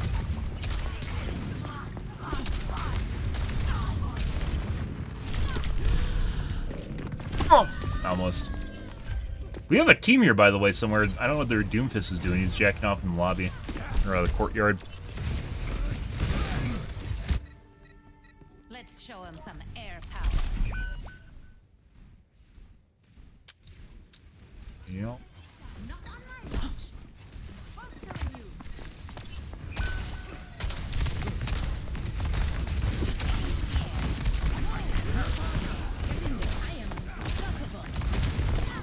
I have no way to fucking get close to him. Like, I'm literally, we're playing monkey in the middle here.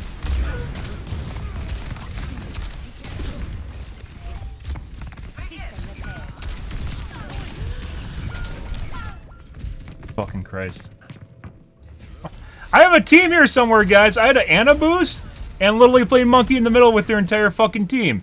And we have a Doomfist somewhere doing something. Nowhere close to the point. He's giving bubbles now. That's kind of nice.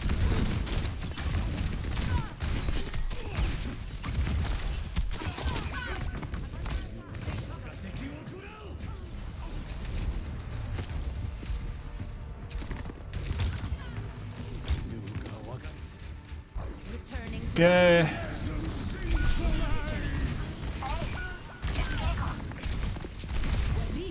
Medkit over here? There is, isn't there? But it. On the move. And 2-tapped.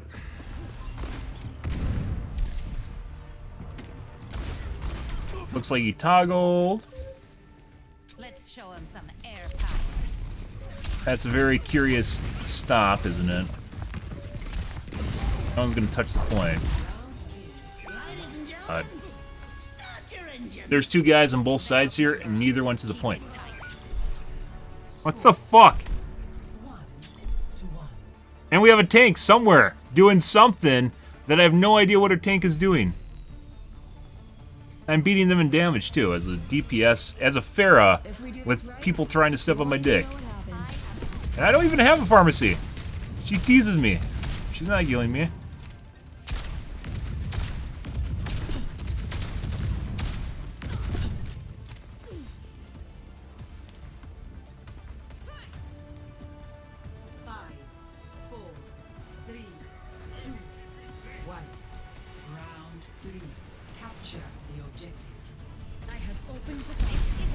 Let's show them how it's done.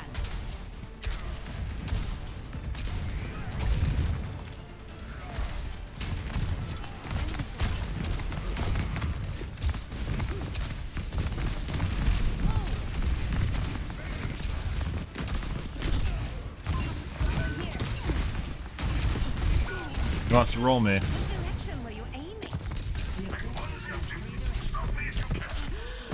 Missed. I need an X. I need a heal, and I didn't heal. Now she's going back for res. She res.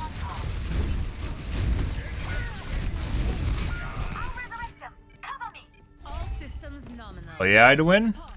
Are you in some way, shape, or form related to Snake? Like twins or something? That's his mating call. I'm pretty sure the McCree is toggled probably halfway through last match.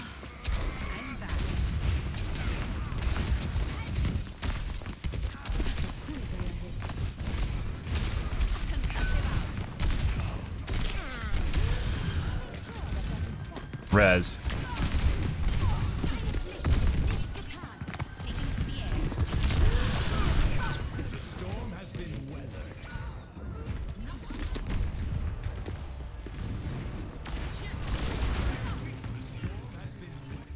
Good. I don't want to talk about it. Good evening, Idawin. How's your day going, dude?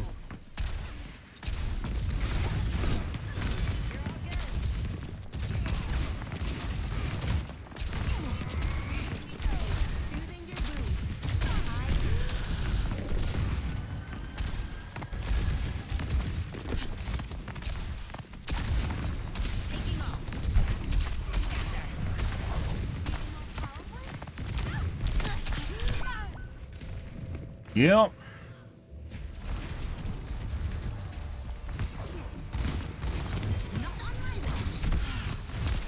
Like, we really need to kill the Mercy, but we can't.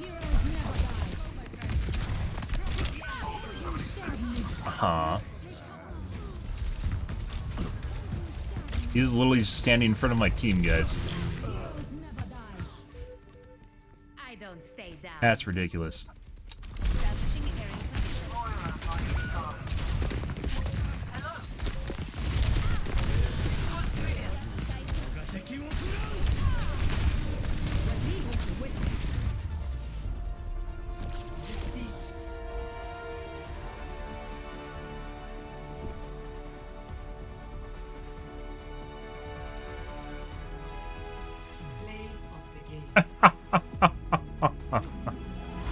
We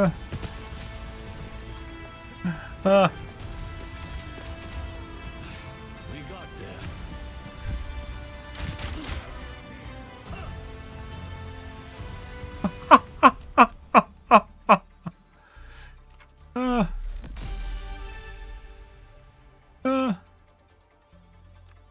I literally didn't even have a pharmacy, and this guy is bitching. This guy is bitching about how good. Like, I did so well as a Pharah, he can't accept the fact that I'm getting hard countered and outperforming him. What the fuck is wrong with you? Fuck off. I didn't even have a pharmacy all game. I had heals maybe 25% of the time on pharmacy, but most of the time I did not have a pharmacy. I was hovering above there, killing the fucking soldier The McCree, or not the McCree, the Hanzo below me. No one was healing me. The fuck you talking about, you delusional piece of shit? Just because someone gets countered does not mean they're automatically horrible. Outperformed the bad players that weren't getting countered. Also, that felt pretty good. I'm not gonna lie. Thank you. Thank you. I'll be here every night, guys. Baby raging indeed. Sometimes you just gotta let it out. It's like, you know, it's like taking a hard, long piss. You just let that shit out. The fucking tank was bitching. He didn't. The first 2 points, he didn't even fucking go to the goddamn point. I pointed it out after he bitched at about the Junkrat. He wasn't going to the fucking points. What the fuck? And there's 3 people chasing me around. The Hanzo was on my dick, the McCree was on my dick, and the Anna was on my dick, and the Mercy was healing whoever I aimed at. Or res them after I kill them and get a pick. Running clean and hot. Ah! Hallelujah! Where's the Tylenol?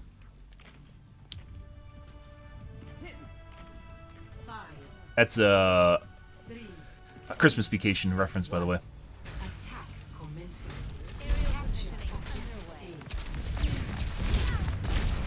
McCree was very accurate. Oh my god. Oh. Don't do it, Mercy. I know you want to.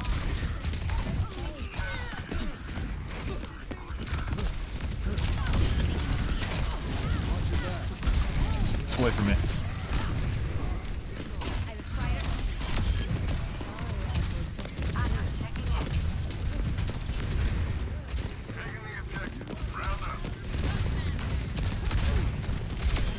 I look after my own. I need healing. Stand up straight.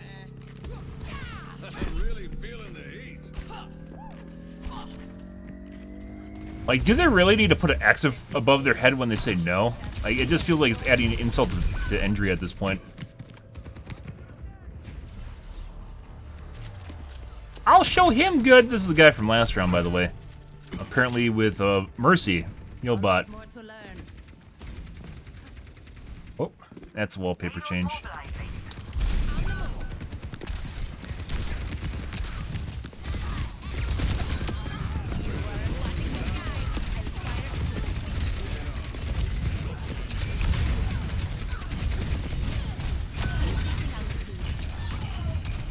You have my thanks. Repositioning. Thank you.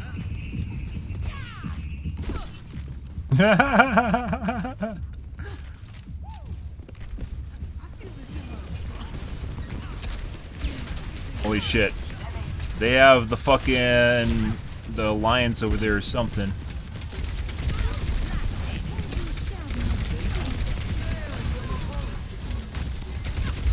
Hey, buddy.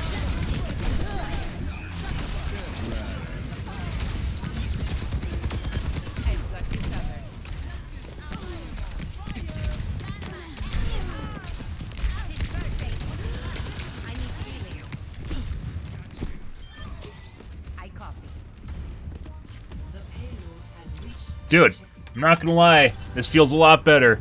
I wonder if this is a lot more to do with high DPI, because I play at shitload DPI, and I wonder if this helps a lot more when you're at high DPI. It makes me wonder how many things are broken in Windows because no one plays at high DPI. And you don't realize it. Because everyone's playing at like 400, 800 DPI, so no one stress tests anything.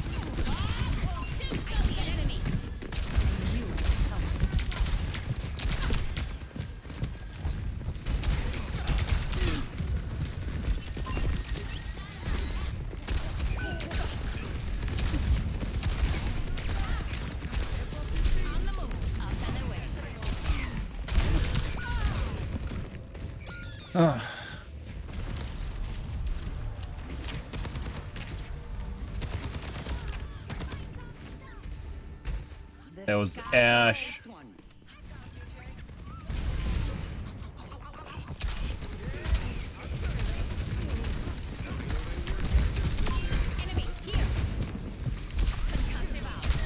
Beat it off? Nope. You just gotta push her away far enough where it cancels the res, and then she literally can't get it back.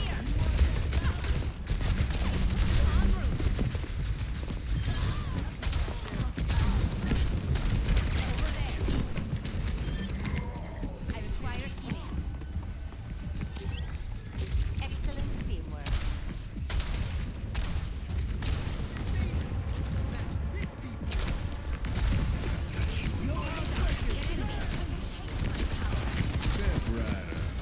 Oh my god. Okay. Nah!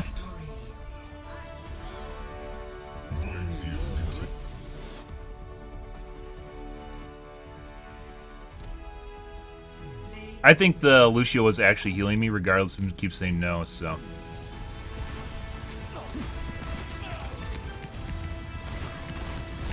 There's only so much a Lucio can do.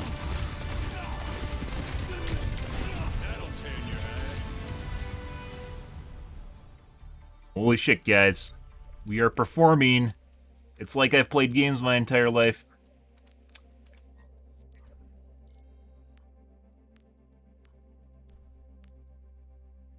Yeah. Okay. Oh, we have stats here somewhere. Thanks, Blizzard. Yep. Look at how good I did. Look how good I did. I'm leading the team in damage. You see this? I'm leading the team in damage, guys.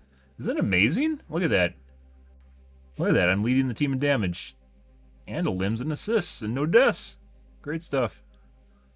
Also, apparently, the Kiriko is destroying healing and... There is too. Good.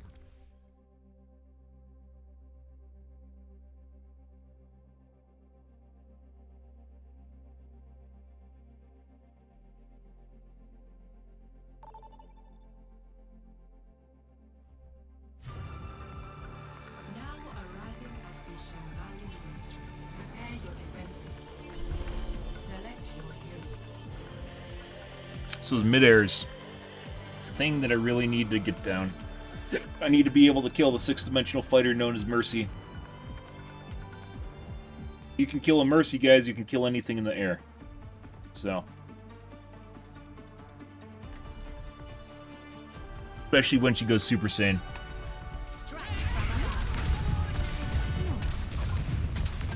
Is this one a scrap or a heist? I wasn't listening. Yeah. To find success, we must search in harmony. You trying to get... Is it spotted or... I'm not giving up on you, Reyes. I wish you would.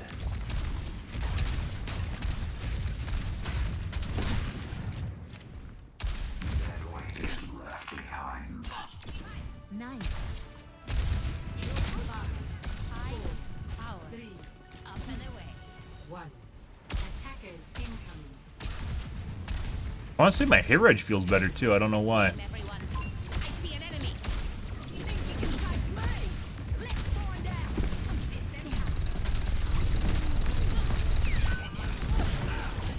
That's not good. Goes our Mercy.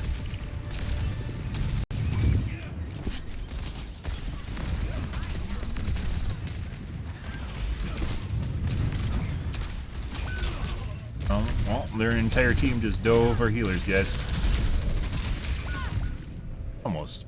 I was literally on top of the med kit. I forgot there's a small there. I was going for the big. Yeah, I was literally on top of it. Oh, hey.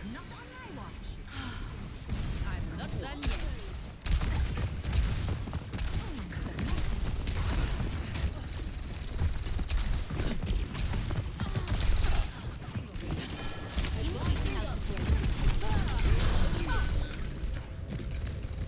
Yep.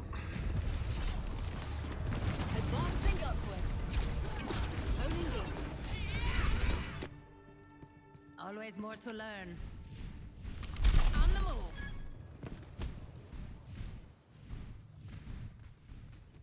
Going here.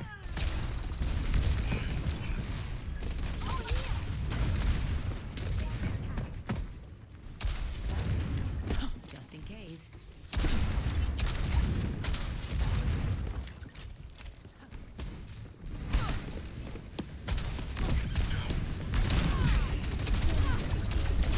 Stuck on the fucking door frame. Oh my god. I literally was trying to fall to the ground, guys, and I got stuck there.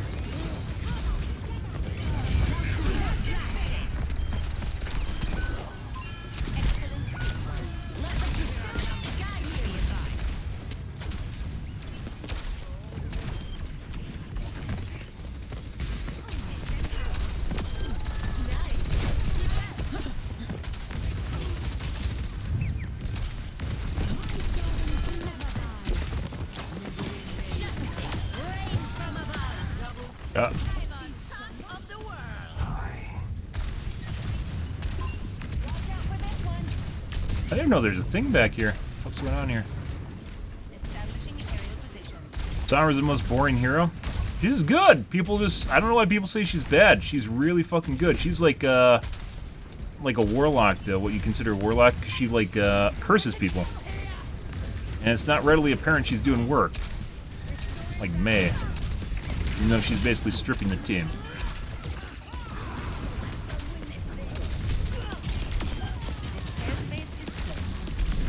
Tough. He just rolled through me.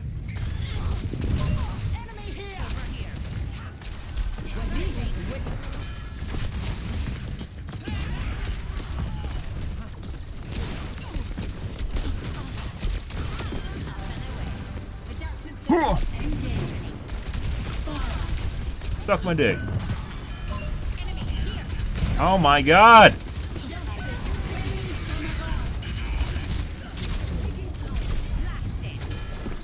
One of the worst things to fucking deal with is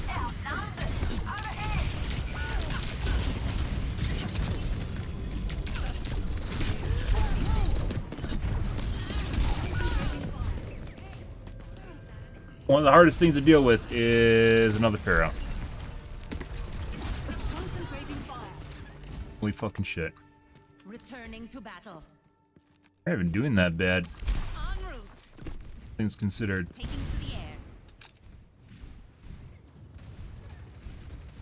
Lot to going on here, guys.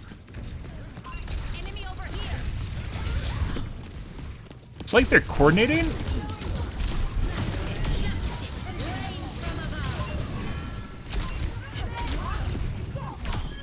This round goes to me. Over there. Repositioning. Watch over here. I don't know how close you have to be to. I don't want to go too far because I'm going to get hacked over here and die. Dispersing.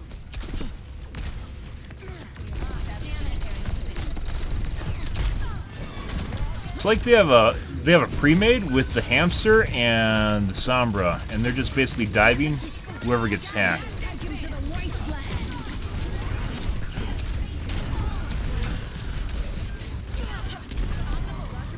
Whoa. That.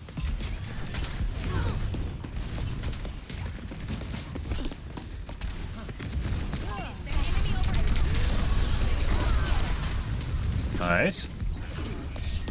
Hamster and the Sombra are totally fucking grouped together.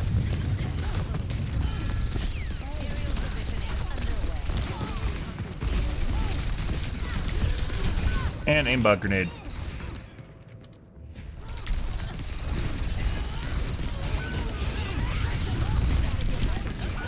Thanks, Mercy. Oh, there's a mine there, too.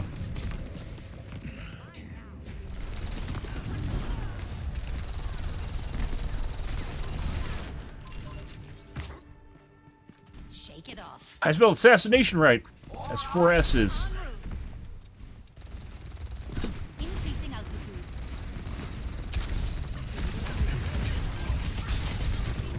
Here we go.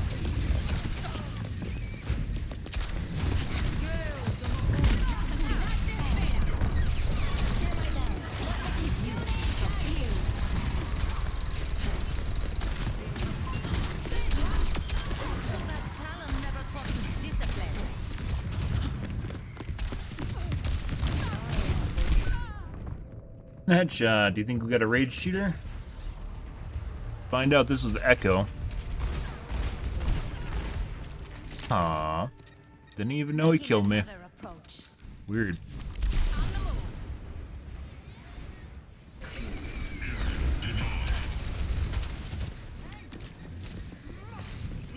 Let's take him to the underworld.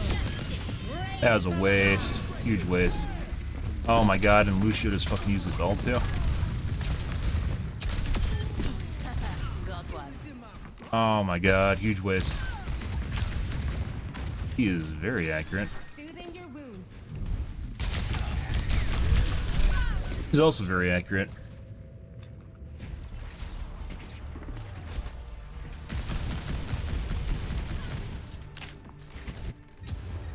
The skies await. Just hang in there. Repositioning.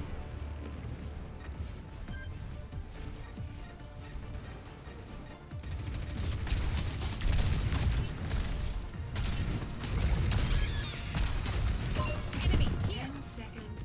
They're almost out of time. Hold on.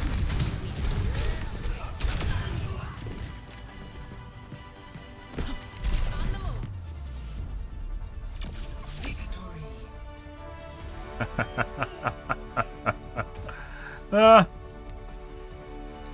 He just 1v4'd my team.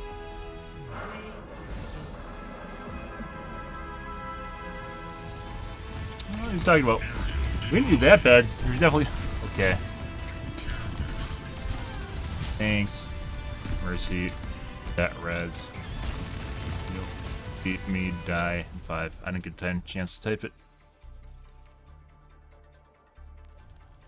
See me die in 5 seconds, guys. True story.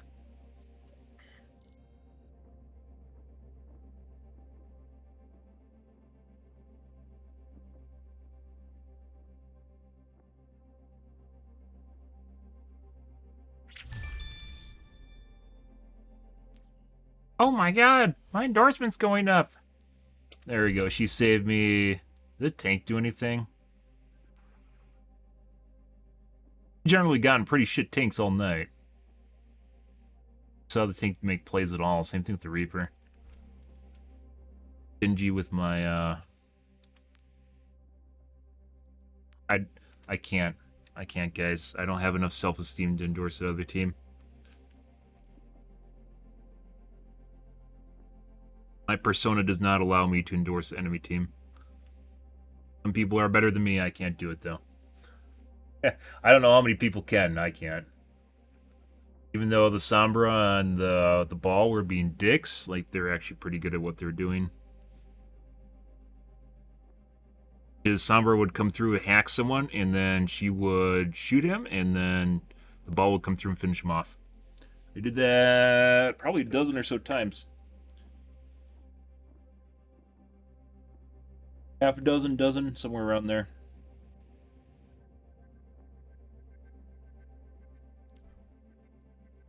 Feeling pretty good, guys. I don't know. I kind of don't want to stop playing because it's actually feeling my games tonight, or after I change the setting, are actually really spot on. Really, really fucking spot on. I think this is when I started. Go? Yeah.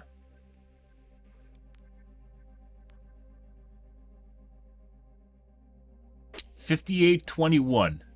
What the fuck? $50.17. What the fuck? Even in the game where they're trying to dick on me too, we did well. $42.19. $42.14. This is in the match where they had 2 people or 3 people constantly trying to dick on me. As in Nepal. $38.14. And then I think this is another 30. $38.13. Yeah. Both of these, this one I spent the majority of the time shooting at the ball. So, like at the beginning of the match, it didn't even look like I was doing anything, but I was constantly chasing the ball and Sombra around, which is why I didn't really have any stats to show for it. Something that doesn't show up in your stats at all. Time for Torbjorn. Torbjorn. I don't know. That feels pretty good, guys. I'm not... If you play games, assumingly you play games, I would suggest trying that tweak, and I'd start with a safe value of like 30. I don't know what your setup is, and it might just fuck everything up for you. But that actually feels really good. I'm not going to lie. That felt really, really good. I think it must have something to do with the fact that I have a higher DPI mouse is also influencing it. because I run my mouse at, well, not the mouse itself, but how fast I run it, because I'm running at 8600 DPI right now, CPI DPI, with really high sensitivity. So I like when people say, I have high sensitivity, and I'm like, yeah, no you don't. No you don't. 34% sensitivity and 8600 DPI. That being said, honestly, mice should just be run at their highest. Don't do this, by the way, because there's problems with it, but I think all mice should ideally be run at their highest DPI setting, and games should just allow you to turn down sensitivity as far as you need to make that acceptable for how fast you need to move your hand. That should be an ideal world, but mice have a lot of problems, which is one, I'm having problems if you guys have noticed that, but two, let's go with two.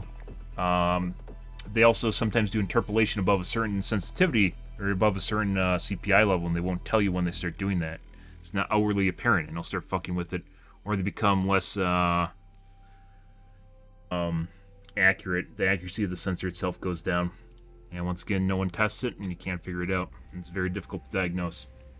I've had mice that do not perform well despite being, since it went over 8,000 DPI, I've had mice that do 12,000, 16,000, 18,000, I think my current one's 20,000 DPI, and some of them do not do 8,000 DPI well, even though it's like half their rated DPI. And I don't know why. Once again, problems with the firmware, problems with the sensor. Who knows? It's just they don't work properly, and there's no one that tests mice who can't figure it out. Besides Artings, and Artings does not test high DPI. They test up to 1800, I believe, and then they stop. Shame.